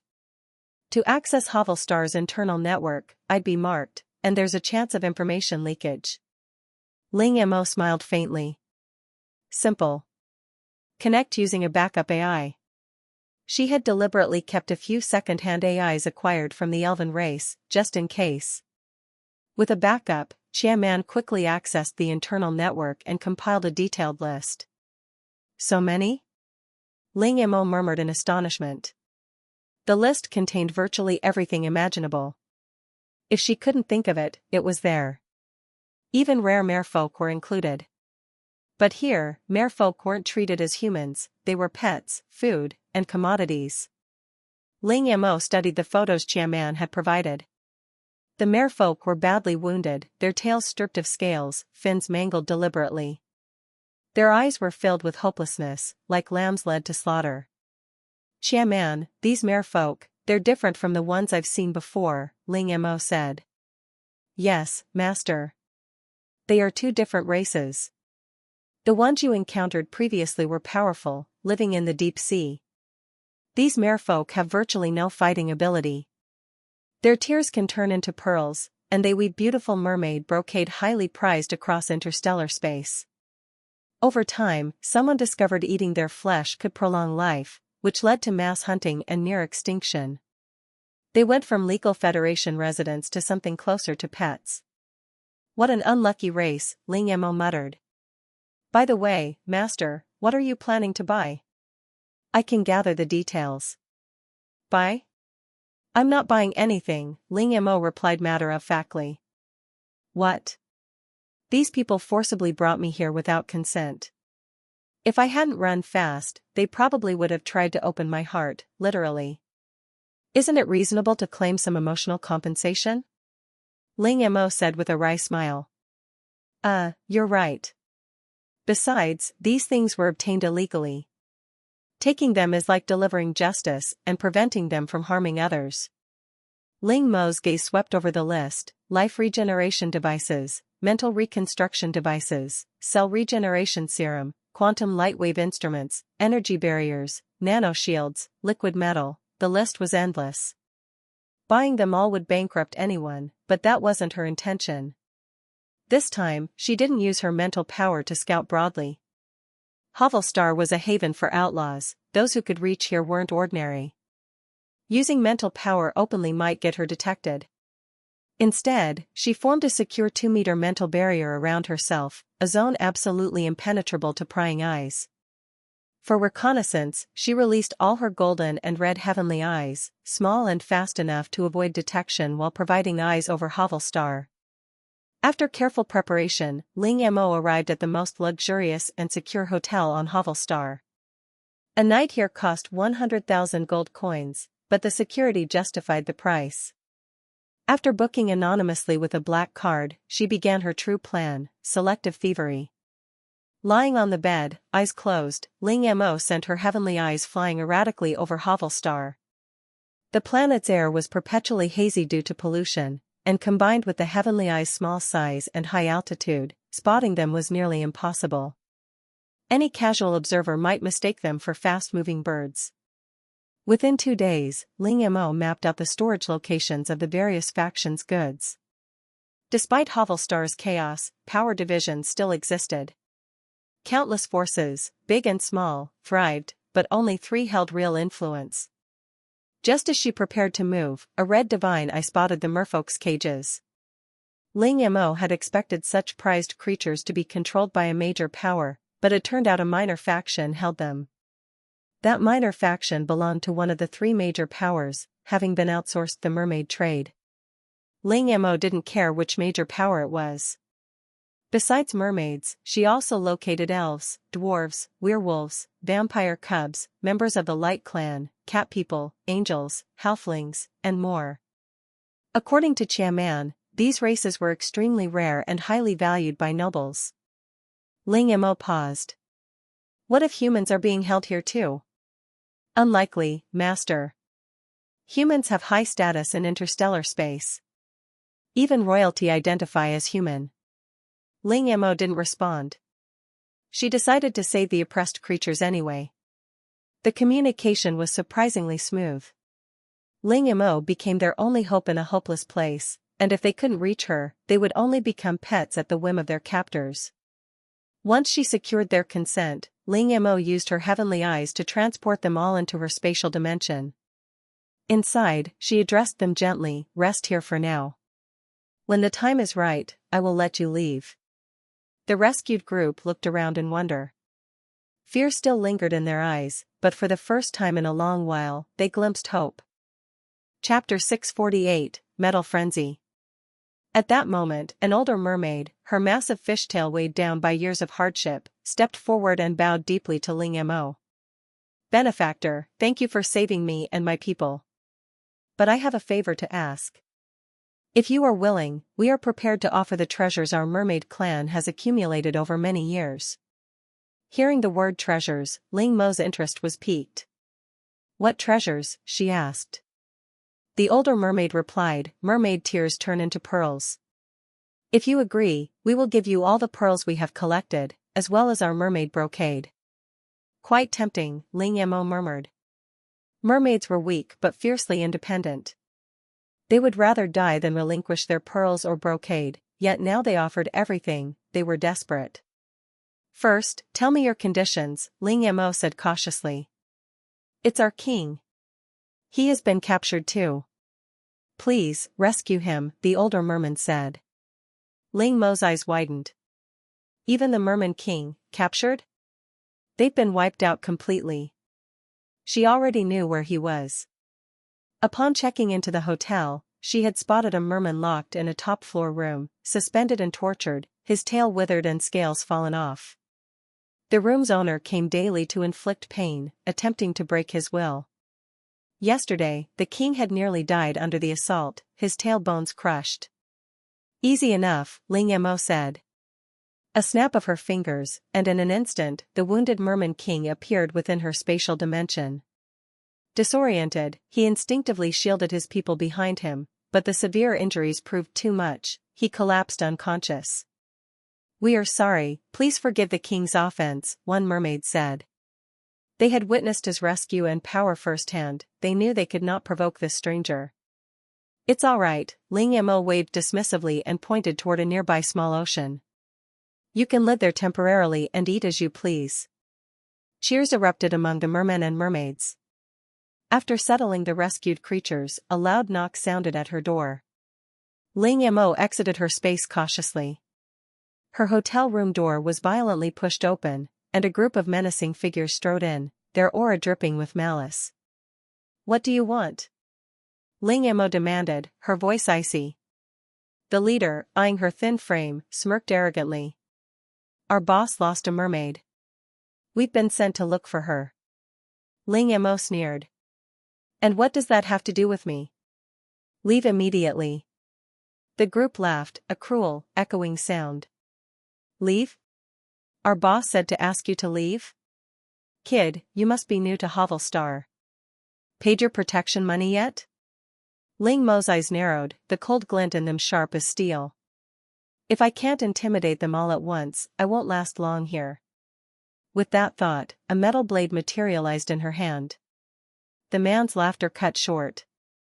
Blood spurted from his neck, splattering across the room and Ling Mo's face. Only when his body slumped to the floor did the remaining men freeze, staring in terror. Ling Mo's eyes gleamed with excitement, a smile curling on her lips. The dagger in her hand shifted and warped, the shape flowing as if alive. "Metal frenzy, run," she whispered. In an instant, everyone still alive fled as if possessed by a ghost. Even the onlookers outside vanished. Metal frenzy's terror lay in its insatiable nature. The more it struck, the more exhilarated it became. Every kill heightened its excitement, unlike humans, who would tire or panic. Once the chaos subsided, Ling Mo sheathed her dagger and collapsed onto the bed. Finally, she understood why metal frenzy was so feared. The sensation was intoxicating, like a chilled Coke multiplied 100-fold on a scorching summer day. For a fleeting moment, she almost wanted to kill them all, but she controlled herself. After a while, her emotions calmed. She surveyed the bloodstains and decided on a shower before dealing with the corpse. Half an hour later, she emerged to find the room spotless, the smell gone. "Not bad," she murmured. "Seems these people know how to handle things." Ling Mo settled on the bed, feeling unusually pleased. What she didn't know was that all the surrounding hotel guests, rooms to her left, right, diagonals, and across the hall, had cancelled their bookings. Some said they'd rather sleep on the streets than stay near someone with a metal fetish. The hotel management was in a bind. Offending such a dangerous guest could be fatal. Yet losing so many patrons at once left them unable to explain the situation to the owner. "Ladies and gentlemen," the front desk manager said nervously, "please don't worry. I need to consult with the owner first." Chapter 649, If we don't close the net now, we'll become the boss. Soon, the results of her request arrived.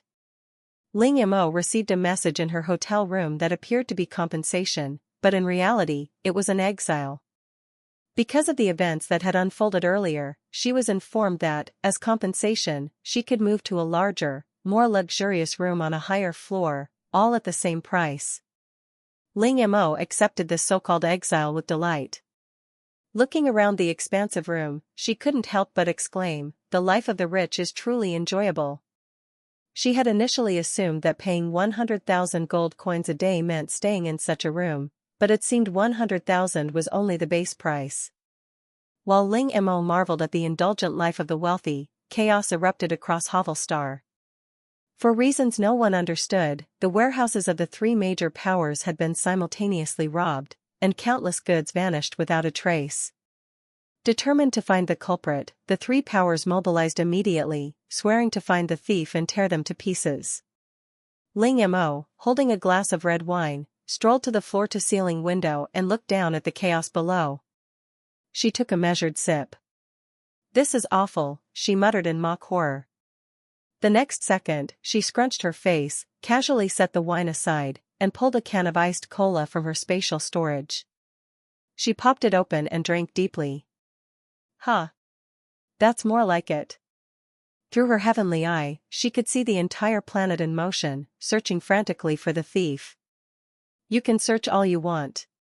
You'll never find me, Ling Mo said with a smile.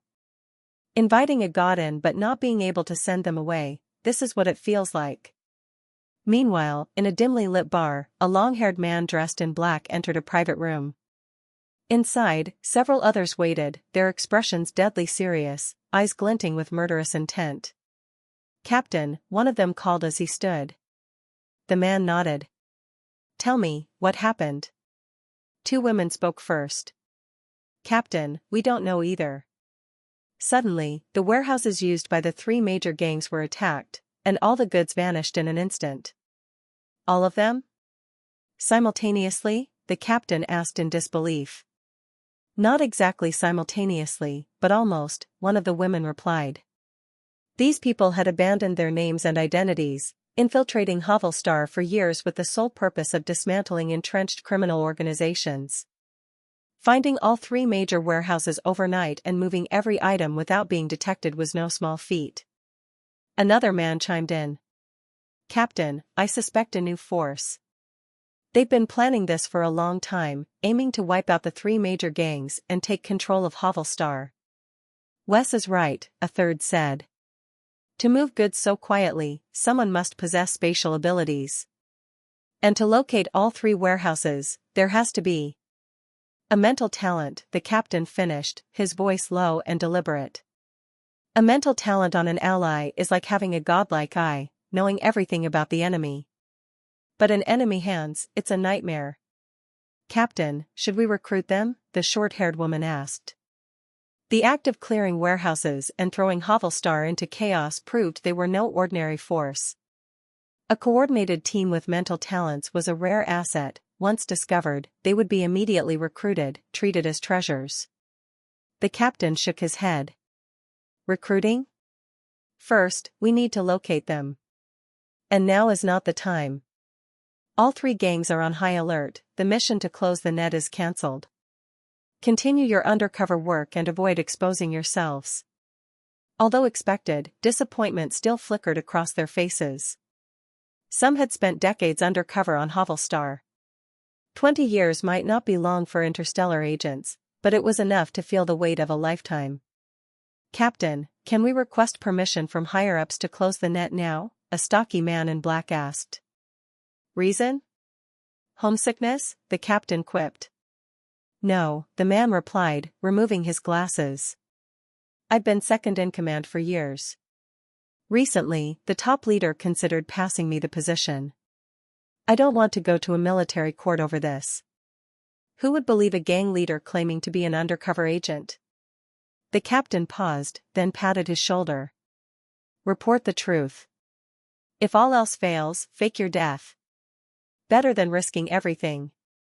He couldn't truly become the top leader. If that happened, even jumping into the Yellow River wouldn't save his reputation. By the way, headquarters received a report, a fully loaded spaceship was hijacked to Havel. The higher-ups ordered immediate rescue efforts. The hostages reported it? Yes, likely. The short-haired woman added, I know about this. Most hostages were taken to a research lab, but one escaped. Reviewing the footage shows a young girl. She disappeared suddenly, using a spatial talent. Spatial? Are you sure? Chapter 650, Research Institute. That person suddenly disappeared from the surveillance footage. Aside from space-time continuation, I can't think of any other explanation, the short-haired woman said. Since then, the port's entrances and exits have been immediately sealed. Everyone entering or leaving is being strictly searched, but so far, no trace of that person has been found. If that's the case, you should be careful, the man said, his voice low and serious. A young girl in a situation like this must be terrified. Find her, and protect her. The group then discussed their next steps before leaving, one by one. What they didn't notice, however, was a golden heavenly eye quietly rolling out from behind a cabinet. Ling Mo controlled it, guiding it out of the private room. By chance, she overheard the conversation, learning explosive information. Those earlier figures were undercover agents, and one had risen all the way to second in command. Ling Mo lay back on her bed, recalling the conversation. They seemed to have no ill intent toward her. Should she reveal herself to them?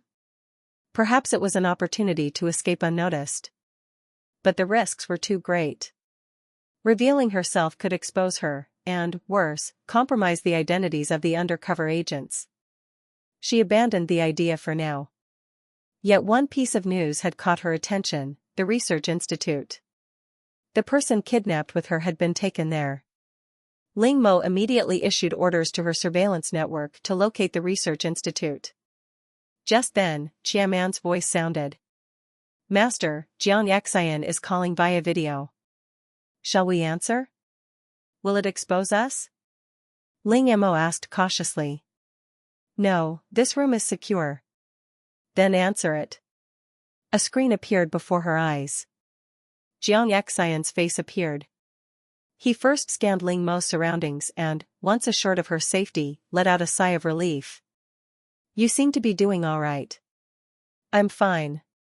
No immediate danger," Ling Mo replied. "That's good. When I heard you were kidnapped, Yi Kai immediately wanted to rescue you. Fu Yu even calculated the precise location of Havel Star." Ling Mo waved a hand. "Don't let them come. I'm very safe here, and I've already collected quite a few things." "Free?" "Of course." "When will you be back?"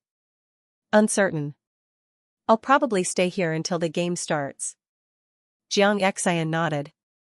"I know you have many trump cards, but be careful.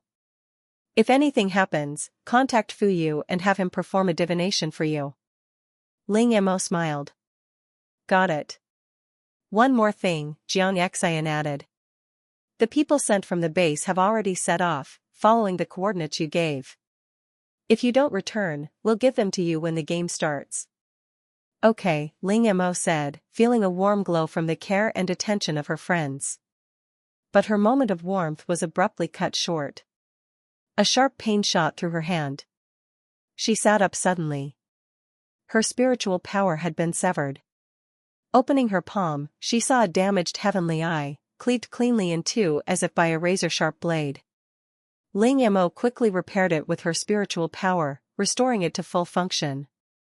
By reviewing the last image it captured, she saw a white building marked with 3 bold characters: Research Institute. After she had ordered the heavenly eye to investigate, it had been attacked as soon as it approached, the signal ending abruptly. She didn't think the heavenly eye had been detected. It was likely a defense system attacking anything approaching without authorization.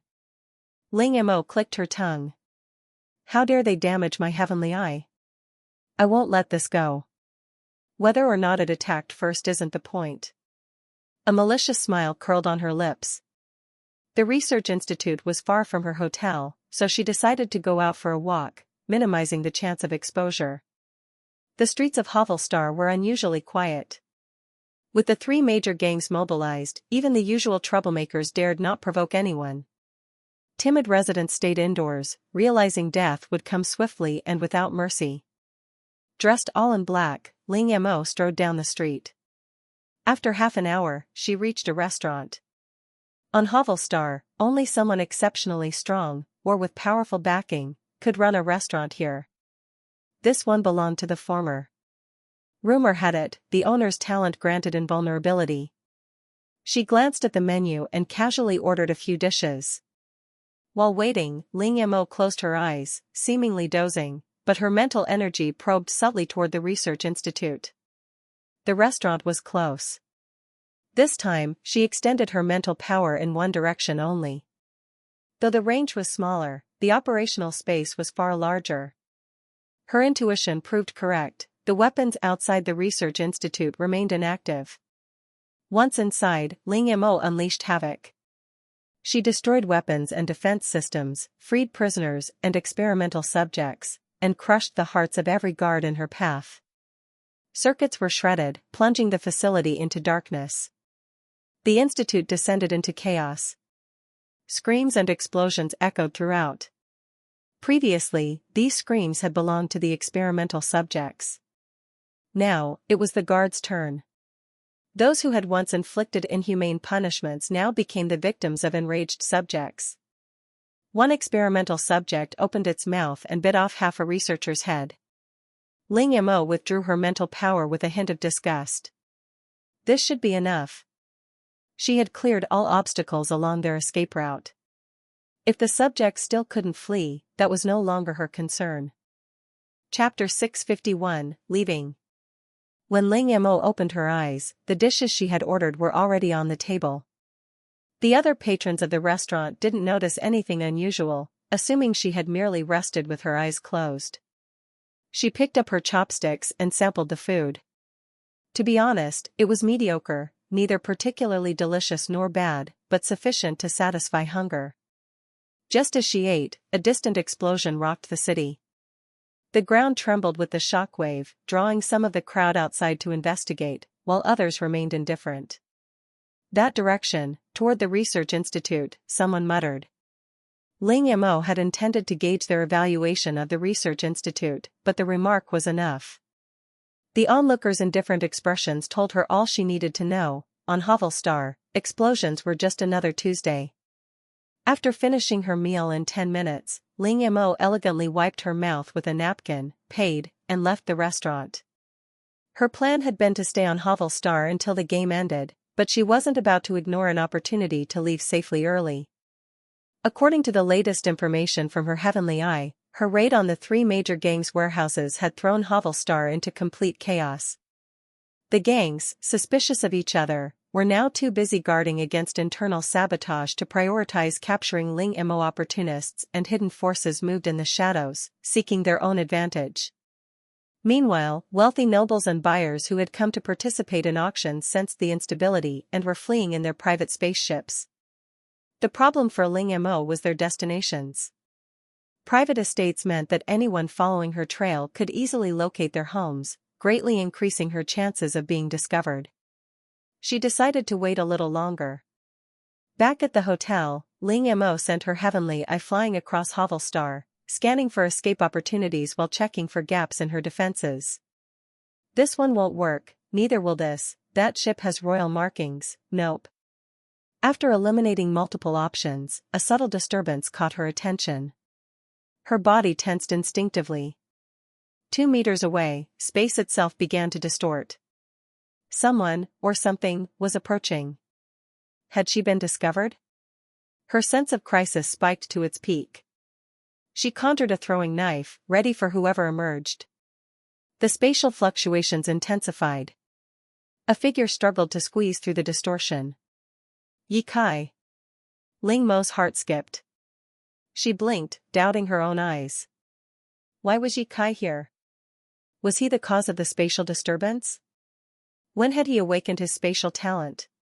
Yi Kai froze when he saw her, then relaxed after hearing her voice. You finally arrived. Come back with me, he said, reaching out. Ling Mo hesitated. Wait, why are you here? It's like this, Yi Kai explained. We couldn't leave you alone on Star. Remember the Rubik's Cube we got from the pirates? Fuyu restored an advanced version, which allows a wish to be granted. And you wished to be taken back? Ling Mo asked. At first, no. You initially wished to teleport directly from Star to Qingyang Star, but that was rejected. Fuyu tried multiple times before finally opening a spatial tunnel between Qingyang Star and Star. It lasts only 10 minutes, so we have to be quick. With that, Yi Kai pulled Ling Mo into the spatial tunnel. The tunnel was cramped, they had to crawl on their stomachs. Even breathing felt like a luxury. This is too crowded. Couldn't you make it bigger? Ling Mo complained. Stop complaining. This is the limit, Yi Kai replied. 3 minutes in, it felt like an eternity. Fortunately, the exit appeared. They crawled out, and exactly 10 minutes later, the tunnel collapsed behind them with a crisp sound, turning to dust. Ha ha ha, I'm back. Ling Mo laughed heartily, hands on her hips, gazing at the familiar surroundings. By the way, I brought back a lot of good stuff this time, she said, grinning. What good stuff? Ye Kai asked. You'll see soon. Let's go outside, too much stuff won't fit in the room, Ling Mo said, moving toward the open area. Outside, she turned to Jiang Xian, Fu Yu, and Ye Kai. Contact the base later. Tell them I have a batch of brand new weapons and spaceships here. Have them come and take them. How many exactly? Jiang Xian asked. About a few thousand, Ling Mo replied, all small combat spaceships, fully loaded with weapons. Several thousand? You've emptied Havel Star. Fu Yu joked. Ling Mo nodded seriously. Even if not completely empty, it's close enough. They don't deserve sympathy, they kidnapped me. These spaceships are newly manufactured, with the latest weapons. Ordered by pirates, apparently. At an open space, Ling Mo began taking items from her spatial storage she deemed useful. Some were too large to carry and remained inside. Chapter 652, 5S Class Mecha. Ling Mo didn't take out everything at once, there were simply too many items. Instead, she selected a few of each category for the others to examine. By the way, I strongly recommend everyone get one of these, especially Jiang Xian and Fu Yu. The three of them followed her gaze. Floating in the air was a metallic sphere, roughly the size of a basketball. What is this? Jiang Xian asked, curious. This is the latest 5S class mecha, Ling Mo replied. She reached out and touched the sphere. Instantly, it disintegrated into countless minuscule particles, each one attaching seamlessly to her body. This 5S class mecha integrates perfectly into your cells. When not in use, it is completely undetectable. Most exoskeletons, no matter how advanced, carry some risk of exposure. This one? Practically invisible. She paused, letting them absorb the information. Exoskeletons are mostly for support. This 5S class mecha is designed for combat, full adaptability, extreme environments, even generating its own air supply. It's armed with dozens of weapons and can connect to an AI to change form. With a series of mechanical clicks and whirs, a pair of metallic wings sprouted from Ling Mo's back, lifting her gracefully into the air. This mech can fly at speeds up to light speed, she said, hovering. Although, I don't recommend actually trying that speed. Ye Kai, Jiang Xian, and Fu Yu were all captivated. They instinctively asked, why? Won't flying at light speed damage the mech? Not the mech, Ling Mo replied, a sly smile tugging at her lips. It's our bodies that might not survive it. Her implication was clear, the mecha was perfect. They, however, were not. Each of them quickly suited up, donning their own mecha. Momo, what are these round protrusions on the backs of the mechs? They look detachable. Ye Kai asked, inspecting the 10 round nodes on his hands. Those are spatial hubs, Ling Mo explained. They store weapons. Otherwise, where do you think all these arms, swords, and tools come from? Keep them stocked. In addition to the hand hubs, there are 2 more on each side of your waist. This mech was designed for solo combat, so you have maximum storage for supplies. After distributing the mechs, Ling Mo introduced the other items.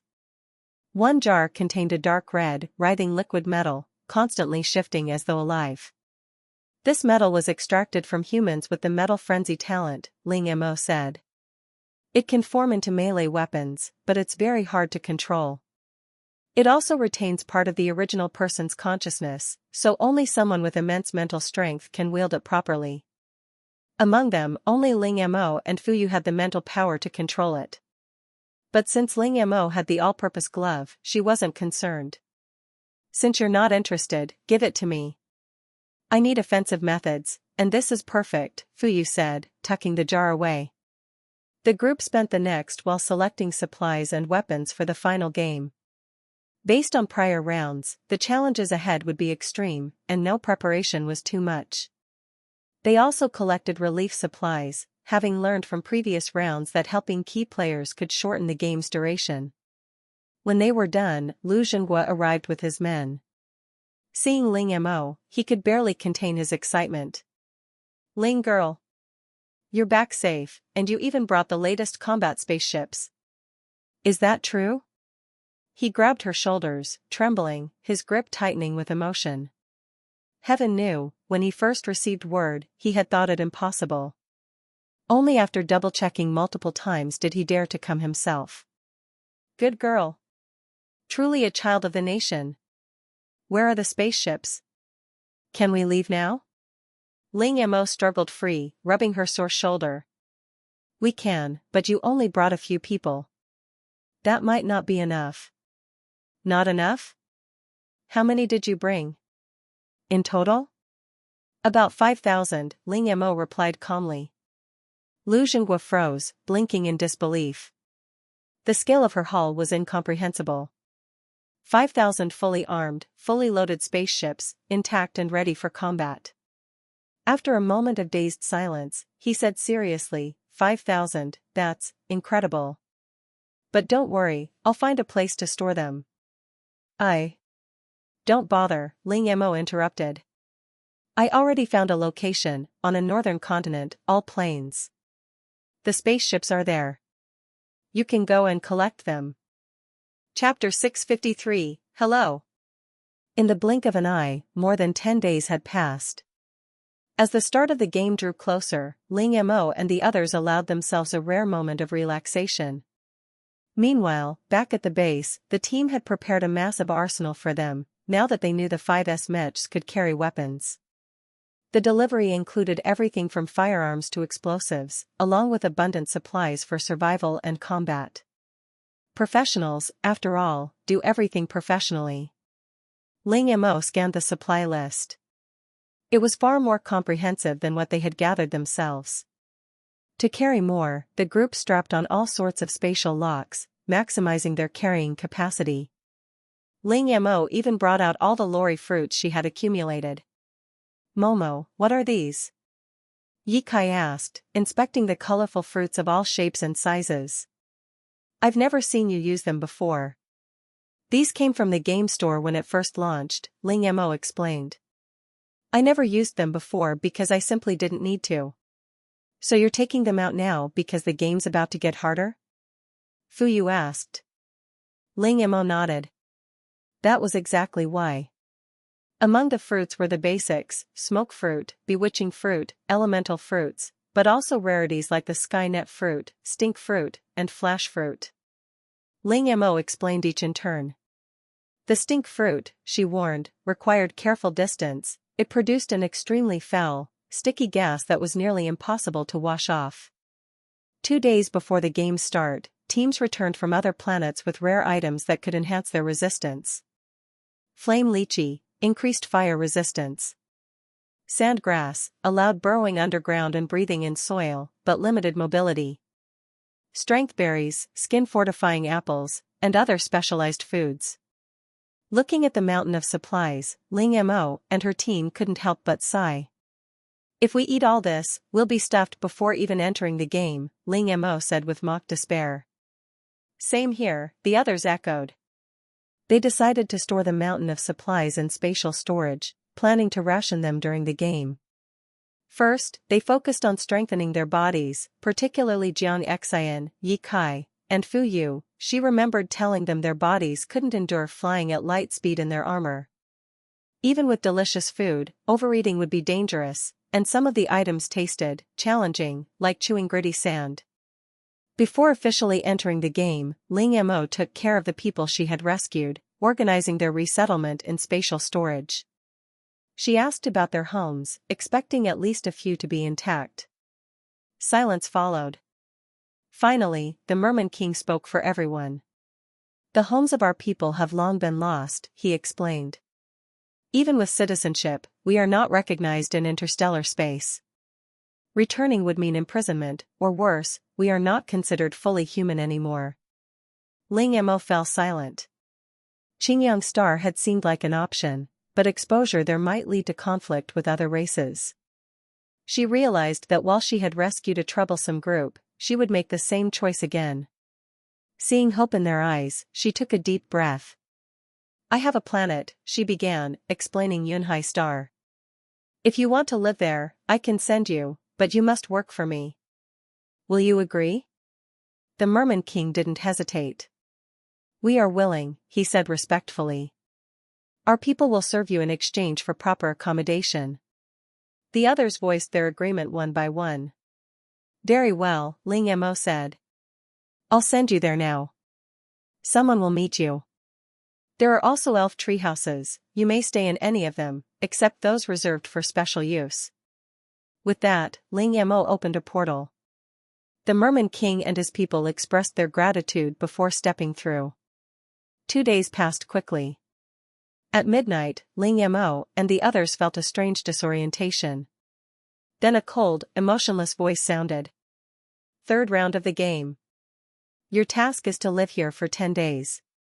No further instructions were given. When Ling Mo opened her eyes, she found herself in a desolate wilderness. The air was thick with foul odors. Warning! The air quality here is extremely poor, exceeding minimum detection ranges. Classified as severely polluted. A helmet-like device materialized above her head, filtering the air instantly. Ling Mo frowned as she read the pollution stats. She planned to leave as soon as possible, but then a figure appeared in the distance, waving and greeting her. Chapter 654, Hello too. Here, the people are, surprisingly polite. The next moment, Ling Mo didn't hesitate at all. She spun on her heel, preparing to leave. In this desolate place, with the air heavily polluted, a stranger suddenly appearing out of nowhere and greeting you with a hello? Even the simplest logic screamed that something was off. Who knew what kind of thing that was? Just as Ling Mo was about to use spatial teleportation to get away, the shadow in the distance suddenly closed the distance between them at an eerie speed. Then, a clear voice echoed in her mind. Hello there. It seemed like such an ordinary greeting, but Ling Mo felt goosebumps erupt across her entire body. In that instant, her mind boiled down to just 2 words, run. Run now. The next second, she vanished from where she stood, reappearing 10 kilometers away. She was about to breathe a sigh of relief, until she glanced back and her eyes went wide. The shadow, that black figure, was still following her, its voice repeatedly echoing the same 3 words, hello there. This time, though, the tone was unmistakably deranged. It was like a serial killer chasing you with a knife while muttering prayers under their breath. Ling Mo formed a sharp ice spike in her hand, aiming straight at the shadow. The figure didn't dodge or flinch, fearless, but in the next moment, the ice spike hit, sending it flying backward. Through her mental probe, Ling Mo saw the shadow dissipate mid-flight. She knew for certain, the shadow wasn't dead. A chill ran down her spine. No, she had to get out of here immediately, and figure out what kind of world she had stumbled into. With that in mind, Ling Mo ignored her own energy consumption, picking a direction and continuously teleporting. As the air pollution readings gradually decreased, she finally exhaled in relief. Good, she hadn't chosen the wrong path. She didn't know how long she had been moving, but eventually, her energy reserves were completely drained. She had no choice but to stop. Luckily, the data showed that the air around her had returned to normal, and the unsettling feeling that had plagued her earlier had vanished. She removed her helmet and put on a black mask. Hearing faint sounds of battle nearby, she decided to investigate. This world was dangerously unpredictable. Ling Mo cautiously moved toward the trembling sounds. After a few minutes, she saw in the distance several robots battling a gargantuan ant, magnified to incredible proportions. The robot's weapons barely left scratches on the ant's armor, but its powerful mandibles could deal massive damage. Still, these robots were highly experienced fighters. They knew the ant's weak points and, coordinating perfectly, eventually defeated it. At that moment, the group noticed Ling Mo standing nearby. Instantly, both sides grew alert. Ling Mo watched as the lead robot half raised its hand and waved toward her, the gesture eerily similar to that of the Black Shadow. Seriously, what is wrong with all of you? She thought, silently. Her body reacted before her mind could. She turned and ran, without a second thought. Seeing her flee without hesitation, the other robots approached. Captain, it seems she isn't infected. Once we secure the spoils, we'll catch up and see if we can find her. As they spoke, their mechanical forms gradually receded, revealing living flesh beneath. Ling Mo had already stopped running. She had genuinely intended to flee, but her energy was depleted, and she soon realized that they weren't actually pursuing her. Opening her mental probe, she overheard their conversation. It was just a test. Since they were going to come for her anyway, she slowed her pace. Taking the opportunity, she contacted the other three. Ling Mo, some areas have severe air pollution. Also, watch out for the person in the distance who waved at you saying hello. Fuyu, got it. This world is dangerous. Be careful, don't get hurt. After a while, only Fuyu responded. The status of the other two was unknown. Then, the sound of a heavy vehicle came from behind. She turned and saw a fully armed vehicle slowly approaching. Why are you alone? A man jumped down from the vehicle, asking Ling Mo. I was with my family, but they. Ling Mo lowered her gaze, putting on a pitiful, heartbroken expression. The man naturally assumed that something had happened to her family. Do you remember what happened? Trying not to alarm the young-looking girl, the man softened his tone. I only remember going out with my brothers to collect supplies. Then I saw a shadow waving at us in the distance, and then. Ling Mo couldn't continue. She broke down in tears, leaving the rest for them to imagine. As expected, the man and those in the vehicle looked at her with sympathy. Don't be sad. Your brothers would want you to survive. Ling Mo nodded. I know. I'll stay strong. But, you seem to know what kind of monster killed them. Can you tell me? You don't know? They're called infected. We still don't know how they form. They resemble humans but have no facial features. Their bodies are completely black, and if attacked, they vanish. Their attack power and speed are extreme. They seem hostile only toward creatures resembling themselves. When they encounter such a creature, they wave and say hello. Whether you respond or not, they attack the next moment, completely unpredictable. Until now, the mortality rate when facing infected is over 95%. Little girl, you are truly lucky. Chapter 655 Hello 3. After saying this, the man quickly realized he had misspoken and looked at Ling Mo apologetically. Oh, right, we're heading back to base. Do you want to come with us? He asked. Ling Mo nodded. Sure, thank you. My name is Ling Mo. I'm de Kuei, and everyone in the car is part of my team. By the way, have you awakened your talent? At that, Ling Mo nodded again, and an ice spike materialized in her hand. De Kuei's eyes lit up immediately. Ice, a nature-type talent. His gaze on Ling Mo grew intense, as if he were staring at some precious treasure.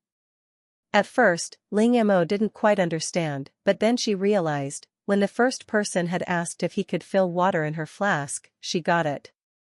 Could it be that water sources in this world were already contaminated? She didn't voice the question.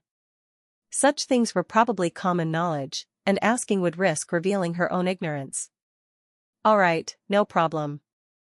Ling Mo smiled and took the first flask. The others quickly handed her theirs as well. She focused her supernatural energy, forming tiny ice beads at her fingertips. One by one, they fell into the flasks with a clear, crisp sound.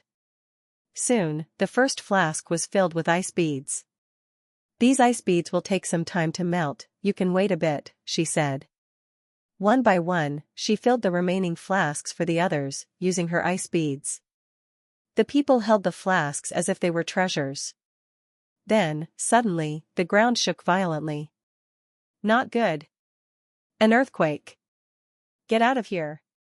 At de Kuei's command, the vehicle shot forward like an arrow from a bow, quickly leaving the area. The tremors continued. Through the window, Ling Mo saw the scene behind the car. The once flat land had split open with a massive fissure. It widened rapidly, consuming everything in its path. Yet this wasn't the most terrifying part. After expanding for a short while, the fissure suddenly froze, but the ground still trembled.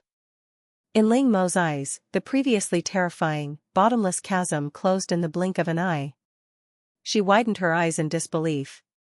Even though she had seen educational videos about earthquakes before, witnessing it firsthand was an entirely different experience.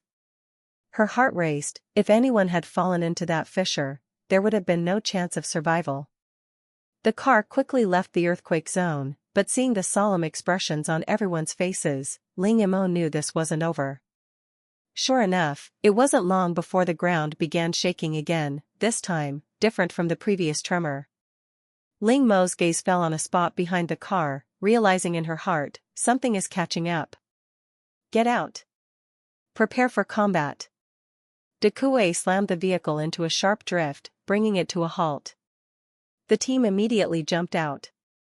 In Ling Mo's astonished view, their bodies were quickly covered in layers of mechanized armor. It looked just like the transformation scenes from the armored heroes she watched as a child. Pretty cool, actually. At that moment, the thing following them finally revealed its true form, a bug completely encased in golden armor. It erupted from the ground, claws flailing, charging toward Dekue and his team. The team quickly scattered, dodging its attacks. The bug's armored body was almost impervious, a literal moving fortress, and it moved with astonishing speed. Ling Mo keenly observed, Dekue's team was aiming for the bug's eyes and abdomen. But since the bug hugged the ground, most of their attacks focused on the eyes, and their aim seemed a bit unreliable. Whether they hit or not was largely a matter of luck. Seeing this, Ling Mo decided she couldn't just stand by. She stepped down from the vehicle, summoning countless ice spikes around her, directing them toward the bug. With her mental probe, she could constantly lock onto the bug, ensuring it could not evade. 2 spikes struck the bug's eyes directly, causing it to emit a pained, pitiful shriek. Yellow-green fluid oozed from its eyes, stinking horribly. Ling Mo wasn't finished. She used another ice spike to flip the bug over, exposing its vulnerable abdomen. Startled, Dekue's team quickly recovered and began focusing their attacks on the exposed belly. Minutes later, the formidable golden-armored bug finally lay motionless on the ground. Dekue and his team retracted their talents, staring at Ling Mo in disbelief. They had faced this type of golden-armored bug before. Normally, their squad would need at least half an hour to kill one. Yet now, they had dispatched it in mere minutes, thanks entirely to a young girl. Ling Mo noticed their gazes. Of course, she had done it deliberately. She had seen how uncomfortable some of them had looked at her on the vehicle. In a world without law, where civilization had collapsed, human malice grows unchecked, especially toward a lone girl like her. She wanted to show them that even as a single girl, she wasn't to be trifled with. Any ill intentions they had should be abandoned immediately. Her gamble paid off. When Dekue and his team looked at her again, their expressions had changed. Respect now replaced suspicion. Their tone and demeanor shifted noticeably. Ling Mo, do you want this golden-armored bug? Dekue asked. Not wanting to reveal the space not just yet, Ling Mo refused. No, thanks. Hearing this, the others didn't press the issue. Once the bug's internal fluids had mostly drained, Dekue instructed the others to drag its body to a clean area. They then carefully dissected it. They opened its abdomen, removed the internal organs, and preserved the armor intact as much as possible. Chapter 656 Hello 4. Ling Mo watched as the others carefully cleaned out the golden-armored bug, leaving only its outer shell and skin intact. Curiosity got the better of her, and she asked, "Are you planning to sell these to the base?" Exactly, Dekue replied, still working with his hands. The bug's shell is incredibly hard, it can be made into armor or weapons. Its skin is also very tough, perfect for soft armor that can absorb damage. Once the bug was cleaned and packed into the vehicle, the group hit the road again. Ling Mo immediately noticed that the atmosphere in the car had become noticeably quieter. The biggest change was that these people no longer casually chatted with her like before. After a full day's travel, they arrived at the outskirts of the base. Ling Mo watched as De Kuei and his team skillfully presented their badges to the guards at the gate, and they were allowed to enter. But since it was her first time coming to the base, protocol required her to remain in the quarantine area for 24 hours. Only after confirming that she posed no risk could she officially enter the base. It was a hard rule, no one could bend it, not even the base commander. Ling Mo entered the quarantine area, which was composed of numerous small rooms. Upon entering, she saw two fully armed individuals escorting a grotesque-looking person away. Finding the room corresponding to her assigned number, she stepped inside. The room was dark, with only a simple bed made from wooden planks, and a bucket, presumably for a toilet. Sitting on the hard bed, Ling Mo made sure there were no cameras before stuffing something into her mouth. She hadn't had time to eat while traveling with the others, so she was taking the opportunity to stock up. In her hand was a small, black fruit resembling a grape. This fruit was called a sublimation fruit. Eating it enhances the body's overall resistance against blows, disease, and fatigue. It was a comprehensive enhancement fruit, but the downside was that you had to eat a lot for it to be effective. After the day's events, Ling Mo decided to focus on the sublimation fruits for the time being and set aside other concerns. Before long, 24 hours had passed. As the quarantine room door opened, Ling Mo struggled to rise from the bed. Her normally flat stomach now protruded slightly. Rubbing her belly, she let out a satisfied burp. The sublimation fruits not only looked like grapes, but also behaved like them. She now felt as if her stomach was full of juice, making her sway a bit as she walked. Still, she forced herself to appear nonchalant to avoid drawing attention. During the quarantine, Ling Mo hadn't been idle. She used her mental probe to survey the entire base, already gaining a rough understanding of its rules. Once inside the base, her plan was to first secure a place to stay, then contact Fu Yu and the others to regroup. They still needed to search for the world's savior. At that moment, a commotion erupted nearby. Captain Zhao is amazing. Every time he goes out, he returns with a full haul. What did he bring back this time? Hearing this, Zhao Captain chuckled heartily. Got lucky, a lone triceratops. Wow. A triceratops. Captain Zhao really is lucky. I bet he can make a fortune from it. He could retire and live comfortably right now. Triceratops? What's a triceratops? What are they talking about? Ling Mo looked toward the crowd, curious what kind of prey Captain Zhao had caught that had drawn so much attention. But the crowd was too dense, and no matter how she craned her neck, she couldn't see clearly. She would have to wait until the group came closer. After a while, the crowd finally moved forward. Through the gaps, Ling Mo could now see the so-called triceratops. It was, in fact, a three-horned dinosaur. Not only did this world have massive insects, it even had dinosaurs. Watching their vehicle pass by, Ling Mo fell into thought. Based on what she had learned from De Kuei's team, insects like these were inedible, they were corrosive and dangerous to handle. While they couldn't be eaten, their armor and skin were valuable. Dinosaurs, however, were clearly edible and highly prized. Retracting her gaze, Ling Mo continued looking for a place to stay. From her exploration yesterday, she knew the base used contribution points for trade. Bartering was also possible, but rarely done. Items were rarely of equal value. She decided to exchange some contribution points first. Because water sources were severely contaminated, even after multiple layers of filtration, drinking it directly remained risky. It had to be boiled. As an ice-type talent user, obtaining contribution points was easy. At the exchange station, she explained her request politely, and the staff led her to a cellar. By regulation, 1 cubic meter of ice could be exchanged for 1 contribution point.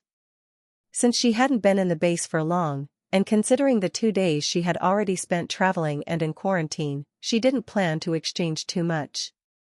100 points would suffice. Successfully creating 100 cubic meters of ice, she exchanged them for 100 contribution points. She then spent 10 points to rent a small house. The house was empty, no furniture, not even a bed. Anything she needed had to be acquired herself. Thinking quickly, she retrieved a few thick military coats from her space storage, laid them on the floor, and directly lay down. Completely exhausted, she didn't want to move. She would wait until her stomach had digested the fruit before handling anything else. Lying flat, she opened her smart device to contact the others. Ling Mo, I found the base. You guys should come here to meet me. Fuyu, I'm already on my way. Should arrive today. Ling Mo, you'll need to go through 24 hours of quarantine before entering the base. Yi Kai, you guys were this lucky? Chapter 657, Hello 5. From Yi Kai, Ling Mo learned that ever since entering the game, he had been hunted, yes, by the same type of monsters that Ling Mo herself had encountered before. He had been unlucky. After narrowly escaping the first pursuit, he ran the wrong way. Instead of leaving the severely polluted area, he had gone deeper into it. The monsters chasing him had multiplied, from 1 to 2, 3, and then an entire group.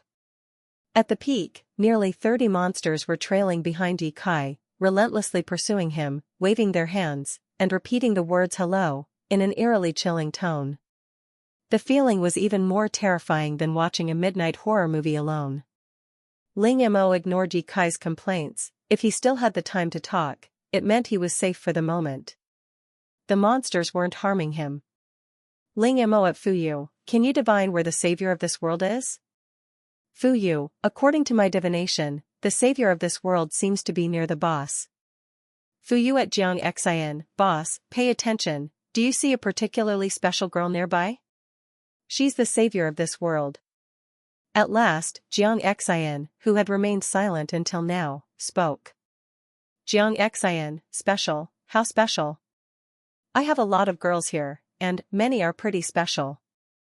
Yi Kai, so many girls, boss, you're lucky. Yi Kai sent this by a voice chat, and his tone dripped with envy. Fuyu, many girls? Then there must be a core one, that's the person. After all, a savior must be a leader. Just like Ling Mo and her companions, it may seem she delegates all responsibilities to them, but in truth, she was the one making the decisions. Once she spoke, no one would argue. Jiang Xian, alright, I think I've found her. But their base doesn't seem to be the same as where Ling Mo is. Ling Mo, should I switch? After all, accommodating the world's savior was not a big deal. Jiang Xian, no need. Their team has problems, but I think I can persuade her to come with me. Just as the conversation was about to end, Fuyu suddenly interjected. Fuyu, no, I still don't trust your judgment. Send me a photo of them first. Jiang Xian didn't respond immediately. After 2 or 3 minutes, a clearly candid photo was sent. Ling Mo glanced at it and instantly recognized the apparent leader of the group. The aura was unmistakable. A few minutes later, Fuyu added. Fuyu, don't bring back the girl in the middle with the ponytail. Bring the one in the corner with braided hair and a dirty face, she's the one we're looking for. Hearing this, Ling Mo finally noticed that there was indeed a girl in the corner, looking pitiful and timid. Even Jiang Xian seemed shocked. This timid-looking girl was the savior? Jiang Xian, are you sure? Fuyu, I'm sure. Jiang Xian, fine, since you're the diviner, your word goes. With this clarification, his options expanded considerably. Jiang Xian looked at Fuyu's reply on his smart device, then turned his gaze toward the inconspicuous girl in the corner. At that moment, the woman Jiang Xian had initially mistaken for the savior stepped forward. Noticing his gaze, she blocked his way with a hint of displeasure. What are you looking at? Is there something prettier than me over there? Was she teasing me? Jiang Xian stared at the girl standing before him. Her tone and expression might have seemed cute in a peaceful era, but this was the apocalypse. And they hadn't known each other long. Was it appropriate for her to speak like that? He instinctively took a few steps back, creating distance between them, doubting his own judgment for the first time. The woman clearly disapproved of his reaction, but there was nothing she could do. His combat power far exceeded hers. Not just hers, Jiang Xian was stronger than anyone she had ever encountered, and he was attractive as well. A man this good-looking and formidable only made the conquest more satisfying, right? Meanwhile, after resting a bit, Ling Mo closed her smart device and got up from the simple bed. Lying down was uncomfortable, it was better to walk around. Before Fu Yu and the others arrived, Ling Mo decided to explore the base herself. Though she had already scoped it out mentally, seeing it firsthand was different. As she left the room, she encountered a group of people approaching. At the front was a woman with well-defined features, fair skin, short neatly cut hair, wearing a tight black suit and high heels. Her incredibly long legs were especially eye-catching. Exuding an aura of "I'm not to be trifled with," Ling Mo instinctively shrank back to avoid an unnecessary collision. She assumed they were merely passing by, but they stopped right in front of her.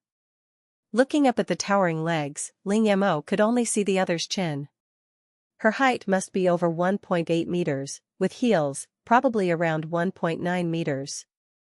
She wondered internally, wouldn't wearing heels this high make it easy to sprain an ankle?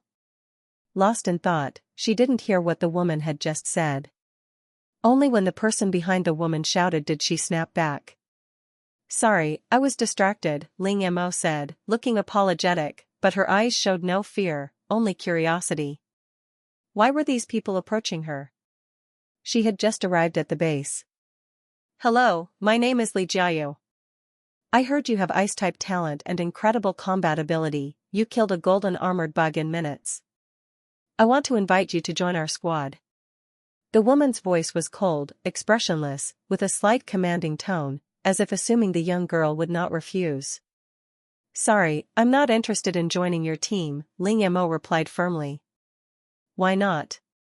We're an A-rank squad, and all women. Here, you won't have to deal with any men harassing you," the woman emphasized the last part. Chapter 658, Hello 6. Ling Mo shook her head once again. "I'm very sorry, but I have no intention of joining any faction or squad. And even if I don't join you, I don't think anyone would dare to bother me." As she spoke, an icy chill radiated from her, causing those nearby to shiver involuntarily. The woman closest to her felt it most intensely. The person in front of her was stronger than she had imagined. They had learned of Ling Mo's existence from a returning squad. She was known to possess an ice-type talent and exceptional combat power, capable of easily overpowering a golden armored bug.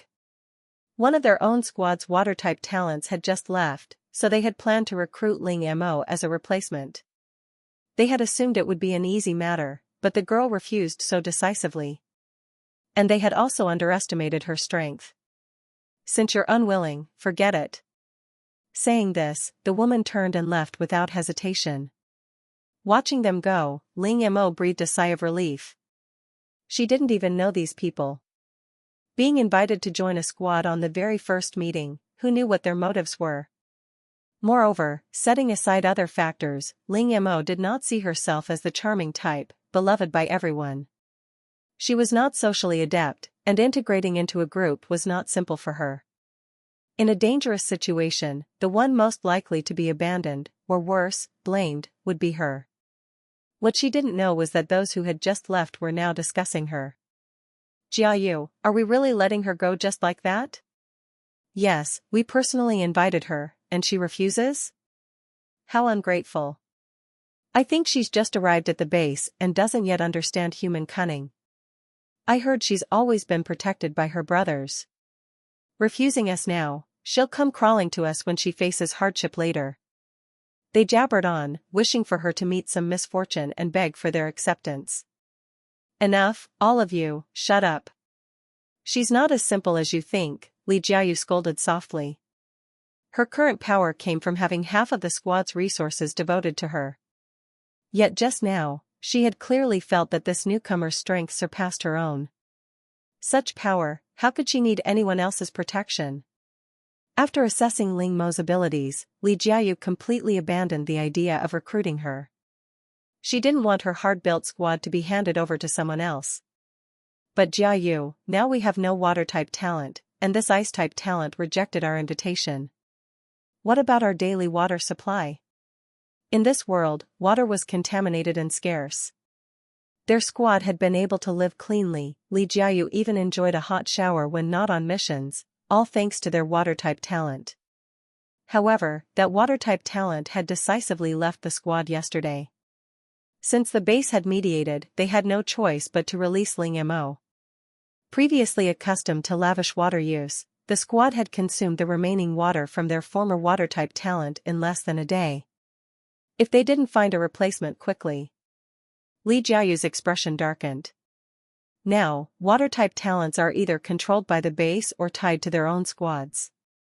Finding a new one isn't easy. If it's impossible, you'll just have to endure for a few days. I won't. A girl in the squad refused. Most of that water was used by Jiayu for her showers.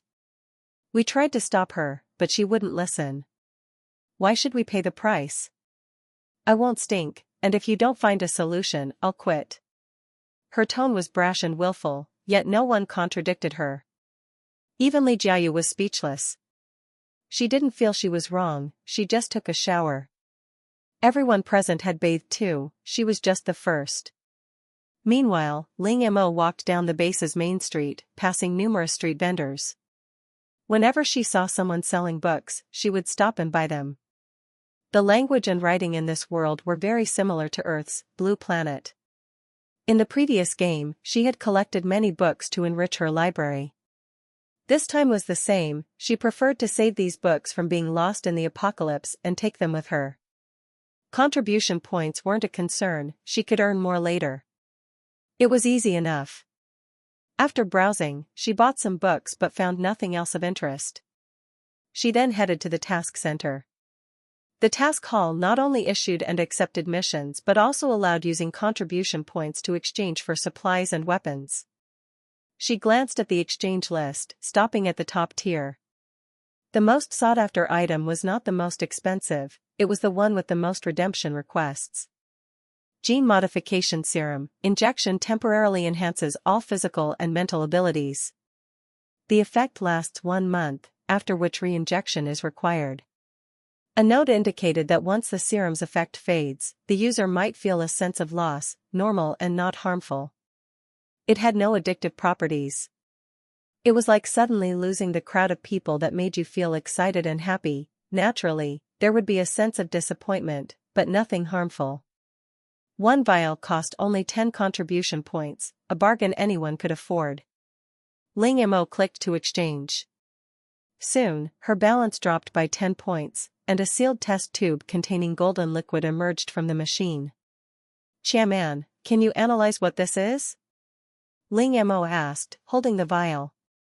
Scanning alone won't reveal it, Master. But you could try the medical analyzer, it might help. Chairman suggested. Chapter 659, Hello 7. Just as Ling Mo left the task hall carrying the recently exchanged gene modification serum, she suddenly stopped. She looked around. The sun was shining brightly, yet for some inexplicable reason, her body hairs stood on end. Trusting the principle of better safe than sorry, Ling Mo decided to leave the area immediately. At that moment, a person stumbled and ran toward her, knocking over several people along the way without noticing. Ling Mo nimbly sidestepped to avoid contact as he came straight at her. He missed, then turned his head to glare at her with a sinister look. With just one glance, Ling Mo realized something was wrong. Would a normal person have vertical pupils? Moreover, the energy radiating from him was chaotic and uneven. As if a thought struck her, Ling Mo decisively drew her weapon and fired a shot at his head. The gunshot immediately drew the attention of many nearby, but Ling Mo didn't care. Because the person on the ground was not human, green blood flowed from the wound. Inside the green blood, countless wriggling parasitic worms could be seen. It's a parasite. There's a parasite inside the base. Someone shouted, and chaos erupted instantly. Parasites, along with infected beings, were the two most feared entities here. Like worms or contagious diseases, if either entered the base, early casualties could be catastrophic. In the past, one base discovered a parasite too late. By the time it was found, the parasite had matured fully and infected 2/3 of the base's personnel. Ultimately, the largest bases convened a meeting and decided to launch a destructive strike against the infected base. Everyone was targeted, even those not infected. Parasites had incubation periods, making them indistinguishable from healthy people. Thus, following the principle of better to err on the side of elimination, everyone and the parasite were humanely exterminated. They could not give parasites time to develop and infect more people. Ling Mo surveyed the chaotic scene and decided to leave the area temporarily. After all, no one knew how long the parasite had been there, or whether it was the original source. If not, then where was the real parasite source? With that thought, Ling Mo instantly departed the base and sent a message to the others. Ling Mo, a parasite was discovered inside the base. I've left. After sending the message, she checked the previous messages again. Reading Jiang Xian's message, her eyes widened, and she read it several times. The world savior was named Yu Xuanga. Her talent was healing. According to her, she could cure those infected or parasitized. At the same time, her talent also had a suppressive effect on the monsters that would approach and say, "Hello." To meet this savior as quickly as possible, Ling Mo inquired about Jiang Xian's location and headed in that direction. Both Fu Yu and Yi Kai also adjusted their paths. After an uncertain time, faint human figures appeared in the distance. One figure resembled Jiang Xian. At that moment, Jiang Xian sent a message. Jiang Xian, I see you. Can you see me? Ling Mo raised her hand to greet the figure in the distance, trying to catch their attention. Because of the distance, she could not discern the other's facial features.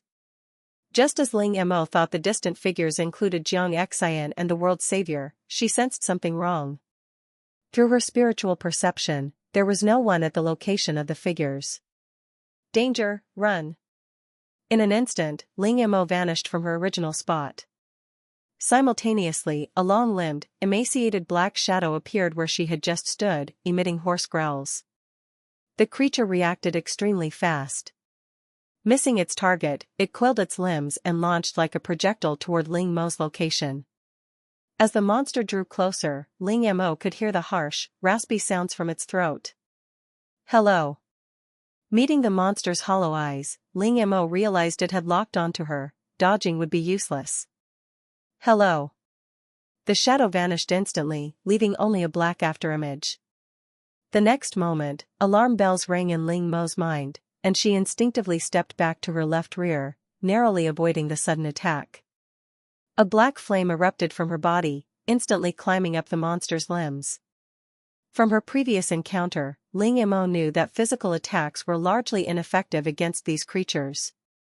If physical strikes failed, then magical or energy-based attacks had to be tried.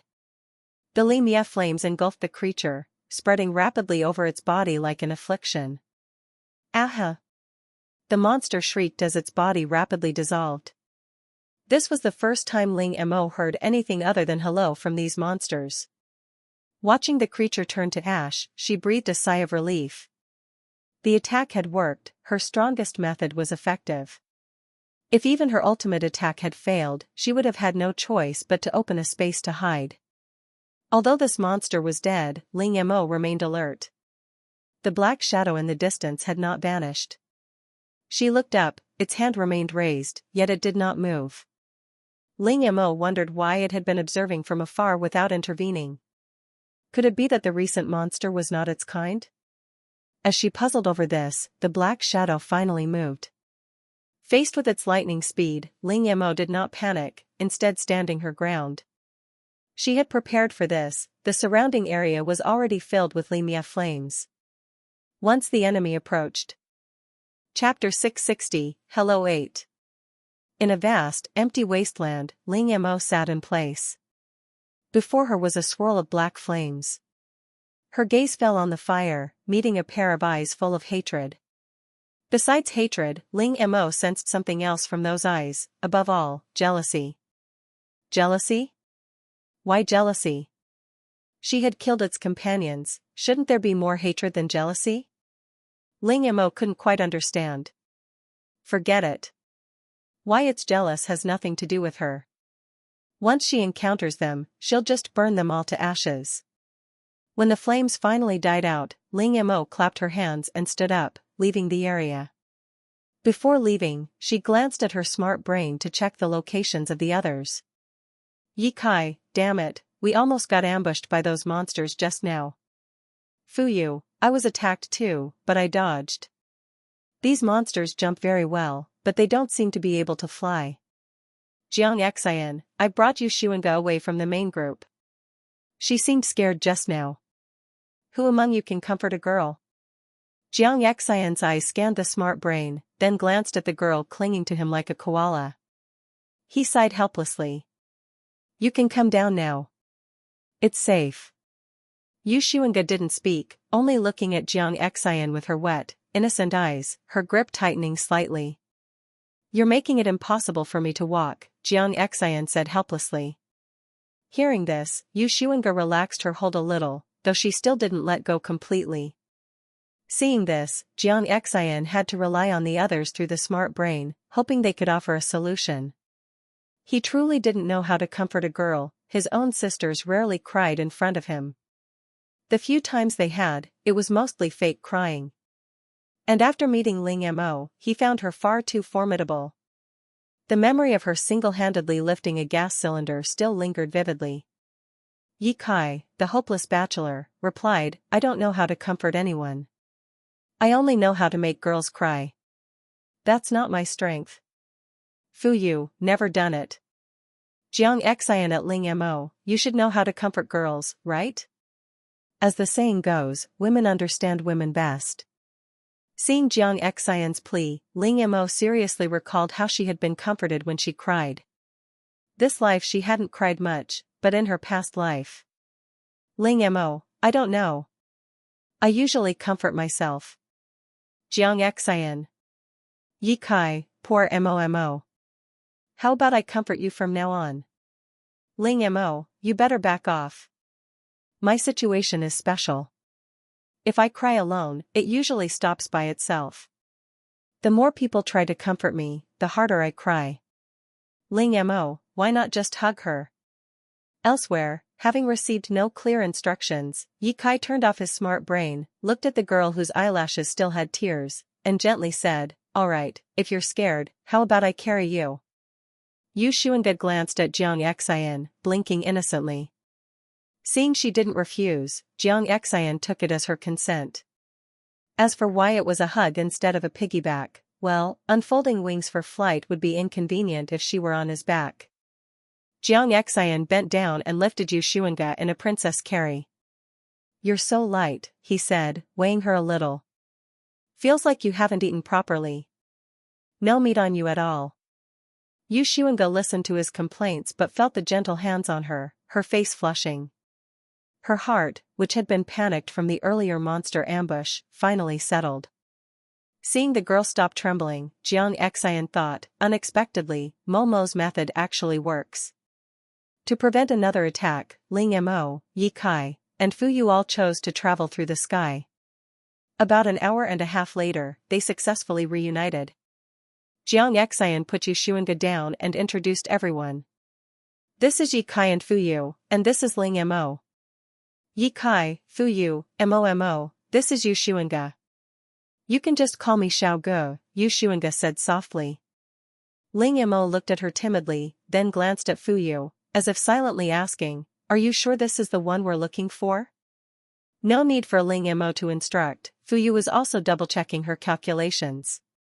But everything pointed to the same conclusion, this timid girl, Yu Shuanga, was indeed the one. She was the savior of this world. Ling Mo opened the comm channel and asked, are you certain? Fuyu nodded. I am certain. Yu Shuanga's divination matches exactly with Hua Xiaoxiong and Jiang Hen before. I also calculated. Calculated what? Ling Mo asked curiously. That she has a bond with the leader, but whether it will become true love is unclear. The result is vague, it may be related to this world's apocalypse. Hearing Fu Yu, Ling Mo looked at the two. Yu Xuanga now stood next to Jiang Xian like a newlywed bride, occasionally glancing at him. Earlier, there had been no hint of romantic tension. If timing were right, she would have set them up. But judging by Jiang Xian, he didn't even realize Yu Xuanga's feelings yet. If that's the case, I don't recommend telling Yu Xuanga the truth like last time, Ling Mo said seriously. Why? Fu Yu was confused. Last time things went smoothly. Why not now? Because she's a girl? Fu Yu gave her a weird look, as if to say, how can you be sexist? That's not it. I'm worried that if she gets love-struck, she might do something unexpected to keep Jiang Xian. She's the savior. If she goes crazy, we may not be able to stop her. Impossible. She seems like a sweet little girl, Fu Yu said uncertainly. Better safe than sorry. Never underestimate women, never underestimate love-struck people. She's the savior. If she really goes berserk, we might not stand a chance. Hey, what are you two whispering about? Ye Kai interjected, clearly annoyed. Ling Mo explained everything she just said. Ye Kai nodded knowingly. That's possible. The leader's always had strong luck with romance, but he's clueless about it himself. Chapter 661, Hello 9. After discussing among themselves, Ling Mo and the others finally told Jiang Xian about their decision. Jiang Xian was silent for a moment, then said, actually, even if you hadn't told me, I wouldn't have revealed the truth to Yu Xuanga, at least not before we leave. Ling Mo was a little surprised. Why not? Because I found that Yu Xuanga can't keep a secret, he said, and she talks a lot. Jiang Xian still couldn't understand it. Such an apparently introverted girl, yet so talkative. Along the way to get here, Yu Xuanga had already recounted, in her own words, everything that had happened in her life so far. This made Jiang Xian realize that if they told her their identities, it might not matter when no one else was around, but when they met others, their identities could be exposed in no time. By the way, where are we going next? Jiang Xian asked. Ling Mo shook her head. I don't know. The base I was at had a parasite outbreak, and it's probably already infected quite a few people.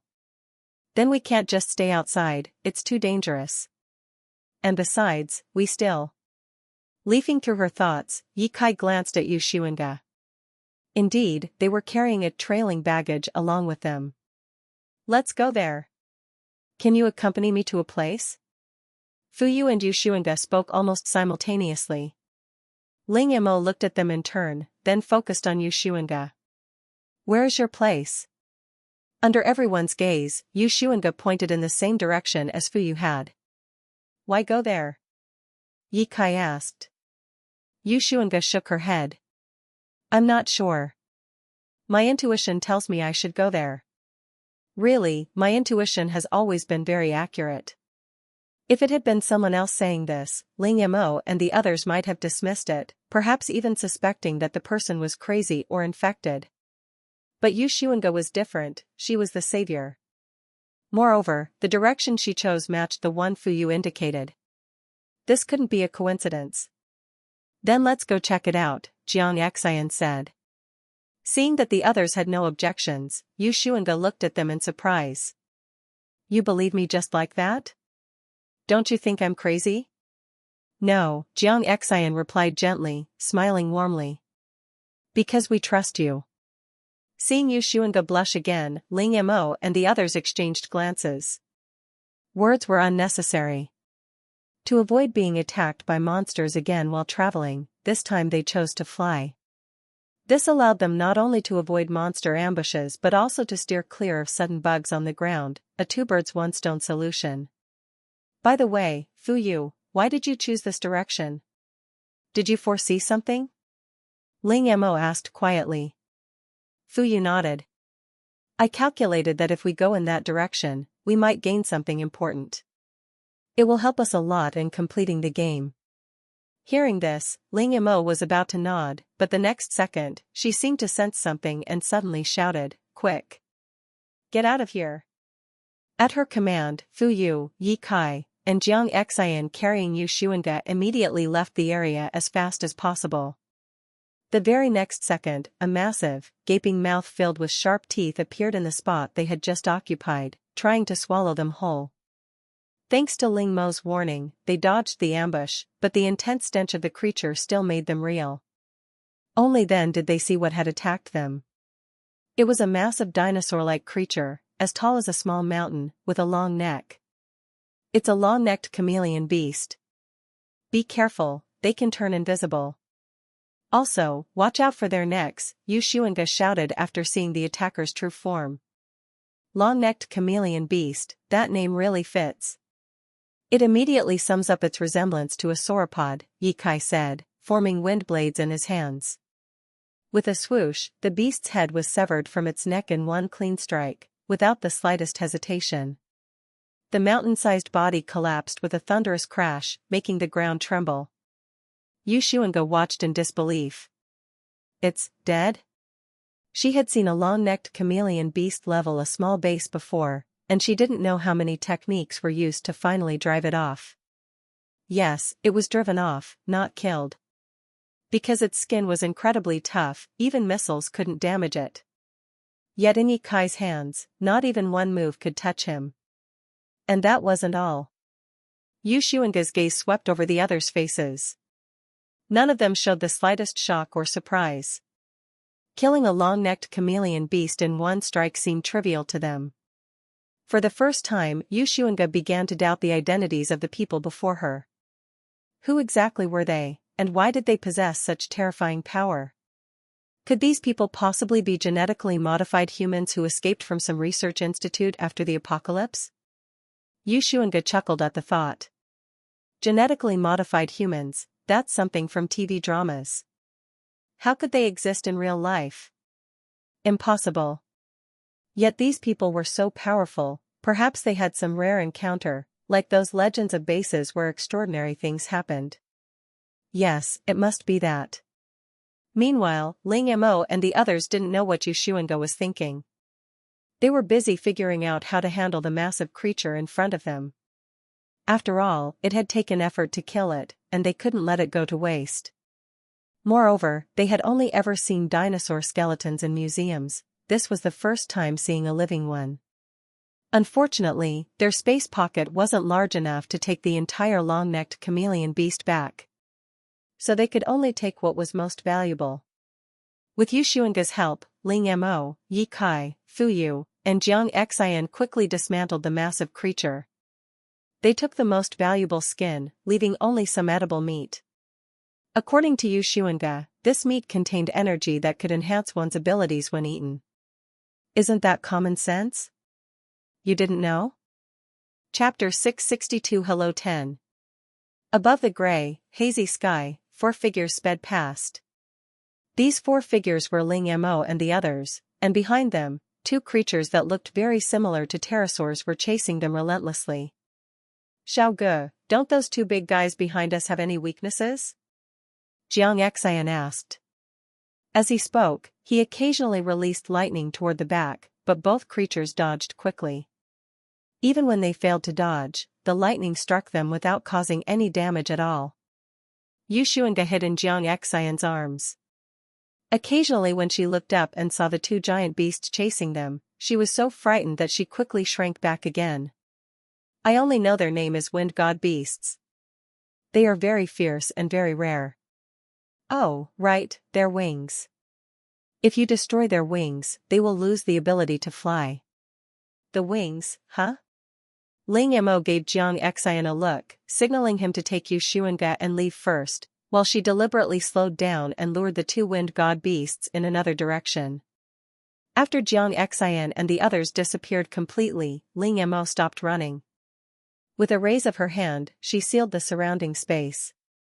This was the ability she comprehended after breaking through to level 5, space confinement. The bodies of the 2 wind god beasts were locked firmly in midair, unable to move. Go ahead and dodge now. You can't anymore. Ling Mo sneered, killed the two wind god beasts, and temporarily stored their bodies in the newly opened subspace. After finishing everything, she chased in the direction Jiang Xian and the others had left. On the other side, after finally escaping the pursuit, the group stopped running and landed on the ground. "Why are you crying again?" Jiang Xian put Yushunga down, only to see her face already covered in tears. "I'm sorry," Yushunga said with a choked voice. "It's all my fault for being useless. If I were stronger, Ling Mo wouldn't have needed to sacrifice herself to lure those two wind god beasts away." After hearing this, Jiang Xian and the others finally understood why she was crying. With Ling Mo's ability, even if all of them died, she would still be fine, but that wasn't something they could say directly. Just at that moment, Ling Mo returned. "Alright, stop crying. Isn't Mo back?" Fuyu pointed at the figure flying toward them in the distance. As soon as he finished speaking, Ling Mo arrived in front of them. When she saw Yushunga crying like pear blossoms in the rain, she gave Jiang Xian and the others a reproachful look. "You all, hello." At that moment, a low voice came from not far away. "You all, hello." This sentence differed from hello by only one word, and in this wilderness, for a person to suddenly appear was obviously abnormal. Ling Mo and the others looked toward the direction of the voice with vigilance. When they looked, they were shocked. Dozens of meters away, a man dressed in black stood there at some unknown time. He looked like he was wearing black clothes, but upon closer inspection, the black clothing was actually made of countless insects, densely packed together, and they were still wriggling. Not only the clothes, even the man himself was made of insects. "Ah!" Seeing this horrifying scene, Yushunga screamed, but before she could finish, Ling Mo knocked her unconscious with one strike. She threw the unconscious Yushunga to Jiang Xian. "Take care of her." "Oh, okay." Jiang Xian caught Yushunga, but his eyes looked at Ling Mo. If he remembered correctly, Ling Mo hated bugs the most, especially the kind without legs. That monster made entirely of insects was stepping exactly on Ling Mo's bottom line. The insect monster, seeing that no one responded to its greeting, suddenly became angry and twisted. "Why? Why didn't you greet me back? Rude people, become my food." With its roar, its body instantly split into countless small insects, rushing toward Ling Mo and the others like a dark cloud, covering the sky. However, when the swarm came within 5 meters of them, black flames suddenly appeared out of thin air and instantly burned all the insects to ashes. For the Limia flames, these insects seemed to be the best fuel, and Ling Mo didn't even need to control them much. In less than a minute, the overwhelming swarm was completely burned away, leaving nothing behind except black scorch marks on the ground. Unlike the previous time she killed a monster, after all the insects burned out, a dark purple bead remained floating in midair where the monster had stood. "What is that?" Ye Kai noticed the bead and wanted to go closer, but Ling Mo stopped him. "Don't go. It doesn't feel like something good." Ling Mo could sense that the bead contained an extremely huge and active energy. According to the usual novel and TV drama logic, when something like this appears, if someone gets close, they might get possessed or something similar. Thinking of this, Ling Mo suddenly remembered something and took out the item Super Delicious Orange from her space buckle. "Go. I choose you." She threw the Super Delicious Orange forward, and the dark purple bead was instantly swallowed. The next second, the orange's body swelled several times, and its originally golden skin turned dark purple, as if poisoned. Seeing this, Ling Mo couldn't help feeling worried. Nothing bad is going to happen, right? Fortunately, not long after, with a pft sound, the Super Delicious Orange expelled a cloud of black turbid gas from its body. As the gas came out, its skin returned to normal. "It just farted, ugh." Before Ye Kai finished speaking, he bent over and started retching. At the same time, Ling Mo, Jiang Xian, and Fuyu also bent over and began dry heaving. After the second game ended, Ling Mo had lent the Super Delicious Orange to the others to help them absorb crystals of other attributes. So since then, the orange had formed a connection with all 4 of them. Normally, whoever held the orange would receive the feedback power.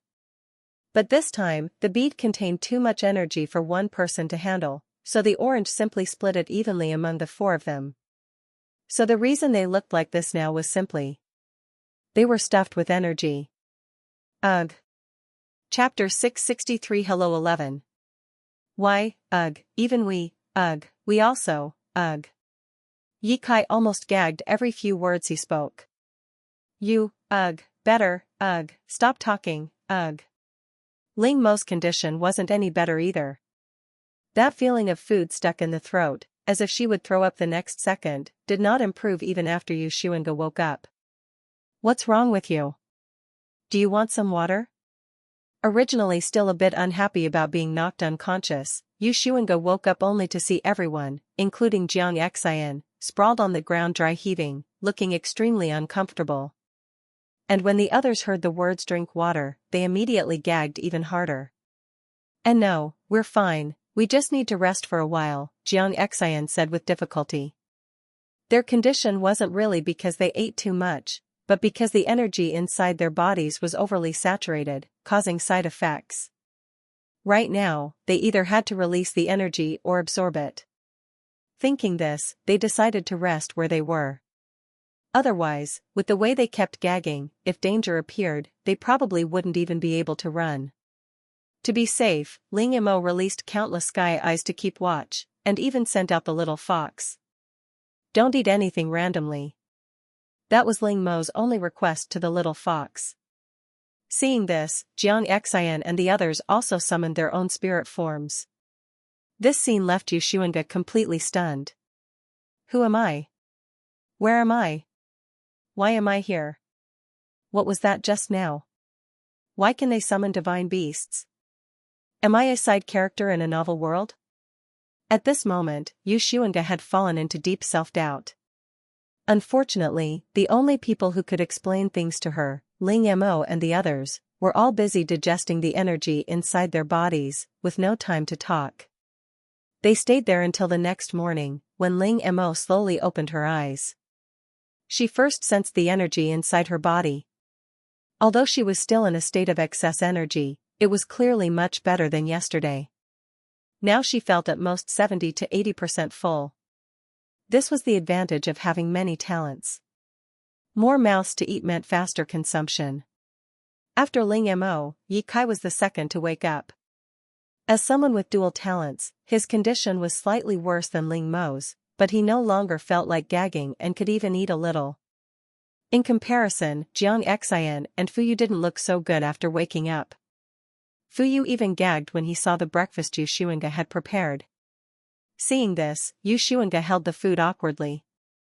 This has nothing to do with you, Jiang Xian said. He's just feeling uncomfortable and doesn't have an appetite. On the fourth day of the game, under Yu Xuanga's guidance, they continued toward the direction she pointed. This time, they chose to walk. Along the way, the group kept looking around. In Yu Xuanga's eyes, it looked like they were being cautious, afraid of encountering monsters again. But only they themselves knew the truth. They weren't afraid of meeting monsters. They were afraid of not meeting monsters.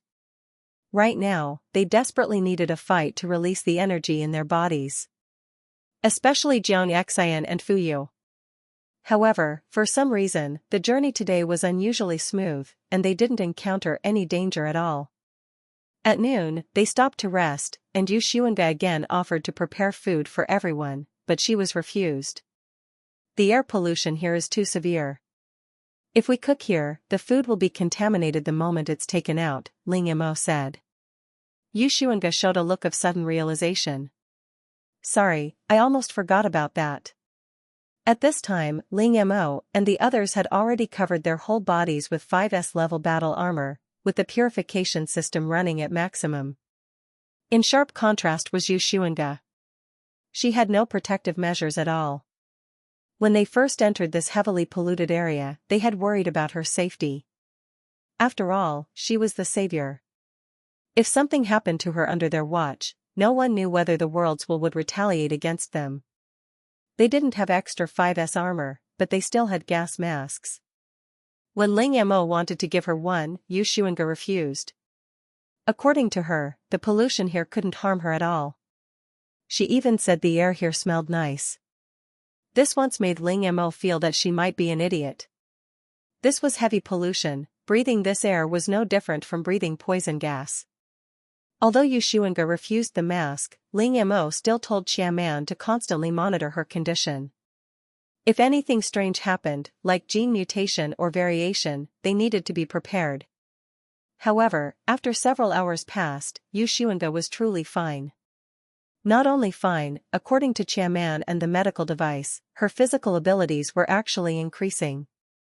And, whether by coincidence or not, Ling Mo noticed something else.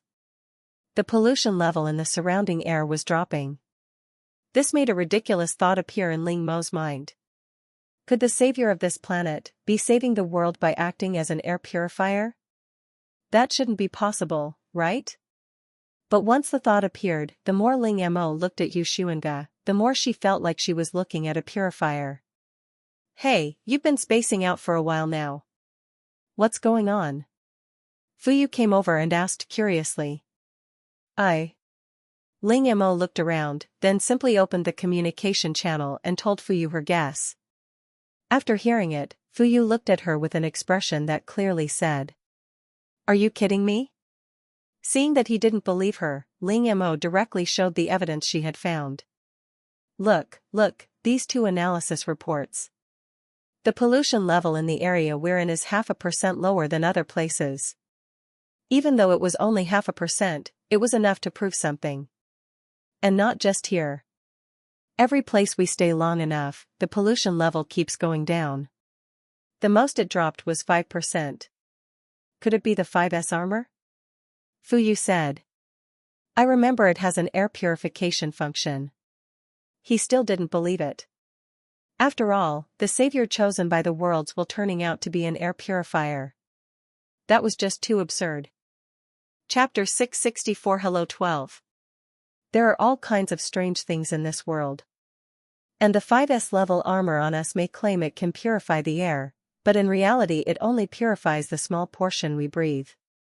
In other words, the 5S armor didn't have that kind of ability. Moreover, the 5S armor was created for combat, not for air purification. Then, Fuyu still found it hard to believe. I know you don't believe it. I don't want to believe it either. But judging from the current evidence, this is the most likely explanation.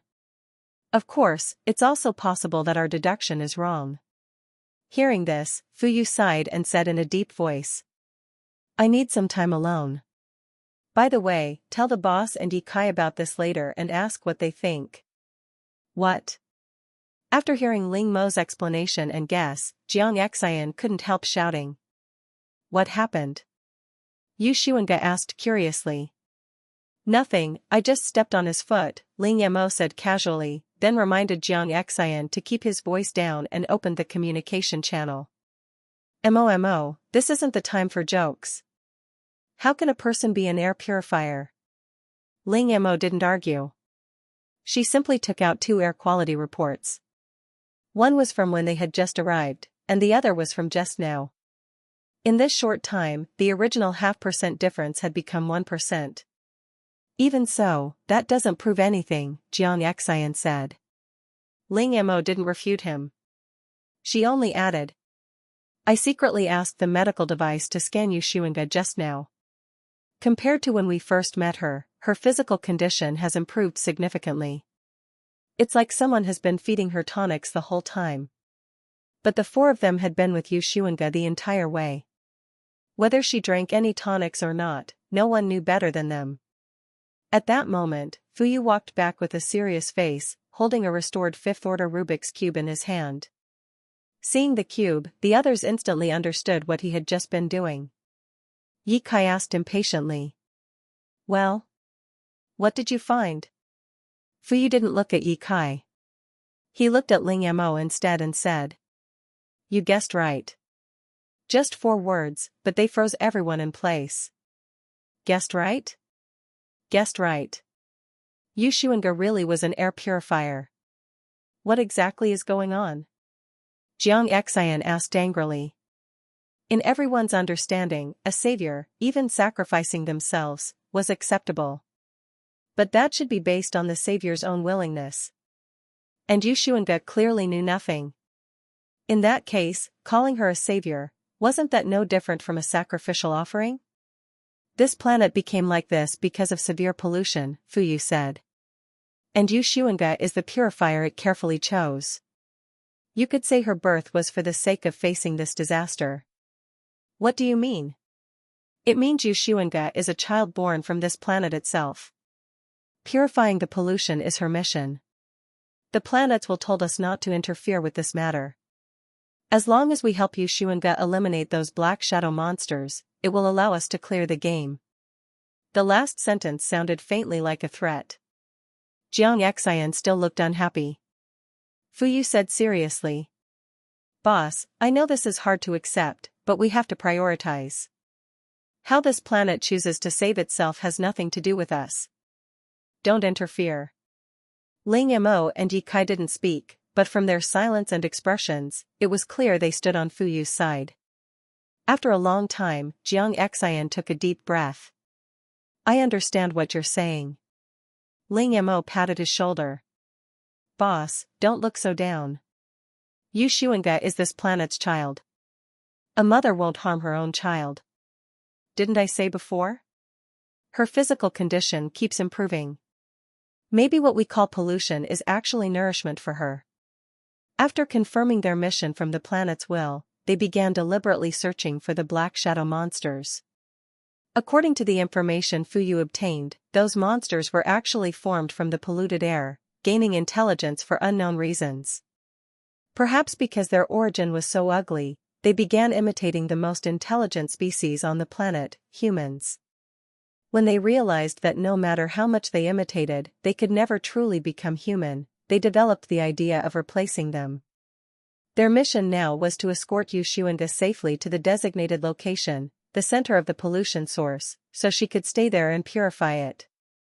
Meanwhile, they had to kill as many intelligent monsters as possible. Since there were two tasks, after discussion, they decided to split into two groups. Fu Yu and Jiang Xian would escort Yu Xuanga to the target location, while Ling Mo and Ye Kai would hunt monsters. They only made one request. Do not use the super delicious orange. They really didn't want to experience being stuffed to the point of vomiting again. Ling Mo and Ye Kai both had 2 or even 3 talents to feed, so they could handle it, but Jiang Xian and Fu Yu absolutely couldn't. Alright, I got it, Ling Mo said. That's what she said out loud, but inside she thought. When the general is outside, he doesn't have to obey every order. She would decide depending on the situation. If necessary, she could let the super delicious orange temporarily store the energy inside itself. After all, aside from the side effects, the energy contained in those beads from the monsters was extremely abundant and pure. After the two groups separated, Ling Mo and Ye Kai spread their wings and flew into the sky. Mo, where do we find monsters? Ye Kai asked. Ling Mo's eyesight was sharp. She pointed in a direction and said, do we even need to look? Isn't one coming to us? In the distance, a black shadow stood there. From its vague movements, it looked like it was waving. The next second, the shadow disappeared. Not good, move. In the sky, a black streak as fast as lightning appeared where they had been. The next moment, both of them dodged at the same time, avoiding the fatal strike. Hello. Bye-bye. Never see you again. Ye Kai raised his hand, and a violent wind burst out, preventing the shadow from approaching. At the same time, Ling Mo seized the chance and released a black flame. Chapter 665 Hello 13. When Yu Xuanga had been around, those monsters had all disappeared one by one. Now that Yu Xuanga was no longer here, they sprang up like bamboo shoots after the rain, appearing everywhere. Unfortunately for them, the ones they faced were Ling Mo and Ye Kai. Ye Kai stirred up strong winds, gathering the surrounding monsters together as much as possible, while Ling Mo released Annihilation Flame, wiping them out in one sweep. However, although the two of them kept killing monsters, they never again found the deep purple beads like before inside the monsters' bodies. Ling Mo couldn't help sighing, feeling a bit disappointed. She had already discussed everything with Super Delicious Orange, yet they hadn't encountered a single one. It was really the monster's fault for not living up to expectations. Not even one bead dropped. Just after Ye Kai once again trapped 3 or 4 monsters with wind and Ling Mo burned them clean with a single burst of fire, the two suddenly noticed a black figure not far away. Compared to the monsters they had killed before, this figure looked much more solid. It was just not very human. Lo. The black shadow raised a hand that looked like a tentacle and waved toward Ling Mo and Ye Kai. Then a hoarse, broken, unpleasant voice came out in fragments. Just as the two thought they were about to face a fierce battle and had already prepared themselves, the black shadow that had been greeting them suddenly began to swell violently. In the blink of an eye, its already huge body expanded rapidly like an inflated balloon. The two realized something was wrong and turned to run. But it was already too late. Seeing that the shadow balloon was about to explode the next second, and knowing Annihilation Flame couldn't be used in this situation, Ling Mo threw out Super Delicious Orange in a hurry. Super Delicious Orange rapidly expanded in midair, growing even larger than the shadow balloon. The next moment, it opened its huge mouth and swallowed the shadow balloon whole. Boom! With a loud explosion, the swallowed shadow balloon detonated inside Super Delicious Orange's body. The shockwave from the explosion caused heavy damage to Super Delicious Orange. But fortunately it didn't break. Feeling the current condition of Super Delicious Orange, Ling Mo's heart filled with anger toward the remaining shadows. Pfft! With a sound similar to a fart, Super Delicious Orange released the toxic gas inside its body, then flew back into Ling Mo's hand. Good job. You worked hard. Ling Mo gently stroked the orange's round head and comforted it softly. Hearing this, Super Delicious Orange seemed to understand and rubbed against her palm. Ling Mo carefully put it away. The explosion had caused considerable damage to its interior, and it also had to store the energy it had just swallowed, so for a long time it probably wouldn't be able to appear again. Hey, why don't I feel anything this time? Ye Kai said in surprise. Heaven knew how desperate he had felt when he saw Ling Mo throw Super Delicious Orange again.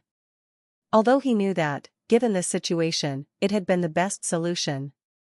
Just thinking about that feeling of being stuffed to the point of vomiting without eating anything made his legs go weak. At one moment, he had even thought that getting blown up might not be so bad. Maybe nothing would really happen anyway. He might as well take the gamble. Unfortunately, Ling Mo had been too fast. Hearing his question, Ling Mo explained. I talked to it beforehand.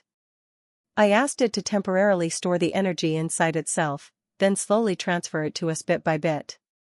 You can do that? Ling Mo raised an eyebrow, her tone full of pride and a bit of showing off. If it were anyone else, of course not. But who am I? I'm the savior, after all. Something like this is easy. But from now on, we don't have Super Delicious Orange backing us up anymore. If we run into something like that again, we'll just have to run.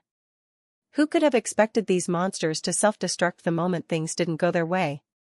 After this experience, the two became much more cautious when dealing with shadow monsters. They stopped talking nonsense with them. As soon as Ling Mo spotted one, she immediately threw out Annihilation Flame, sending it straight to meet its ancestors. During the fight, Ling Mo noticed that Ye Kai's attacks had almost no real effect on the shadows. Even if he cut them into pieces, they could still regenerate. Though the more they were cut apart, the slower the recovery. Seeing this, Ling Mo attached Annihilation Flame to Ye Kai's wind blades. Green wind blades wrapped in black flames looked a bit strange. But their power was not to be underestimated. And this had its advantages. Ye Kai's wind blades were fast and struck from tricky angles, making it impossible for the shadows to dodge. Before, because he couldn't deal fatal damage, he had to release hundreds or thousands of wind blades in an instant to shred a single target, then let Ling Mo burn it afterward. The process wasted time and energy. But after Ling Mo fused annihilation flame with the wind blades, a single strike was enough. The blade would cut the shadow apart while the flame burned it to ashes at the same time. After killing who knew how many shadow monsters, Ling Mo finally saw another bead. This time, without super delicious orange, the black bead hesitated for a moment, then suddenly flew straight toward Ling Mo. Seeing this, Ling Mo immediately released annihilation flame to block it. The moment the purple bead touched the flame, black mist seeped out from its surface. The mist wrapped around the bead. The outer mist burned away, but the purple bead inside remained completely intact. Ling Mo still didn't panic. When the bead reached her and was about to touch her skin, the space in front of her suddenly twisted. The next second, the purple bead that had been right in front of her vanished. Everything had happened so fast that by the time Ye Kai reacted, it was already over.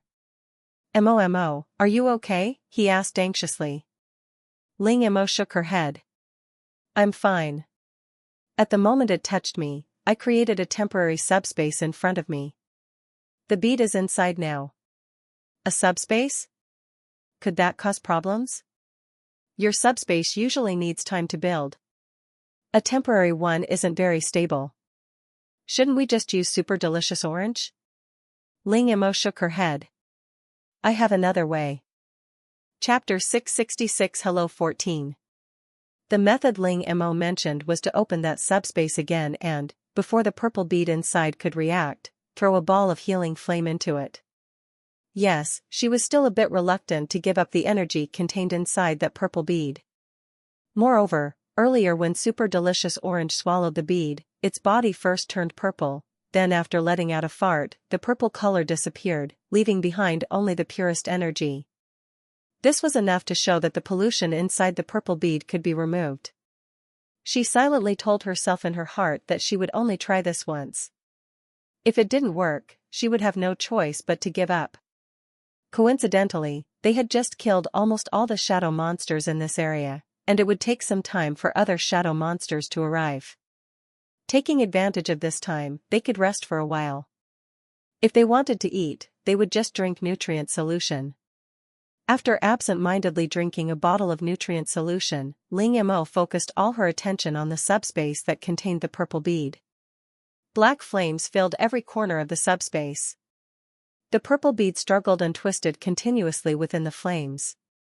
If beads could make sounds, it would definitely be screaming right now. With her sharp eyes, Ling Mo noticed that while it was being burned by the white healing flame, strands of black smoke drifted out of the bead and were then purified completely by the healing flame. It actually worked. Ling Mo's eyes lit up. After confirming that this method really worked, Ling Mo added more fire, making the flames in the subspace burn even more fiercely to speed up the purification process. Meanwhile, on the other side, after Jiang Xian and Fu Yu separated from Ling Mo and Ye Kai, they took Yu Xuanga and continued moving in a certain direction. As they went deeper and deeper, the pollution values they saw kept increasing, but as long as they got close to Yu Xuanga, the pollution levels in the surrounding air would drop sharply.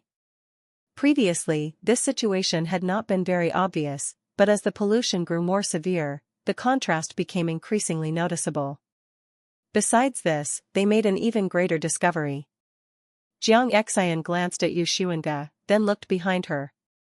Wherever she stepped, each step left a clear white footprint on the ground. After analysis by the intelligence system, it was discovered that this happened because the surrounding air pollution was severe, causing the soil to appear dark brown and emit a foul smell. But the places stepped on by Yu Xuanga had been purified, which was why the soil looked different in color from the surrounding ground. After getting this answer, the two of them felt nothing but shock. Apart from this, there was also the change in Yu Xuanga herself. After walking such a long distance, even with Jiang Xian and Fu Yu's physical fitness, they were already beginning to struggle, not to mention the dozens of pounds of armor they were wearing. Yet in comparison, Yu Xuanga's condition was clearly getting better and better. Her face looked rosy, her breathing long and steady, and she showed no sign of fatigue. At this moment, Yu Xuanga, who was walking ahead, seemed to notice something wrong. When she turned back, she was surprised to find that she had already pulled far ahead of Jiang Xian and Fu Yu. Seeing this, she quickly jogged back. "Are you two okay? Why did you suddenly slow down? Did you discover some danger?" Yu Xuanga asked worriedly. She didn't think she was walking too fast for them to keep up. Instead, she assumed they had discovered some danger and deliberately slowed down. Hearing her words, the two of them didn't know how to answer for a moment. If they told the truth, it would be a bit embarrassing. If they didn't know what excuse to make. In the end, Fu Yu suddenly had an idea and asked. "Xiao Ge, after walking for so long, do you feel any discomfort in your body?" "Discomfort? No. I feel like my body is in great condition." Yu Xuanga checked herself and found no discomfort at all. Then she looked at the sky. The sky was clear and cloudless, the ground beneath her feet was golden, and the air carried a faint scent of soil mixed with fresh grass. It didn't resemble the severe pollution they were talking about at all. Yu Xuanga even suspected that they were lying to her, because in her eyes there was no pollution here. In fact, she felt that the environment here was much better than the base where she used to live. Compared with this place, the base actually seemed more like a polluted environment. Fortunately, Jiang Xian and Fu Yu didn't know mind reading, otherwise hearing Yu Xuanga's thoughts right now would probably make them cough up 3 mouthfuls of blood. Eyes you don't need could be donated to someone who does. What clear sky? What golden ground? What scent of soil mixed with grass? Look at the sky, it was pitch black, the sun completely hidden. Look at the land under their feet, it was the same black color, polluted to the point that even viruses couldn't survive. And the air was filled with various pollution sources exceeding the limits. This couldn't even be called air anymore. It was simply poison gas. Unfortunately, neither side knew what the other was thinking. Under the repeated persuasion of Jiang Xian and Fu Yu, Yu Xuanga decided to rest on the spot, although she didn't feel tired at all. But after hearing Jiang Xian's concerned words, she happily agreed and couldn't help feeling excited in her heart. He cares about me, does that mean he also cares about me? With this thought in mind, Yu Xuanga kept glancing at Jiang Xian's profile. As for Jiang Xian, whether he truly didn't notice or was pretending not to notice, he remained completely unmoved by Yu Xuanga's burning gaze. In fact, all of Jiang Xian's attention was currently on the intelligence system. "Yi Kai, boss, how's it going on your side?" "Jiang Xian, everything's going smoothly." "What about you?" "Yi Kai, everything's going smoothly here as well." "Ling Mo at Fu Yu, help us do a divination and see which direction we should go. Since just now, we haven't encountered any shadow monsters at all. Instead, we ran into a bunch of bugs." Ling Mo withdrew her gaze from the intelligence system screen and looked around, her surroundings filled with a restless atmosphere. Not far away, Yi Kai kept releasing wind blades, cutting the bugs crawling out of the soil into 2 halves. However, those bugs seemed endless. As soon as one was killed, 2 more would crawl out of the ground, appearing one after another. Moreover, Ling Mo's mental power couldn't detect the movement of these bugs underground at all. They seemed to appear out of thin air. Chapter 667 Hello 15. Looking at the bugs still crawling out endlessly, Ling Mo's expression became extremely ugly. "How about we go find Yu Xuanga first?" Ling Mo suggested. These bugs weren't very strong in combat, but they were endless. If they really insisted on fighting seriously, they might actually get dragged to death here. "Yeah, let's go." Yi Kai also felt these bugs were getting annoying. They couldn't be killed completely, and they were especially disgusting, particularly their shrill noises. Looking at the dense army of bugs on the ground, so packed that it could trigger anyone's trypophobia, Ling Mo and Yi Kai decisively flew toward the direction where Jiang Xian and Fu Yu were. It wasn't that they couldn't win. It was just a strategic retreat. But the army of bugs on the ground, seeing the two trying to leave, suddenly chased after them. However, since the two were flying in the air, with a wave of their hands they could kill large numbers of bugs. And the bugs had no effective way to attack them except for their noise. At that moment, a sharp sound came from far away. The bugs that had been chasing them on the ground seemed to receive some kind of command and suddenly retreated one after another. Seeing this, Ling Mo and Ye Kai immediately stopped leaving, hovering in midair and staring into the distance. "You got it too, right?" Ye Kai suddenly said. Ling Mo answered calmly, The planet's will is treating us like free labor." "Well, free labor is fine. If we can finish the game early, that's a good thing. This damn place, I don't want to stay here another day." Ye Kai stretched in the air, his joints cracking loudly. Just now, the two of them had almost simultaneously received a request from the planet's will, asking them to eliminate the pollution source called Black Water of Time. As long as they could destroy the Black Water of Time, the planet's will was willing to let them end the game early and return to their original planet, and would also guarantee that the cosmic will would not trouble them again. This condition was extremely tempting for Ling Mo and Ye Kai. After all, they had gone through so many games, especially the last 3. Although the monsters weren't much of a threat, in terms of environment, this game was the worst. Ever since entering the game, aside from the one day Ling Mo stayed in the base, they hadn't had a moment of peace. "Let's go take a look.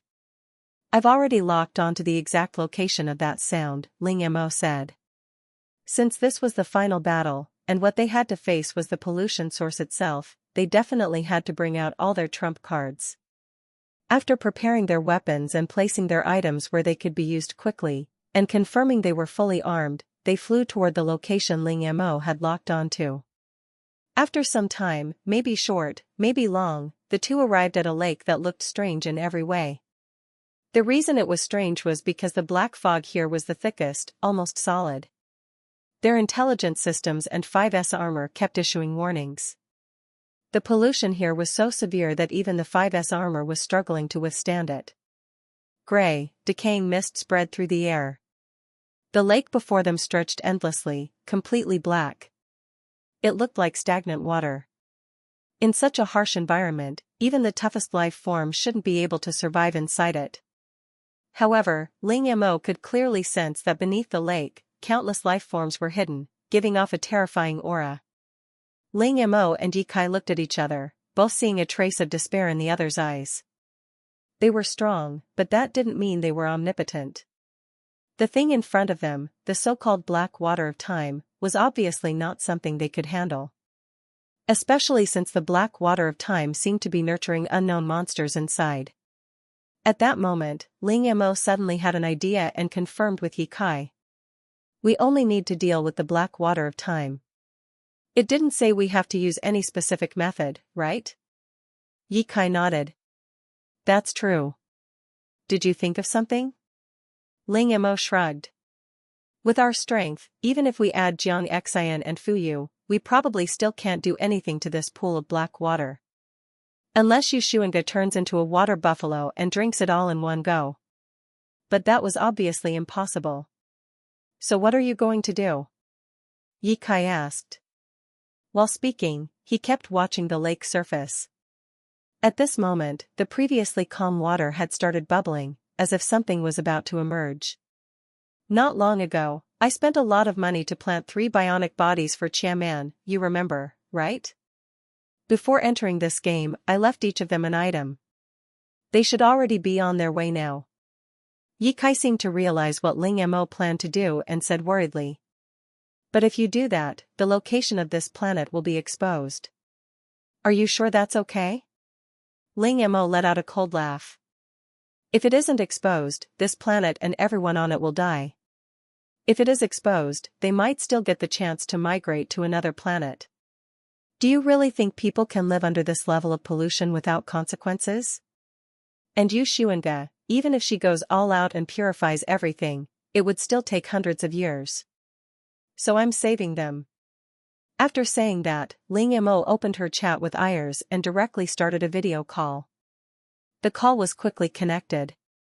"Hi, Mo, why are you calling?" Before Ayers could finish speaking, he noticed something wrong on her side, as well as the two of them fully armed. His expression immediately turned serious. With his eyesight, he could easily tell that the planet Ling Mo was on was in a severely polluted state. "Where are you?" I called to ask for help." "I've already sent you the planet's coordinates. Also, we found the source of the pollution." As she spoke, Ling Mo turned the camera. "This lake is the pollution source. It's called Black Water of Time. I detected that something seems to be forming inside it." The moment Ayer saw the Black Water of Time, he realized he had underestimated the situation. If the pollution inside leaked out, the entire star region could be affected. "I'll handle this. I've already notified the department that specializes in this kind of matter. Right now, move away from the pollution source immediately. Even the most advanced 5S armor in the Federation cannot withstand direct contact with a pollution source for long." Chapter 668 Hello 16. Having successfully thrown the burden away, the two of them felt completely relaxed. At this moment, more and more bubbles were rising from the Black Water of Time, and they were getting bigger and bigger. It was obvious that whatever was inside was about to come out, so the two decisively chose to run. "Do you think this counts as completing the mission?" Ye Kai asked while flying. "It should count. Besides, the planets will never said we couldn't ask for outside help," Ling Mo said. "I'm not talking about the planet's will. I mean the cosmic will. What if it doesn't accept that? Who cares whether it accepts it or not? At worst, we just stay here for 10 days. Our mission is survival, not saving the world. As long as we stay alive, that's enough. And besides, you don't think that once the people from the Interstellar Federation arrive, we'll have nothing to do, right? Isn't that the case?" Ye Kai asked in surprise. "Do we still need to guide them or something?" "That won't be necessary, but we stayed in the deep pollution zone for so long. Even though we're wearing 5S grade armor, and even if we confirm there's nothing wrong with us, for safety reasons we still have to go through at least 1 month of quarantine observation, and we'll also need deep sterilization." As she spoke, Ling Mo sent him the quarantine manual Ayers had just forwarded to her. Ye Kai glanced at the densely packed pages of instructions and immediately felt dizzy. Despairing, he said, "Can't there be an exception? If you want to be wanted as a contaminated object, sure. But a friendly reminder, contaminated objects aren't even allowed on Javier Star. After all, the people who go there might be desperados, but they're not actually tired of living." Using the positioning from Jiang Xian and Fuyu's intelligence systems, the two quickly found their location. When they arrived, they saw Yushuanga sitting cross-legged on a huge golden lotus. Her facial features looked gentle, her expression compassionate, her eyes closed, and faint golden light radiated from her body. "What's going on?" the two asked quietly after landing. "No idea. Looks like she suddenly became a Buddha on the spot. By the way, why are you two back? Weren't you going to clear those shadow monsters?" Jiang Xian asked. The two explained everything from beginning to end. "In short, we've already sent a distress signal to the Federation. They should arrive soon. We just need to wait." "That Black Water of Time is really that scary?" Fuyu asked. Ling Mo shook her head. "I don't know how strong it is, but with our strength we definitely can't deal with it. If we try, we might just get ourselves contaminated. And the thing being nurtured inside it is seriously dangerous." Because the situation was urgent, it only took 1 day before Ling Mo received a call from Ayers. When the video opened, Ayers' face appeared on the other end, and beside him stood 3 people, 2 men and 1 woman, each radiating a terrifying aura. Ling Mo recognized them. They were the 3 marshals of the Federation. She hadn't expected all 3 to come. In her original plan, she had sent Qiaman's 3 bionic bodies to find the 3 marshals separately, but she knew the chances of those bodies actually meeting them were very small. So she had also prepared a weapon for them to carry, one she made herself, so that it would attract attention while also proving her identity. Even so, in her original plan, she thought that at most 1 deputy would be sent. After all, the marshals were extremely busy every day. Mo, where are you now? Are you still in the pollution center? Ayers asked. Ling Mo nodded. We're still in the pollution center, but we're safe right now. As she spoke, she moved the camera to show Yushunga behind her, who was still purifying the surroundings. When Ayers and the three behind him saw Yushunga glowing with golden light, all of them showed shocked expressions. Holy light! Mo, where did you find such a treasure? She actually has the holy light talent. That's a talent that can purify all filth, Ayers said excitedly. But the pollution on this planet is even worse than we expected. Even with holy light, it probably can't be solved in a short time. On the ship, Ayers looked at the report he had just received. Seeing the list of pollution sources and the terrifying values, his brows furrowed so tightly they could crush a fly. It was too serious. It was hard to imagine that a planet with pollution this severe could still exist. Without exaggeration, even a random garbage planet would have a better environment than this one. In a moment, I'll send someone to pick you up. Leave the rest to us. Standing behind Ayers, a tall man with an overwhelming presence spoke. The man frowned slightly, his gaze fixed on Ling Mo. For some reason, this girl gave him a strange sense of familiarity. From the moment he saw her, he felt inexplicably happy. Ling Mo, on the other hand, felt the opposite. The moment she saw Yao, she disliked him. Even though his appearance and figure were flawless, she simply didn't like him. Not only that, she even felt an urge to rush forward and punch him. Soon, a small silver spacecraft descended from the sky. The hatch slowly opened, and Ling Mo and the others boarded one after another. As for Yushunga, she refused to leave with them. She looked deeply at Jiang Xian, as if trying to carve his face into her memory, then decisively closed her eyes and entered the same meditative state as before. After entering the spacecraft, before they could relax, they were immediately sent into a sterilization chamber. Their clothes were removed and replaced with new ones. Their mechs were thoroughly disinfected. Even the spatial buttons they carried were carefully inspected. This was to prevent anyone from accidentally taking contaminated objects away. Sometimes disasters begin because of something very small. Seeing this, Ling Mo seemed to think of something. With a thought, she took out the two wind god beast corpses she had stored in her spatial dimension and threw them away. Better to get rid of them. After being disinfected inside and out and undergoing a full-body inspection, the three were finally taken to the main ship. However, even though no signs of contamination were found, they were still kept in isolation. It was just that instead of being confined to one place, they were now staying inside an isolation sphere. Chapter 669 Hello 17. Anyone who has raised hamsters knows that there is a kind of hamster toy called a hamster ball. Put the hamster inside, and it can run around everywhere. At this moment, Ling Mo and the others were staying inside something very similar to a hamster ball. Of course, compared to a hamster ball, the sphere they were in was much more advanced. Just then, a flash of white light suddenly appeared on Yao's body. A huge lion with thick fur and a pair of wings on its back suddenly appeared and pounced toward Ling Mo's direction. Seeing the lion rushing over, Jiang Xian and the others instinctively tried to stop it, but the spheres wrapped around them restricted their movements. The only one who remained calm was probably Ling Mo herself. The moment she saw the lion, she recognized it as the big lion spirit body that used to freeload food in her space. However, the calm expression on her face did not last long before turning into shock. As everyone knows, feline animals have absolutely no resistance to ball-shaped toys, so when the lion pounced toward Ling Mo, it failed to control its strength and directly knocked her away together with the ball.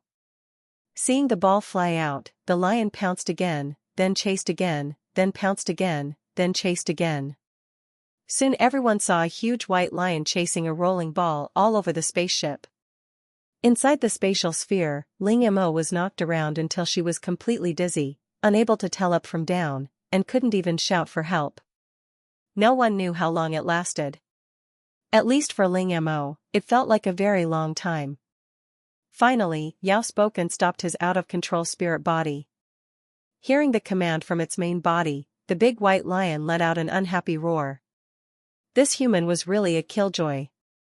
Couldn't he see that it was having fun playing with the little friend? Sensing the thoughts of his spirit body, Yao couldn't help but twitch the corner of his mouth. Having fun? Are you sure?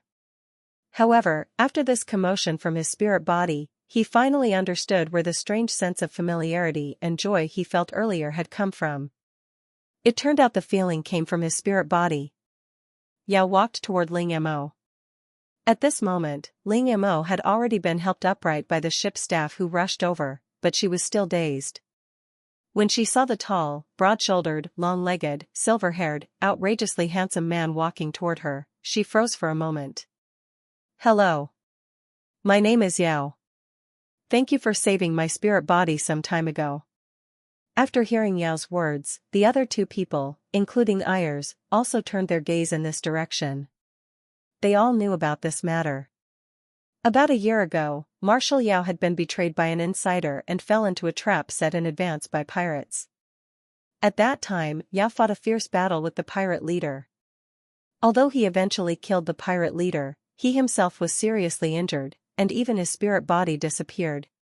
When they learned about it back then, everyone thought Yao was finished.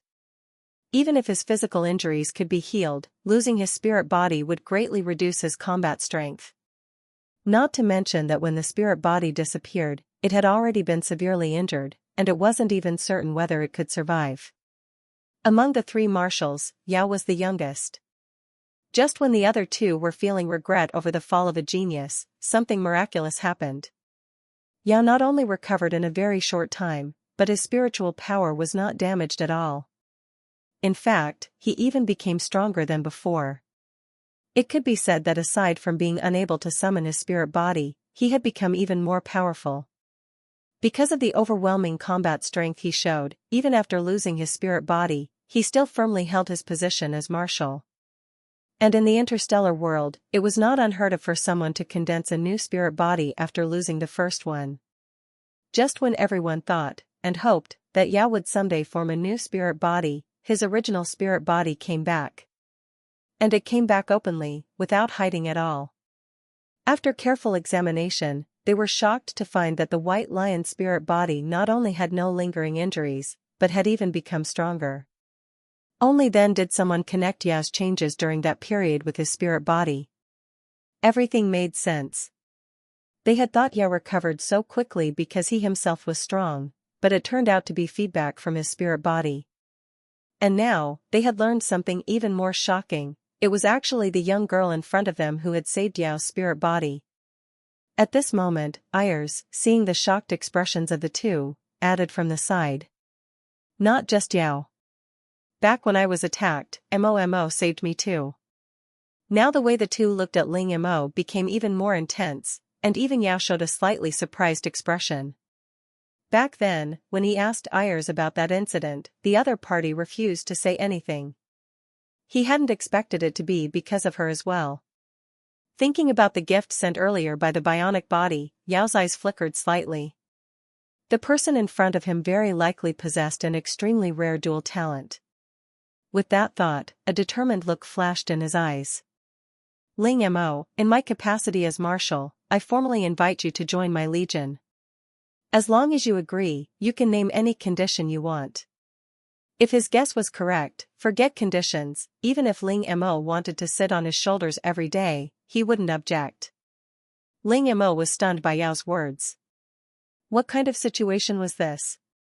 The other two also immediately realized why Yao said that and regretted being a step too slow. "Ling Mo, join my army." "Whatever conditions Yao offers, I'll give double," Nanjing said. "I'll give 10 times, Feng Chen added without hesitation. "Stop." At this moment, Jiang Xian and the others finally recovered from their shock.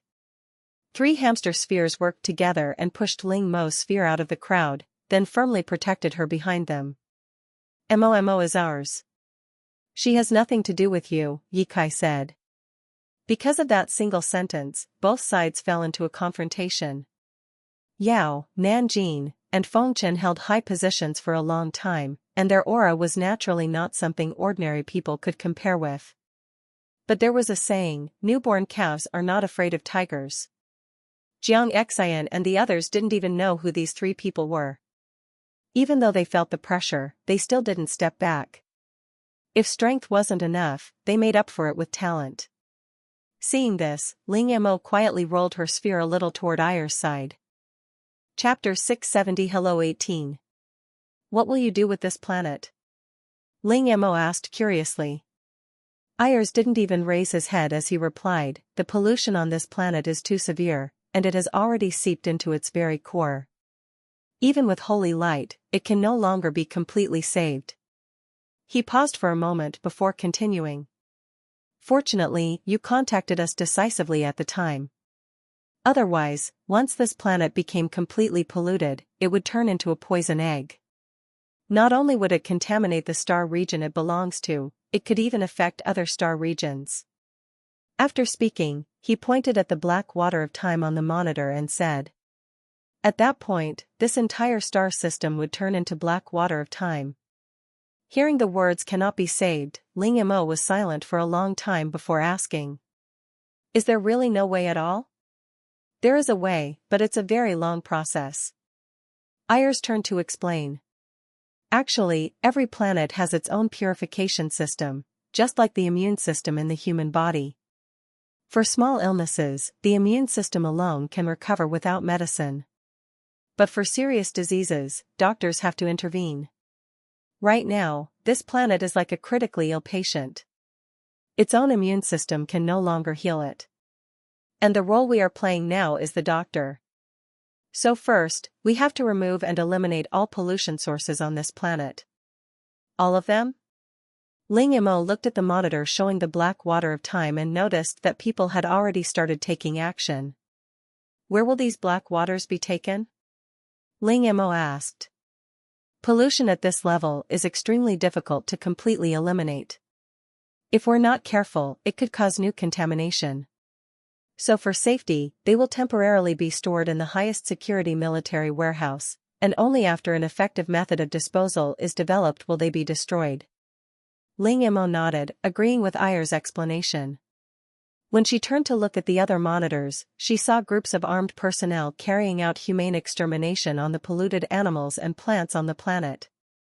Seeing this, Ayers explained again. They've already been contaminated. To prevent them from becoming new pollution sources, they must be eliminated. There are still humans on this planet. Will they be dealt with too? Ling Mo asked. Even she herself didn't notice that her voice trembled slightly when she asked that question. Rationally, Ling Mo knew Ayers was right. After all, this concerned the survival of the entire interstellar civilization.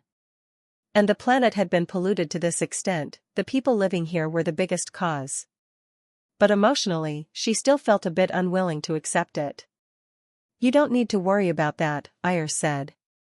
We're not heartless. This planet is no longer suitable for living, so the surviving humans will be temporarily relocated to another planet. However, before that, they must undergo strict inspection. Only those who pass will be allowed to leave. As for those who failed, all that could be said was sorry. In addition, even those who pass the inspection will have to undergo isolation. At the shortest, 1 or 2 years. At the longest, 20 to 30 years. During that time, they can still live normally just like before. Everything will be the same, except they'll be on another planet. But during the isolation period, they won't be allowed to contact the outside world, and they won't be allowed to leave the planet they are assigned to. After hearing Ayer's explanation, Ling Mo was about to say something when suddenly a terrifying sound came from below. On the screen, after most of the black water of time had been extracted from the lake, the creature hidden inside finally could no longer hold back and revealed its head. A neck over 100 meters long rose from the water. Its skin was pitch black, its eyes blood red, and its entire body emitted an ominous aura. It looked like a monster crawling straight out of hell. As the monster appeared, countless shadow creatures emerged as well. At the same time, the ground began to split open, and black insects crawled out one after another, densely covering the land and sky. In the sky, the wind god beasts circled above, letting out warning cries toward the ships extracting the black water of time. On the ground, countless giant dinosaurs appeared from nowhere. Roar! With a furious roar from the monster inside the black water of time, all the dinosaurs, insects, and shadow creatures charged toward the fleet. Ling Mo was startled by the scene. At this moment, she felt extremely lucky about the decision she had made earlier not to fight the black water of time head-on. With a scene like this, it was more apocalyptic than the apocalypse itself. She had known the black water of time was preparing something big, but she really hadn't expected such a huge monster to be hidden underneath. Was that thing coiled under the water, or standing upright? If it was coiled, that would be fine. But if it was upright, that would be a problem. That would mean the lake was at least hundreds of meters deep. At this moment, the others who had finished their confrontation also gathered around. Seeing the overwhelming scene, Ye Kai showed the same lingering fear Ling Mo had felt earlier. He turned to Ling Mo and said, "You really had foresight. Good thing you called for help. We almost got fooled by this planet's will." With a scene like this, not to mention just him and Ling Mo, even if Jiang Xian and Fu Yu joined, and their strength was multiplied 10 times, it still might not be enough. Ling Mo looked at the monster's body still hidden underwater and released her mental power. She wanted to check how much of it was still concealed. But the moment her mental energy approached the black water of time, she immediately sensed something wrong. She felt something following her mental threads back toward her. At that moment, Ayers, who also noticed the danger, shouted loudly, "It's trying to contaminate you. Cut off your mental threads immediately." Hearing that, Ling Mo did not hesitate. She decisively severed the mental threads she had used to probe the black water of time. Although doing so put some strain on her body, it was still far better than being contaminated. Seeing that Ling Mo had cut off the connection and escaped danger, Ayers finally let out a sigh of relief and explained. "The monster wasn't fully active before, so we didn't warn you in time. Now that the pollution source has been completely awakened, it has extremely strong infectivity. Any form of contact can lead to contamination. Even mental threads are no exception." Chapter 671 Hello 19, End. At this moment, the black water of time below had completely fallen into madness. Even though Ling Mo and the others were thousands of meters in the air, the sound of "hello, hello," kept echoing in their ears. The voice was like a demonic chant, making people feel irritated and restless. Seeing this, Ayers decisively activated the third-level protection, isolating the sound completely. At this moment, Ayers' expression was extremely serious. The 3 marshals, including Yao, had equally grim looks on their faces. Silence filled the spaceship. After a long time, Ayers spoke again, but his words were heavy. "Even though I had already prepared for the worst before coming, the situation on this planet is worse than I expected." He truly couldn't understand how the creatures living on this planet had managed to turn it into this state. Feng Chen stared at the screen, a trace of hostility flashing in his eyes. "After this is over, I will send the ones responsible for all this to the Interstellar Federation military court. Neither of you is allowed to interfere." Feng Chen wasn't negotiating. He was warning them. Having climbed step by step from a garbage planet to the position of marshal, Feng Chen valued planetary environmental protection more than anyone. After all, his own home planet had once been polluted into a garbage planet by a group of people. Those people caused the damage, then simply left as if nothing had happened, leaving Feng Chen and his people behind to face the ruined world. After he finished speaking, Nan Jin and Yao said nothing. Their silence meant agreement. At this moment, Ling Mo, who had just recovered from the pain of cutting off her mental threads, spoke. "Do you know any races that live underground?" "There are many races that live underground. For example, moles, rabbits, those kinds of species stay underground all year," Nanjing said. Jiang Xian supported Ling Mo and asked, "Mo, why are you asking this?" Ling Mo shook her head. "When I was probing just now, I sensed that there were living people under the black water of time. Not the kind of creatures we're seeing now, but being similar to humans. The black water of time is being discharged from underground by those people. And the monster in the water was also cultivated by them. There are more than a dozen of those monsters, spread all over the planet. The last part was something Ling Mo had noticed through the external surveillance system. After hearing her words, Ayers and the three marshals all changed expressions. If what you sensed is true, then the only possibility is replicants. Replicants? Clones?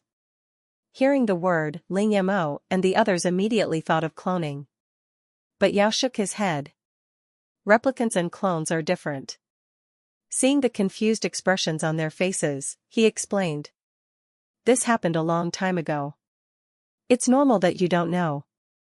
Then make it short, Ling Mo said. At this moment, Ling Mo, Jiang Xin, Yi Kai, and Fu Yu all looked at him with curious eyes, waiting for an explanation. Yao sighed helplessly and began. Replicant is a kind of talent. According to records, it has only appeared once. The person who awakened it was a genius boy. After discovering his talent, his ambition grew rapidly. He wanted to create a country that belonged only to himself. So he used every method he could to copy all the scientists, officials, and influential figures in the Federation at that time, trying to use them to realize his ambition. Then he lost control? Ling Mo asked. At this moment, Qiaman had already searched the star network based on Yao's description and found scattered records of the incident, mostly unofficial histories and fragments. But even from those fragments, it was clear the plan had failed. The replicants had gone out of control. Yao nodded. You guessed right.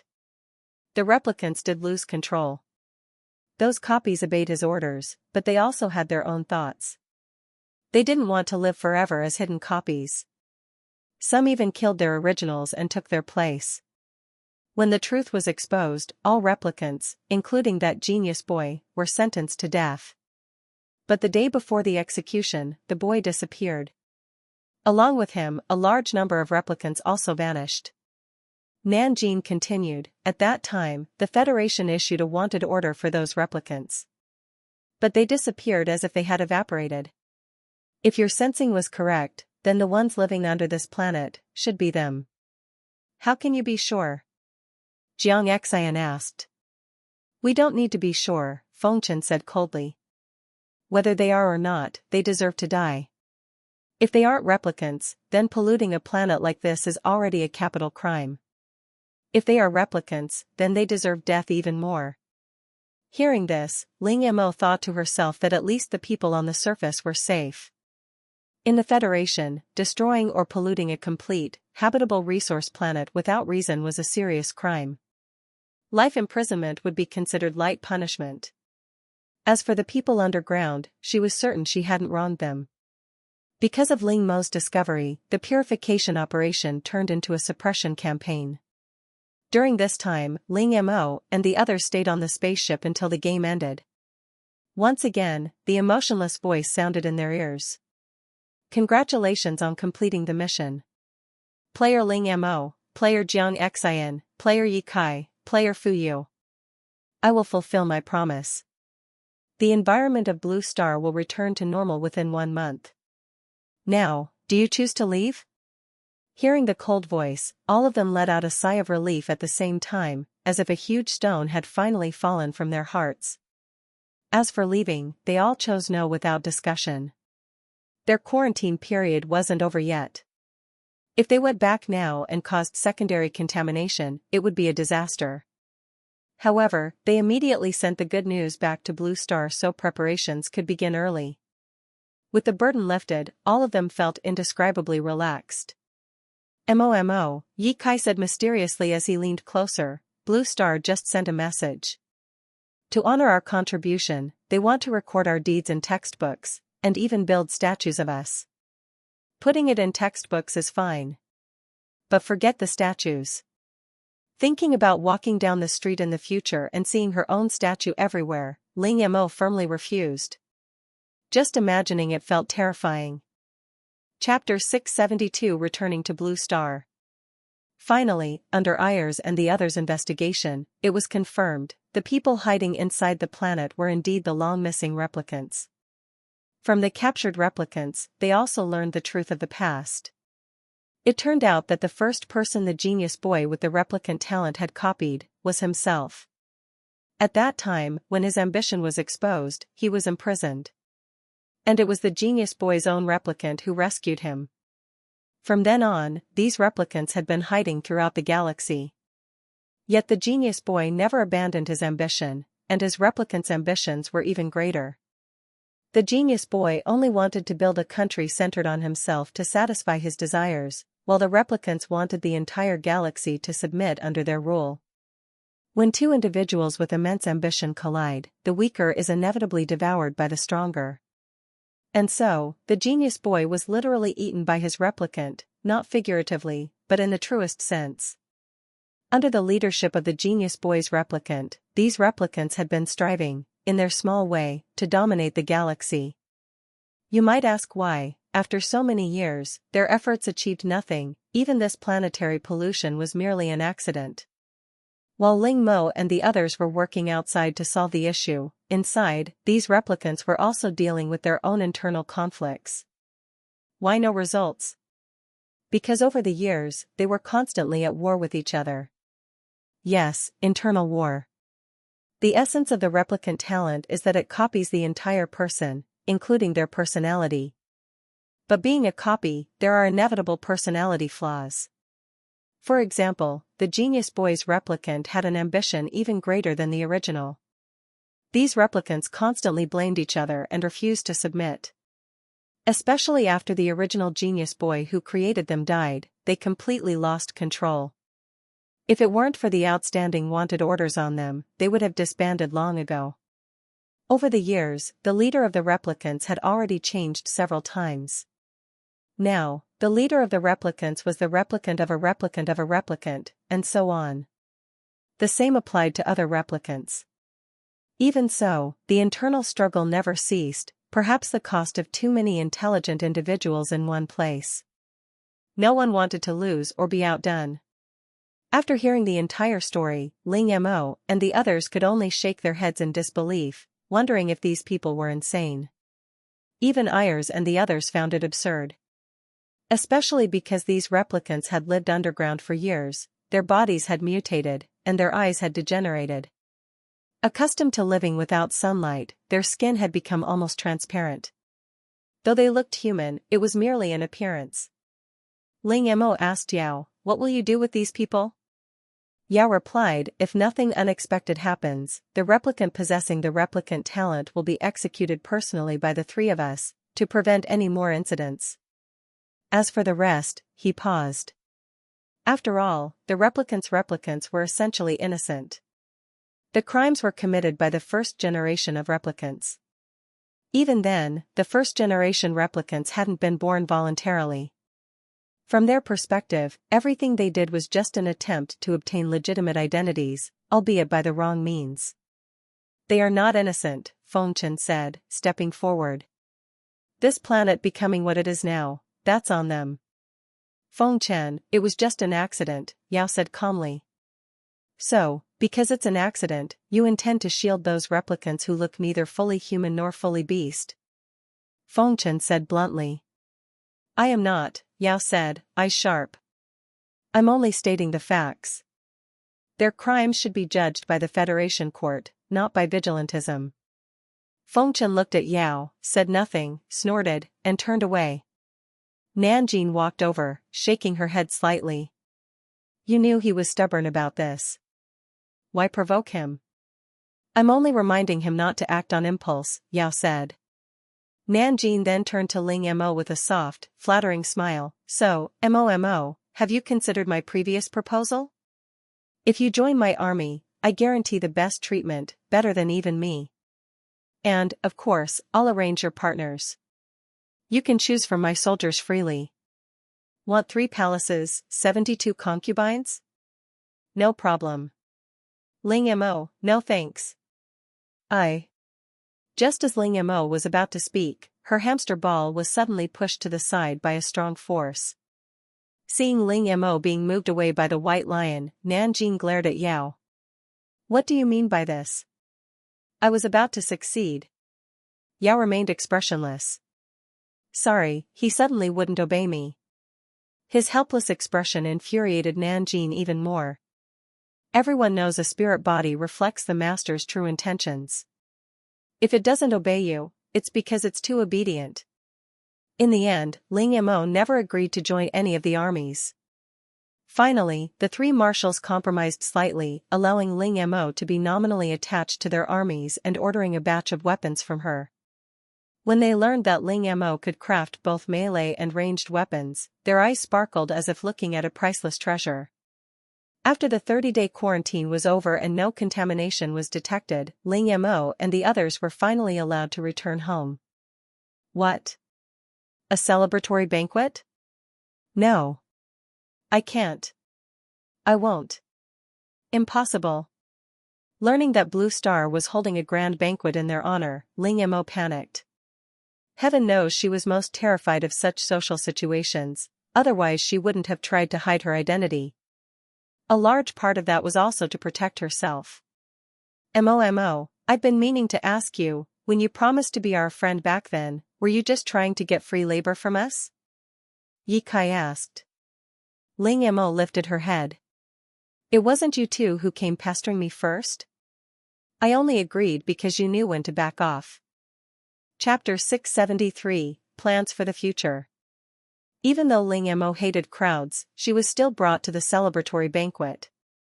The banquet was held on Qingyang Star, and not only were the high-ranking officials from Huagua present, but representatives from other countries as well. The scene was almost like a United Nations meeting. Truthfully, Ling Mo didn't want to speak with politicians, they were cunning and deceitful, and she had no way to outsmart them. Sure enough, in just a short time, they had already extracted quite a bit of information from her, some she had said intentionally, and some slipped out inadvertently during casual conversation. Seeing Ling Mo uncomfortable in such a bustling environment, Jiang Xian and Ye Kai escorted her away, while Fu Yu stayed behind at the banquet. The celebration continued, not only to welcome their return but also to discuss the post-disaster reconstruction plan for Blue Star. After over a year of apocalyptic events, although Blue Star's environment had mostly recovered over the past month, many buildings had been damaged. Thanks to Ling Mo's presence, Huagua fared better than other countries, but some nations had been wiped out entirely by the catastrophe. Aside from reconstruction, there was good news. Blue Star's environment had become even better than before. Species thought to be extinct had returned, including many long-lost ones. Another urgent matter was establishing diplomatic relations with the Interstellar Federation. Other reconstruction projects could wait, but this was critical.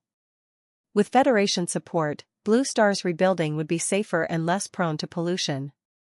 Now, Blue Star was almost like a newly discovered planet, requiring development from scratch.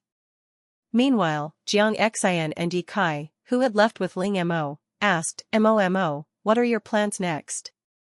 Ling Mo thought for a moment. I'll probably go into seclusion for a while to complete the orders I promised the three marshals. She regretted agreeing to so many orders at once, now she knew she would be busy for a long time. After that, after finishing those orders, what then? Ye Kai asked. Ling Mo's eyes lit up, and she beckoned them closer. The two of them leaned in. Previously, when Qianman was evaluating assets, he discovered a very unusual planet among hundreds of planets. She had Qianman pull up the planet's data and images, projecting them for the two. The projection showed a planet surrounded by a Saturn-like asteroid belt. Most strikingly, the planet displayed two distinct colors, half blue, half red, creating a unique and mesmerizing appearance. This planet doesn't look habitable, Jiang Xian said. Ling Mo smiled mysteriously. You're wrong. Not only is it habitable, but it's also stunningly beautiful. Meteor showers, auroras, you name it. Half ocean, half volcano, she continued, but the planet's interior is very stable. The volcanoes are dormant, with no risk of eruption. I plan to develop this planet as a tourism planet. Tourism planet? Jiang Xian and Yi Kai said in unison. Ling Mo nodded emphatically. This idea has been in my mind for a while. Initially, I considered Yunhai Star, once a garbage planet, but transformed entirely by me. However, with rare species like the merfolk now living there, converting it into a tourist destination could endanger them, so I abandoned the idea. Yunhai Star will be my retirement haven, it's my proudest creation. She continued explaining. The ocean side could host a massive water park. Her mutated spirit trees could be relocated to serve as hotels. On land, vine trees could create scenic areas. Many of the positively mutated plants she had brought back from the game had sprouted new buds, some of which could be transplanted. Dormant volcanoes offered hot springs suitable for a themed resort. Jiang Xian and Yi Kai found the plan impressive. Such a great project, do you need investors? We're happy to join, Jiang Xian said with a smile. Ling Mo laughed, naturally agreeing. On the day Blue Star officially established diplomatic relations with the Federation, Ling Mo attended. She didn't expect that the official handling the ceremony would be Yao, bringing with him the Federation's support. With their help, Blue Star was sure to flourish. Although Blue Star had recovered, they had not forgotten Qingyang Star. Even after the disaster, the remaining population was still substantial. To reduce Blue Star's burden and protect its environment, some residents would relocate to Qingyang Star. Many on Blue Star did not resist this, and some were even excited to experience a new place, like a child finally leaving home to explore the world. After the diplomatic ceremony, Ling Mo began her seclusion. She retreated to Yunhai Star, activating her protective cube so no one could find her. The materials for making the weapons were provided by Nanjing, Yao, and Feng Chen. She had originally planned to use jade and gold, as before, but they rejected it. Gold was too soft, and jade too fragile. They insisted on providing the materials themselves. Now, Ling Mo stood in a spirit tree workshop, facing a mountain of crafting materials, just a portion of the total. Her journey into seclusion and creation had officially begun. Chapter 674, Seclusion. Looking at the mountain of materials before her, Ling Mo took a deep breath. At that moment, she seriously wanted to travel back just over a month ago and slap her past self silly. Of course, even more than slapping herself, she wanted to slap the 3 people responsible for putting her in this mess. Now, it seemed she wouldn't finish this batch for at least a year or more. Ling Mo grumbled and got to work. Unbeknownst to her, her constant muttering and cursing while crafting weapons affected her spiritual energy, which in turn influenced the weapons she was making. As a result, the first batch of powerful but somewhat rebellious weapons in the Federation came into existence. In the galaxy, weapons are typically chosen by people, but these weapons were different, only those deemed worthy could wield them. Otherwise, well, let's just say it wouldn't end well. In the first month, Ling Mo spent her days grumbling nonstop. By the second month, she learned to recruit helpers. The little fox, Moon Wheel, and even the spiritual projections of Jiang Xian, Fu Yu, and Yi Kai were called upon. With students to instruct, Ling Mo's third month became much more enjoyable. However, her joy was short-lived. The number of weapons she had to produce was enormous. During this time, Feng Chen and Nanjing came to negotiate additional orders. The prices were negotiable, but Ling Mo scolded them soundly for even asking. Compared to them, Yao's attitude was far more agreeable. He told her not to rush, take her time, and even offered to have her complete the others' orders first. Although his tone sounded a little tea-like, Ling Mo found it comforting. Who says green tea isn't good? Sometimes, people just don't recognize it because it isn't meant for them. Seeing how considerate Yao was, Ling Mo's impression of him improved, especially after the misunderstanding with the little fox was cleared up. With no interference from the little fox and being a self-confessed face lover, she decided Yao deserved the best. At that moment, she imagined the other 2 marshals' reactions when they compared weapons, and she couldn't wait. The thrill of mischief fueled her energy.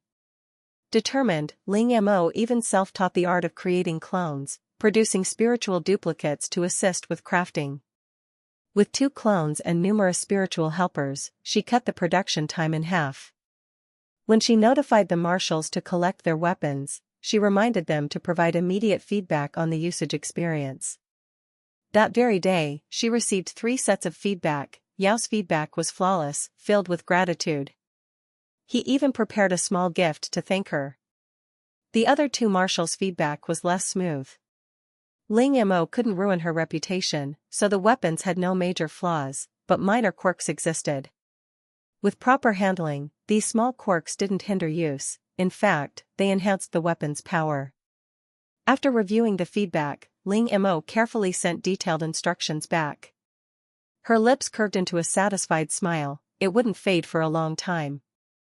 After 6 months in Yunhai Star, Ling Mo finally had time to explore. Thanks to half a year of cultivation and development, Yunhai Star was progressing exactly as she imagined. Land formed from vine trees expanded steadily. Old vines died, new ones grew, gradually connecting scattered islands into larger, continuous landmasses, much like coral building a reef. As for housing, Ling Mo had no plans to construct conventional buildings. She continued using spirit tree houses. Recalling something, she contacted Yunya after a long time, inquiring about mutated spirit seeds. Yunya quickly replied, they had plenty of seeds, many malformed due to recent pirate attacks. The attacks injured the mother tree slightly, resulting in seeds of odd shapes. These seeds couldn't be planted directly. Fortunately, the mother tree recovered, but the accumulated seeds filled their warehouse. Excited, Ling Mo offered to process the mutated seeds for free, which Yunya gladly accepted. They had been struggling with the problem themselves. Before setting off, Ling Mo first returned to Qingyang Star to hand back the 3 spiritual projections to their owners. On her way, she ran into Jiang Xian and Yi Kai, who had come to check if she had returned. Seeing her, both of them brightened immediately. Mo, you're finally out. Are the weapons done? Yi Kai asked. Ling Mo nodded, yes, thanks to your spiritual projections helping me. Great. You don't know how boring it was without you. And Fuyu wasn't around either. Fuyu? Where did he go? Ling Mo asked, curious. He was recruited by the Federation government, busy with their work now. Federation? Recruited? Ling Mo paused at the unfamiliar terms, then realized something. His adventurer rank, could it have reached S rank? Jiang Xian nodded. Yes, that's right, S rank. Mo, you should have seen the expression of the person who came to recruit Fuyu, the smile was radiant. Apparently, it's been a long time since the Federation has had a new S rank adventurer. Of course, they wouldn't want just anyone to become a powerhouse in the galaxy. Chapter 675, At the Elf Tribe. After updating Ling Mo about Fuyu, Yi Kai and Jiang Xian filled her in on the current situation on Blue Star. Although everyone in the Federation used to boast about their human bloodline, the actual appearance of true humans changed their attitudes.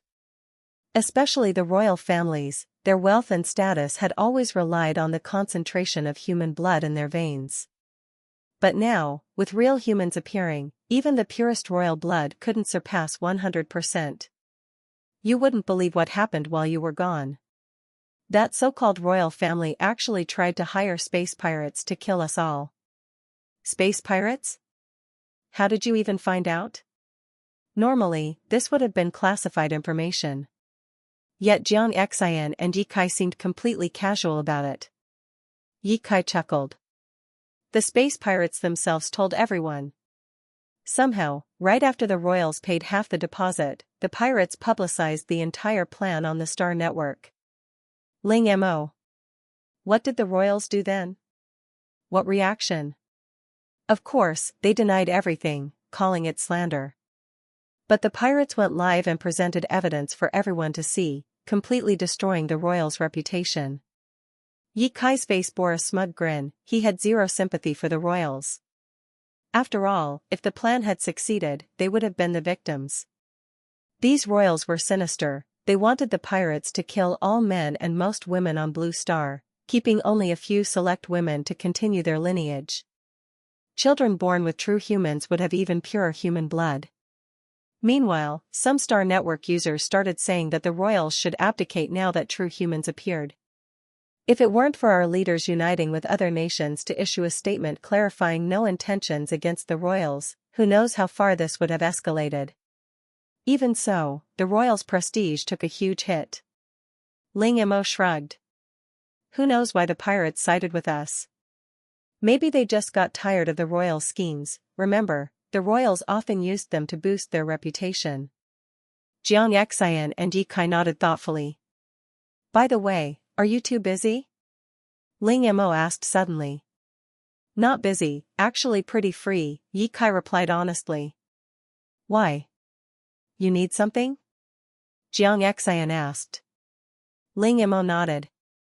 Yes. I need you to come with me to the elf tribe to collect some spirit treehouse seeds. Hearing spirit treehouses, Jiang Xian perked up. Ah, Mu Tao mentioned this a few days ago. You've been in seclusion for half a year. After Blue Star stabilized, players gradually quit the game. Only after integrating with the Federation did they realize they had been working illegally in the game. And worse, they received less than half the rewards, the rest swallowed by the game system. Ling Mo. After the last player quit, the game interface disappeared completely, along with the virtual stores. Other items can be purchased now through the Federation, but spirit tree houses are impossible to get. The few left are sold at astronomical prices. That's why Mu Tao asked if you could sell some. Ling Mo confirmed with Qiaman, discovering it was true. Not only had the stores vanished, but all items inside were gone too. Qiaman sounded apologetic. Master, I only managed to grab part of the supplies, the rest were taken by the game system. Ling Mo sighed. It's fine, it's not like they're incredibly valuable anyway. Most of her shop items, except for potions and weapons, weren't worth much. I just happened to have a batch of mature spirit tree houses. I'll have Qiaman send them over. Alright. After preparing, the three set off. With Blue Star integrated with the Federation, Qingyang Star had also connected, they no longer needed teleportation gates. Sitting in the vehicle, Ling Mo looked outside and remarked, I still think teleportation would be faster. Yi Kai nodded. Agreed, but your teleportation gate was confiscated. Teleportation gates are strictly controlled, ordinary people can't access them. Yao had been shocked when he discovered Ling Mo had one and promptly confiscated it to avoid trouble. Returning to familiar grounds, this time at the elf tribe, their mindset was different. The first time they had come, it was for work, they had felt a little inferior inside. This time, their approach was entirely different. From afar, Yunya waved and smiled. I heard about your planet. I didn't expect you all to be humans. When I first saw you, I thought you just disguised your other traits. Yunya's eyes sparkled with curiosity, like someone visiting a zoo for the first time, looking at the animals. So humans look like this, you should overthrow the royals yourselves. You have the numbers anyway. Ling Mo quickly covered Yunya's mouth. We're not interested in that. And honestly, who had ever seen a royal family with billions of people? Even if they did, the royal title would be worthless, like cabbage on the market. Chapter 676, Rescue on Tianyuan Star.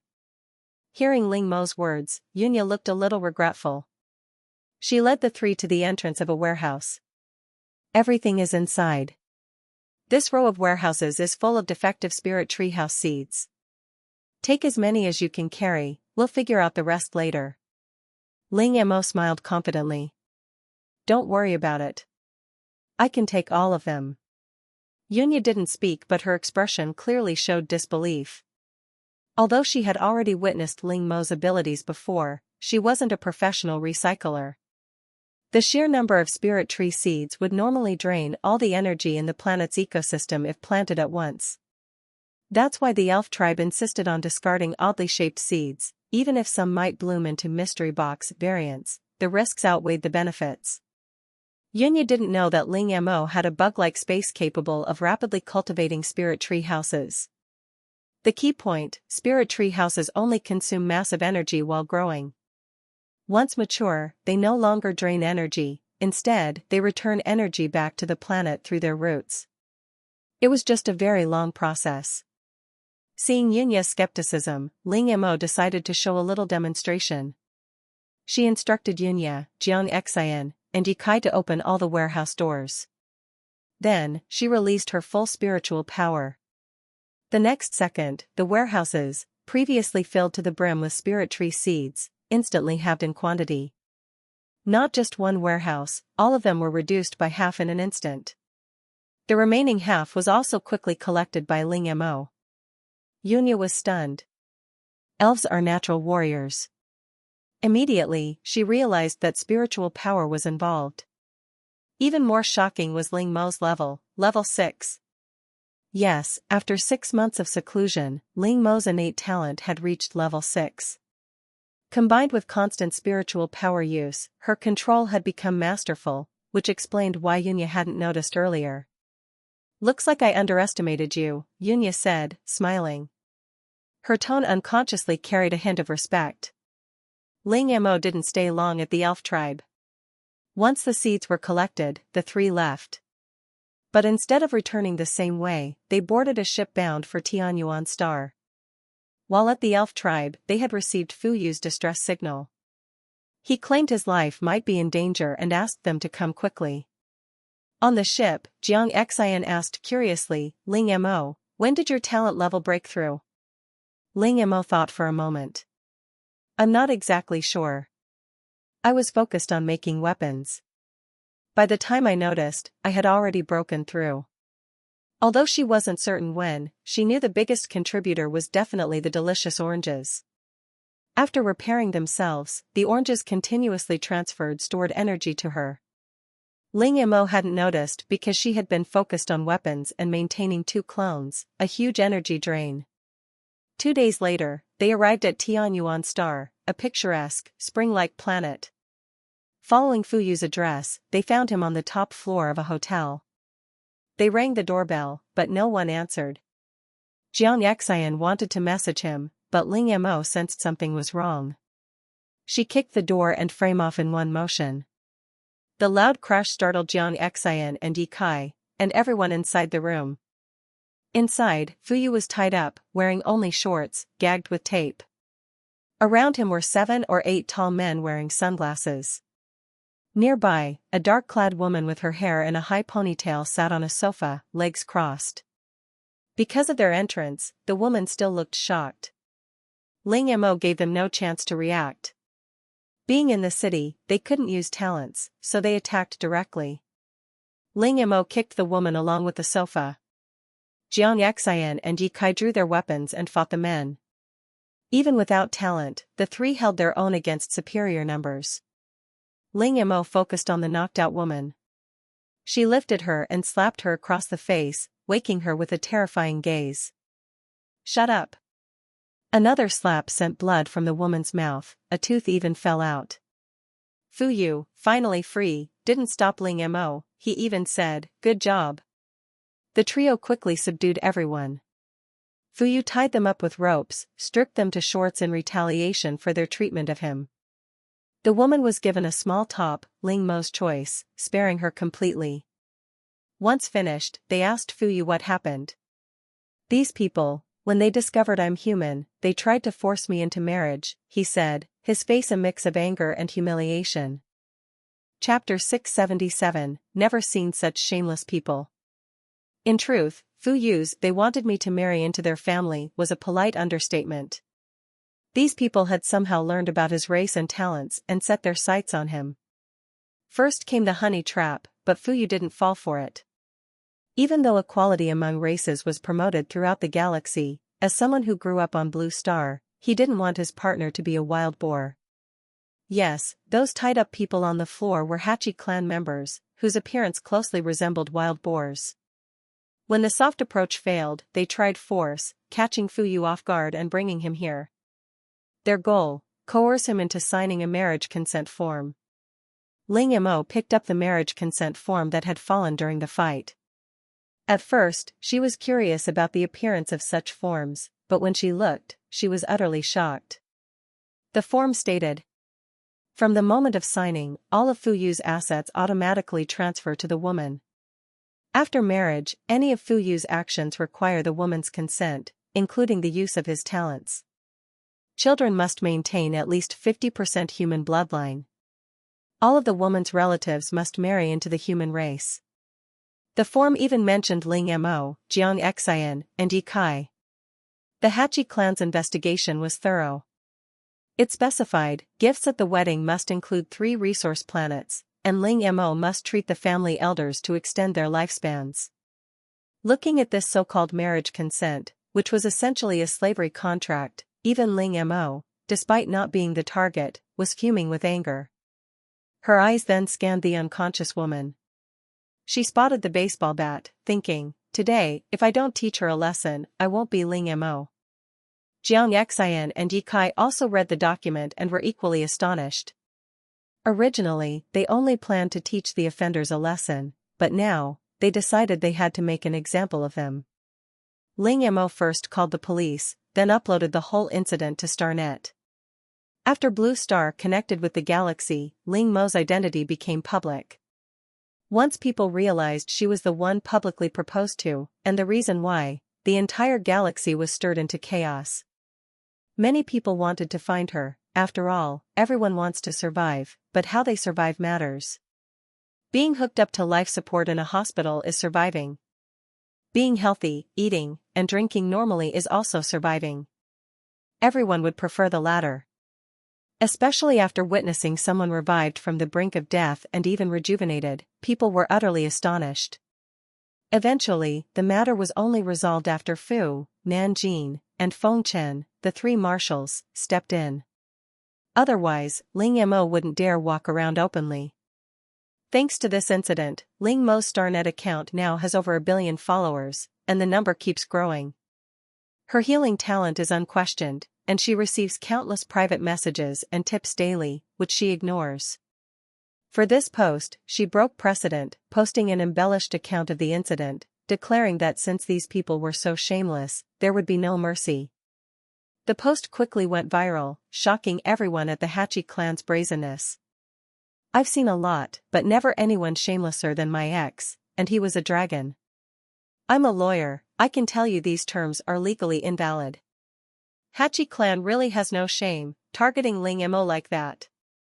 If she gets angry, it could ruin our reputation. Ling Mo, please don't hate us for one rotten apple.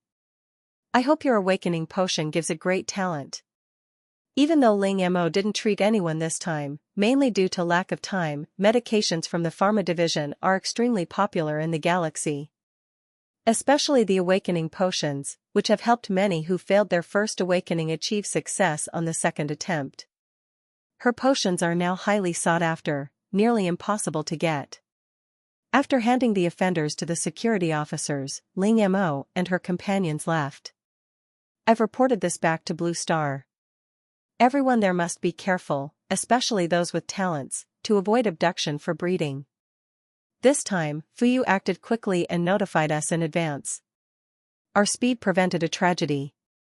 Blue Star's authorities took this very seriously. Compared to other races, humans are not the strongest, ranking mid to low in overall ability.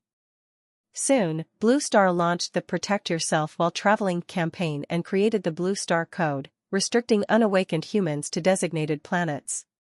Most of these planets were Ling Mo's properties, now managed by Blue Star authorities for development.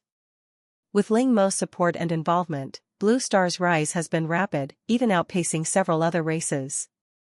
After all, while people knew she had abundant resources, no one expected her to freely hand them over. Ling Mo thought, why not? It's my family's property anyway, and with Chi-Man managing the AI, no one could oversee such a vast estate. Better my people benefit, and I get dividends yearly. Chapter 678, Vacation Planet.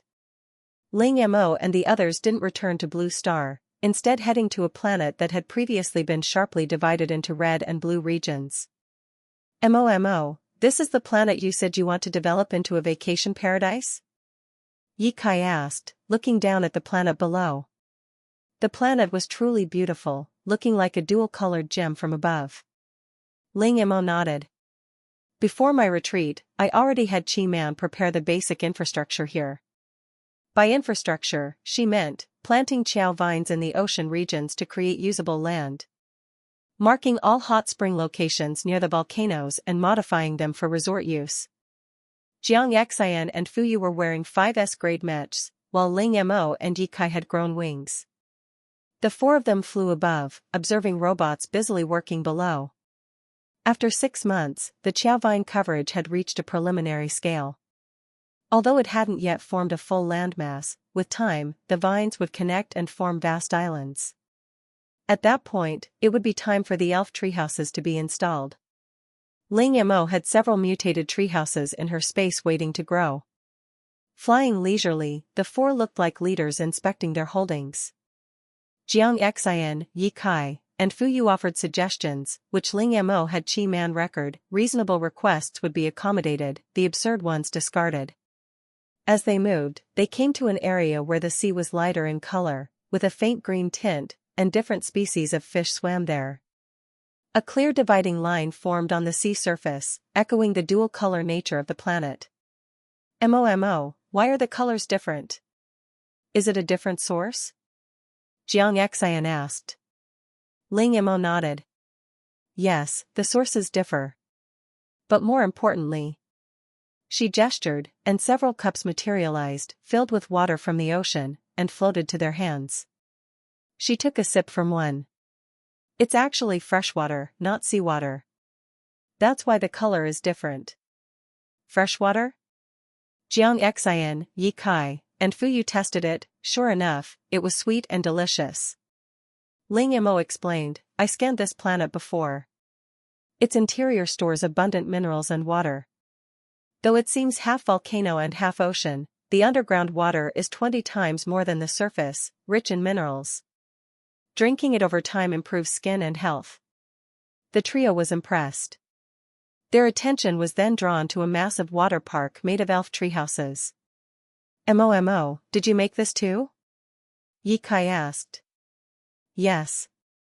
That's a mutated treehouse. It needed abundant water to survive, so I placed it here. When first discovered, the treehouse was dying, far from water. Now, it had grown substantially. After inspecting the ocean area, they moved to the volcanic region. Progress there was slower. Suddenly, the ground shook violently, and hot water erupted from the earth. Thankfully, they reacted quickly, otherwise, they might have been boiled alive. This area must be a geyser zone, Ling Mo said, checking a nearby robot recording data. Over 100,000 hot spring points have been marked, but most are too hot to use, she added, sighing. Having checked key areas, they were satisfied but knew transforming an entire planet into a resort would take time.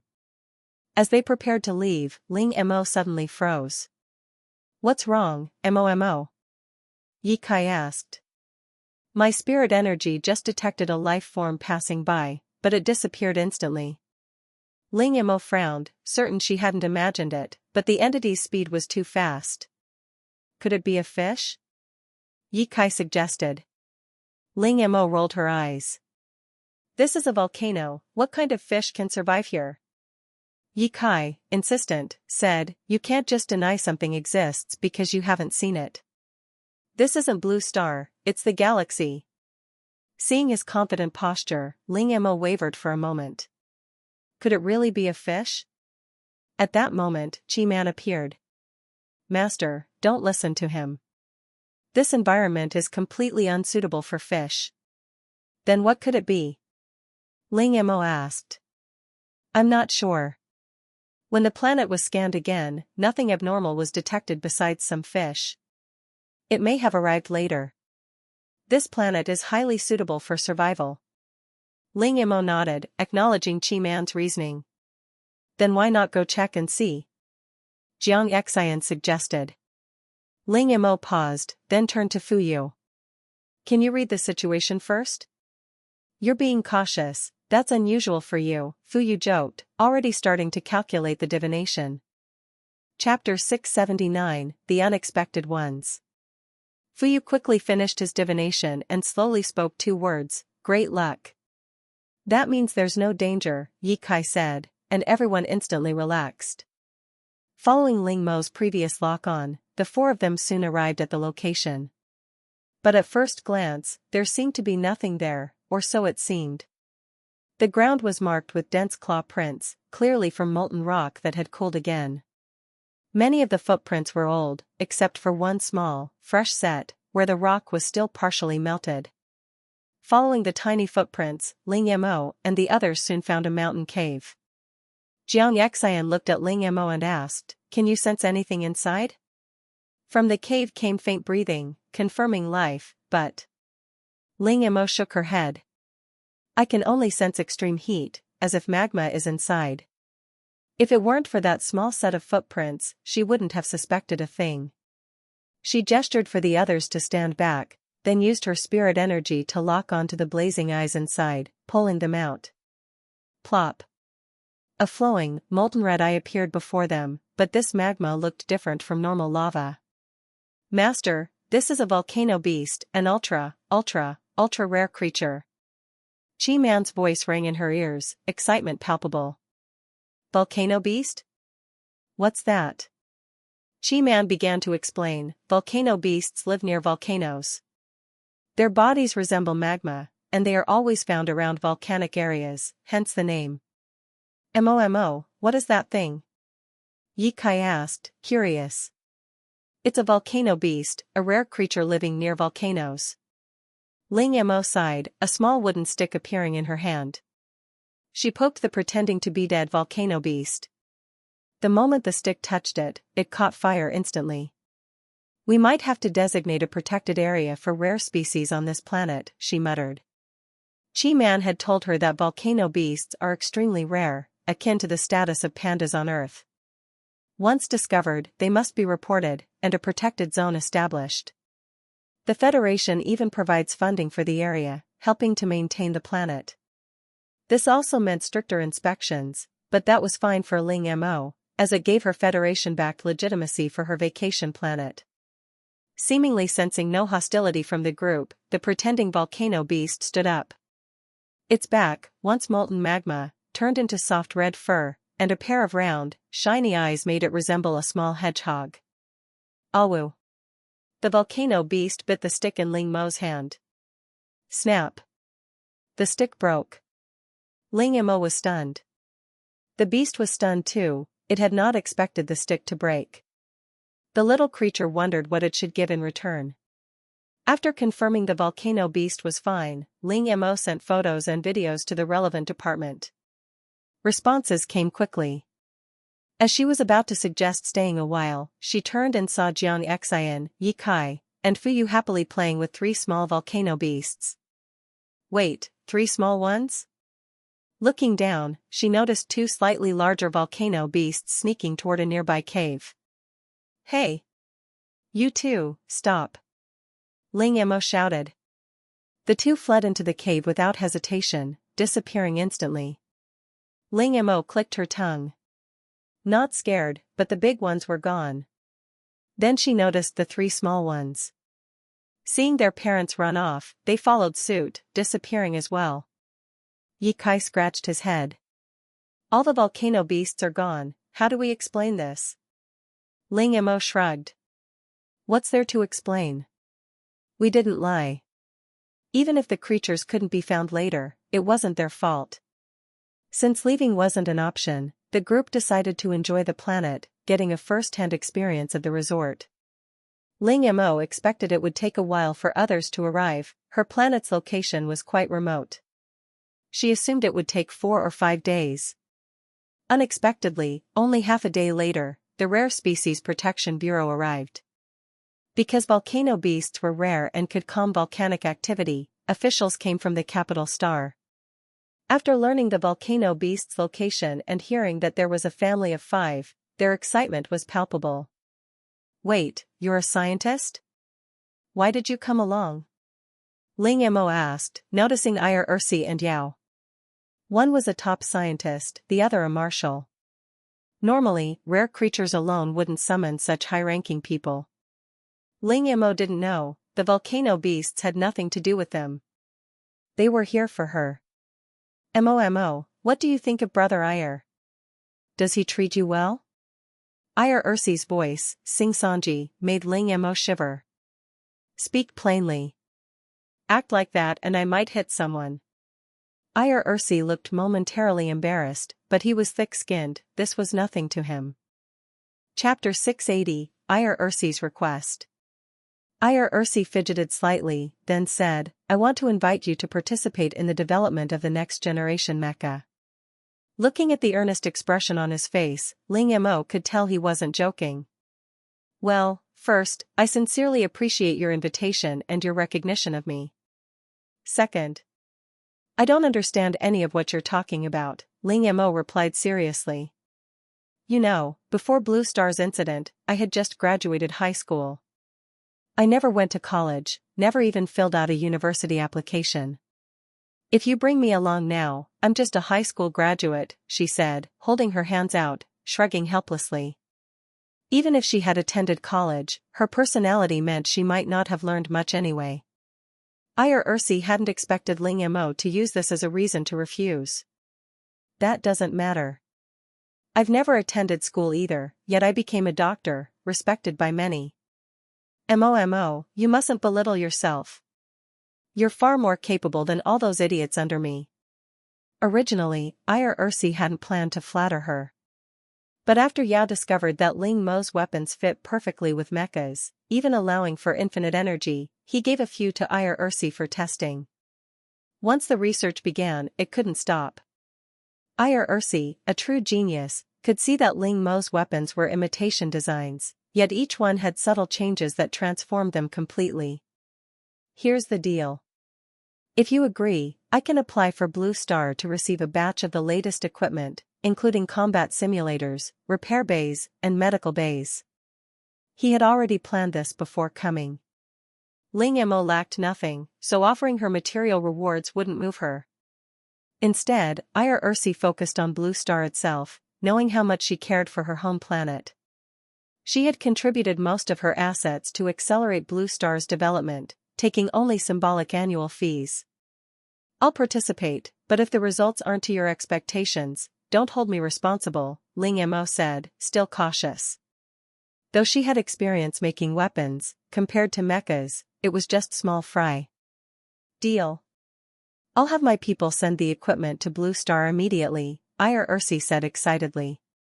You had it ready all along? Ling Mo was shocked. Yes. Watching Ire Ursi operate the AI system, Ling Mo felt slightly tricked. Don't worry. Ire Ursi never does anything without confidence, Yao explained. Meaning, even before arriving, Ire Ursi knew Ling Mo would agree. Meanwhile, on Blue Star, Huogwa was running non-stop. Everyone worked according to their abilities, farming, building, moving supplies, whatever they could do. The previous population seemed abundant, but now it was far from enough, especially after taking on Ling Mo's many industries. Those who once claimed to be lazy in the post-apocalypse were now all pulled to work. Blue Star had reached a point where no one could remain idle. At that moment, Lu Zhenghua, finally taking a short break in his office, sipping hot water, received a phone call. After hearing the other side, he exclaimed, "What? Sponsorship? Okay, I'm coming right now." He glanced at his steaming cup and sighed, there was no rest for him. Blue Star was bustling, while Ire Ursi, the moment Ling Mo agreed, was itching to take her to the Mecha Research Lab. Ling Mo didn't refuse. After greeting Jiang Xian and the others, she entrusted the planet renovation to them and left with Ire Ursi and Yao. Yao glanced at the way Ling Mo and Jiang Xian said goodbye. You two are close? Ling Mo nodded confidently. We've been through life and death together, of course we're close. Yao simply nodded, saying nothing. After a while, he spoke again, Zeiss really wants to see you, and your spirit form. Zeiss?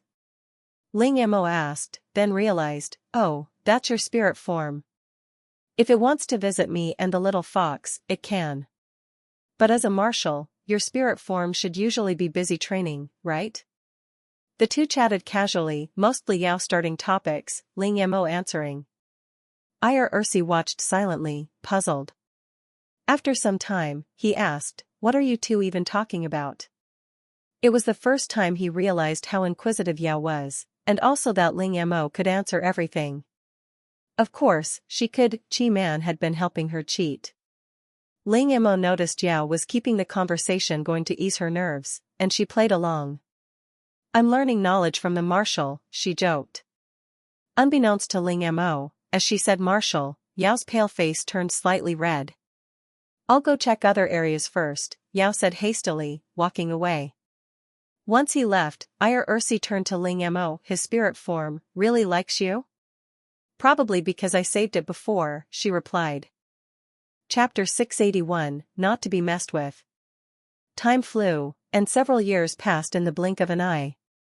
"You're doing what?" A roar from behind startled the three sneaky figures, who had been quietly up to mischief. Ling Mo hadn't expected this. She had just gone out to submit her latest research results to Ursi and returned to find someone trying to take her newly crafted weapons. Some people simply cannot be indulged. Ling Mo crossed her arms, looking at the three with a mocking glare. "Do you even remember your identity as marshals? And while plotting theft, could they keep their voices down? Did they think no one could hear them?" No, you must be mistaken. I didn't do anything, it's all their fault." "Yes, both of them. Totally innocent here," Nanjing quickly pointed fingers at the others. Caught red-handed, Nanjing sacrificed his comrades without hesitation, showing no sign of doubt. "Is that so?" Ling Mo lifted her chin, eyes fixed on Nanjing as if to say, "Do you expect me to believe that nonsense?" Nanjing, feeling guilty under her gaze, lowered his head. "All right, we were wrong."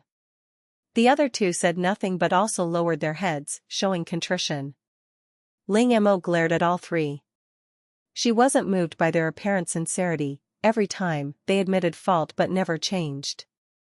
Luckily, she had returned quickly this time.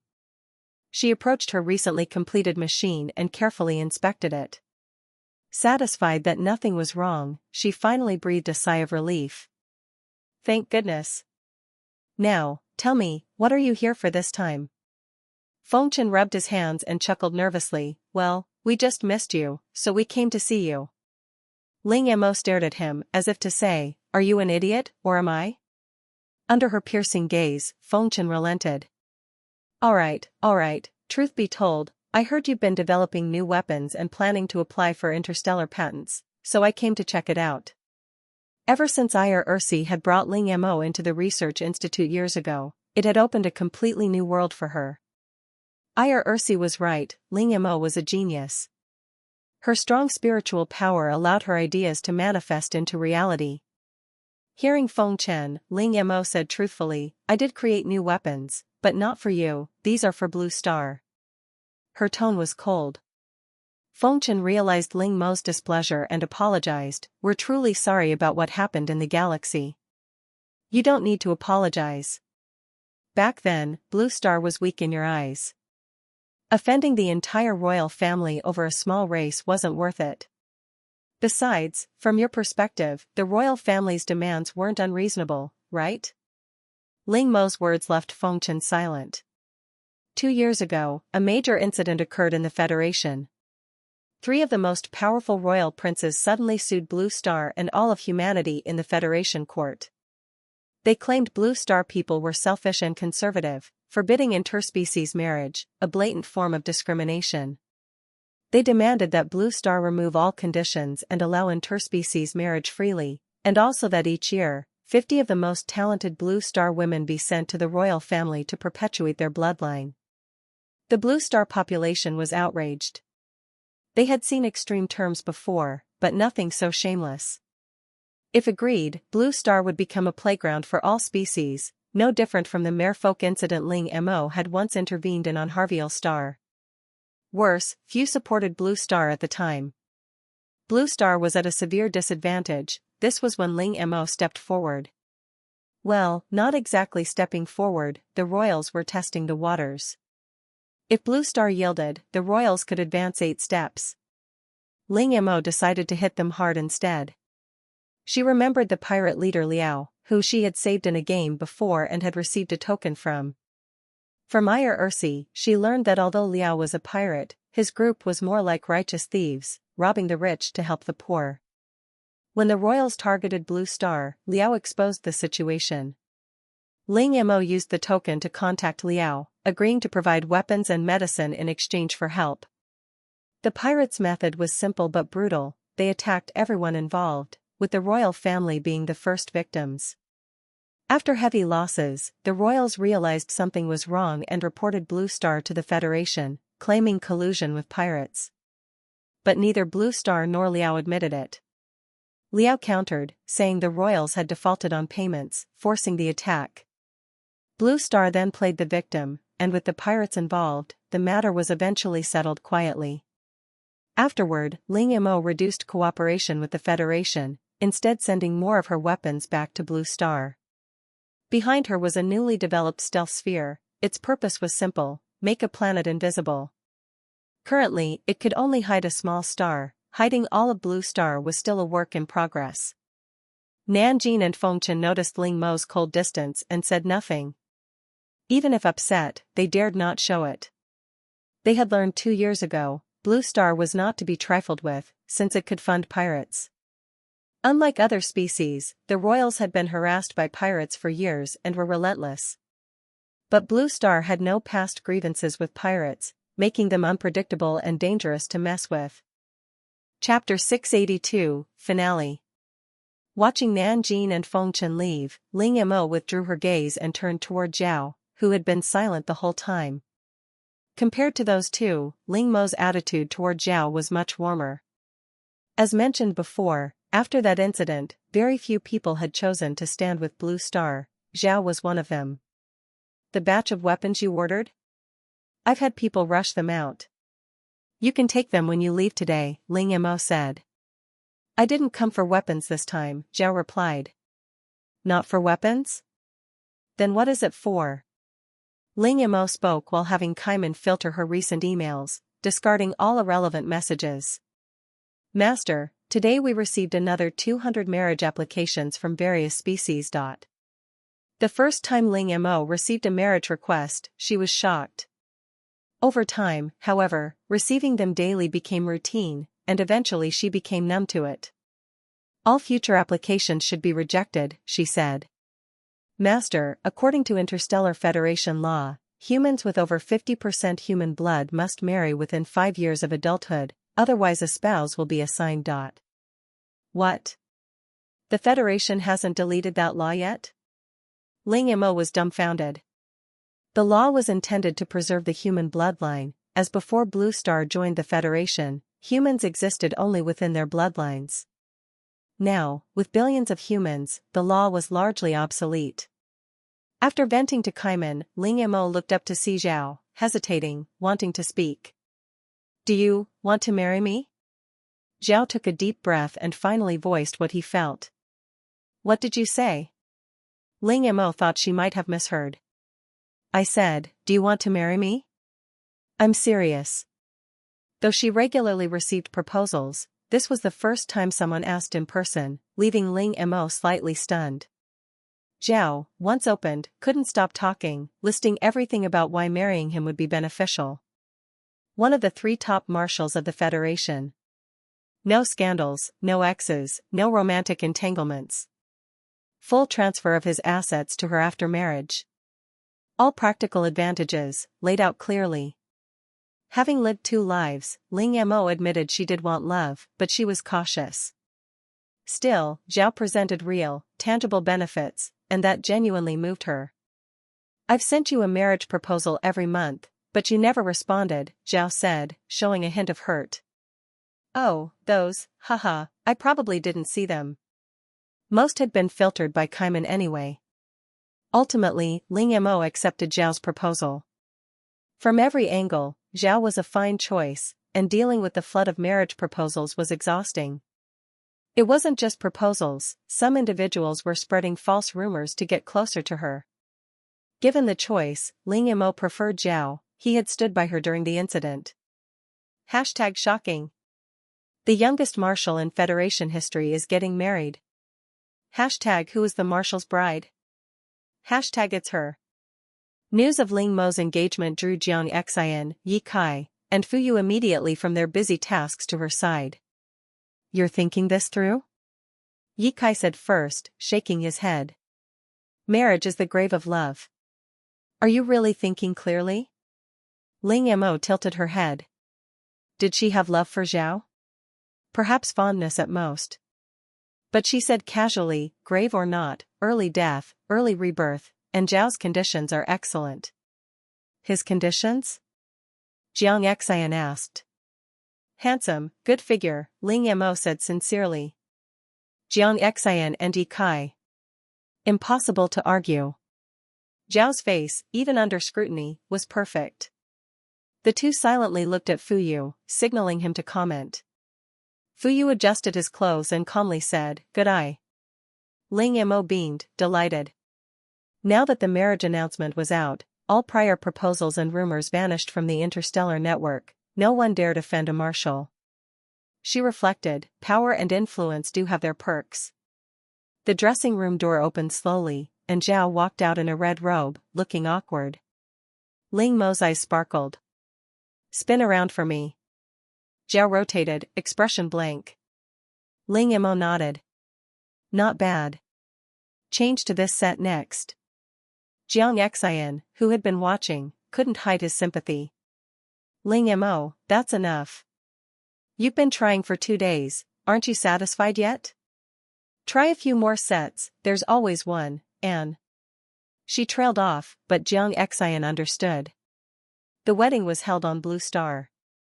Zhao, having no family, was encouraged to become an in-law, and he accepted gracefully. After the wedding, Ling Mo posted photos online, sparking a trend of traditional Chinese weddings, and she profited handsomely from merchandise, including clothes Zhao had tried on. Ling Mo stood on the back of a cloud sea whale, gazing into the distance. Zhao came up behind her softly. Where do you want to go? Ling Mo thought for a moment. I heard they discovered a new star system. I want to check it out. All right, Zhao said.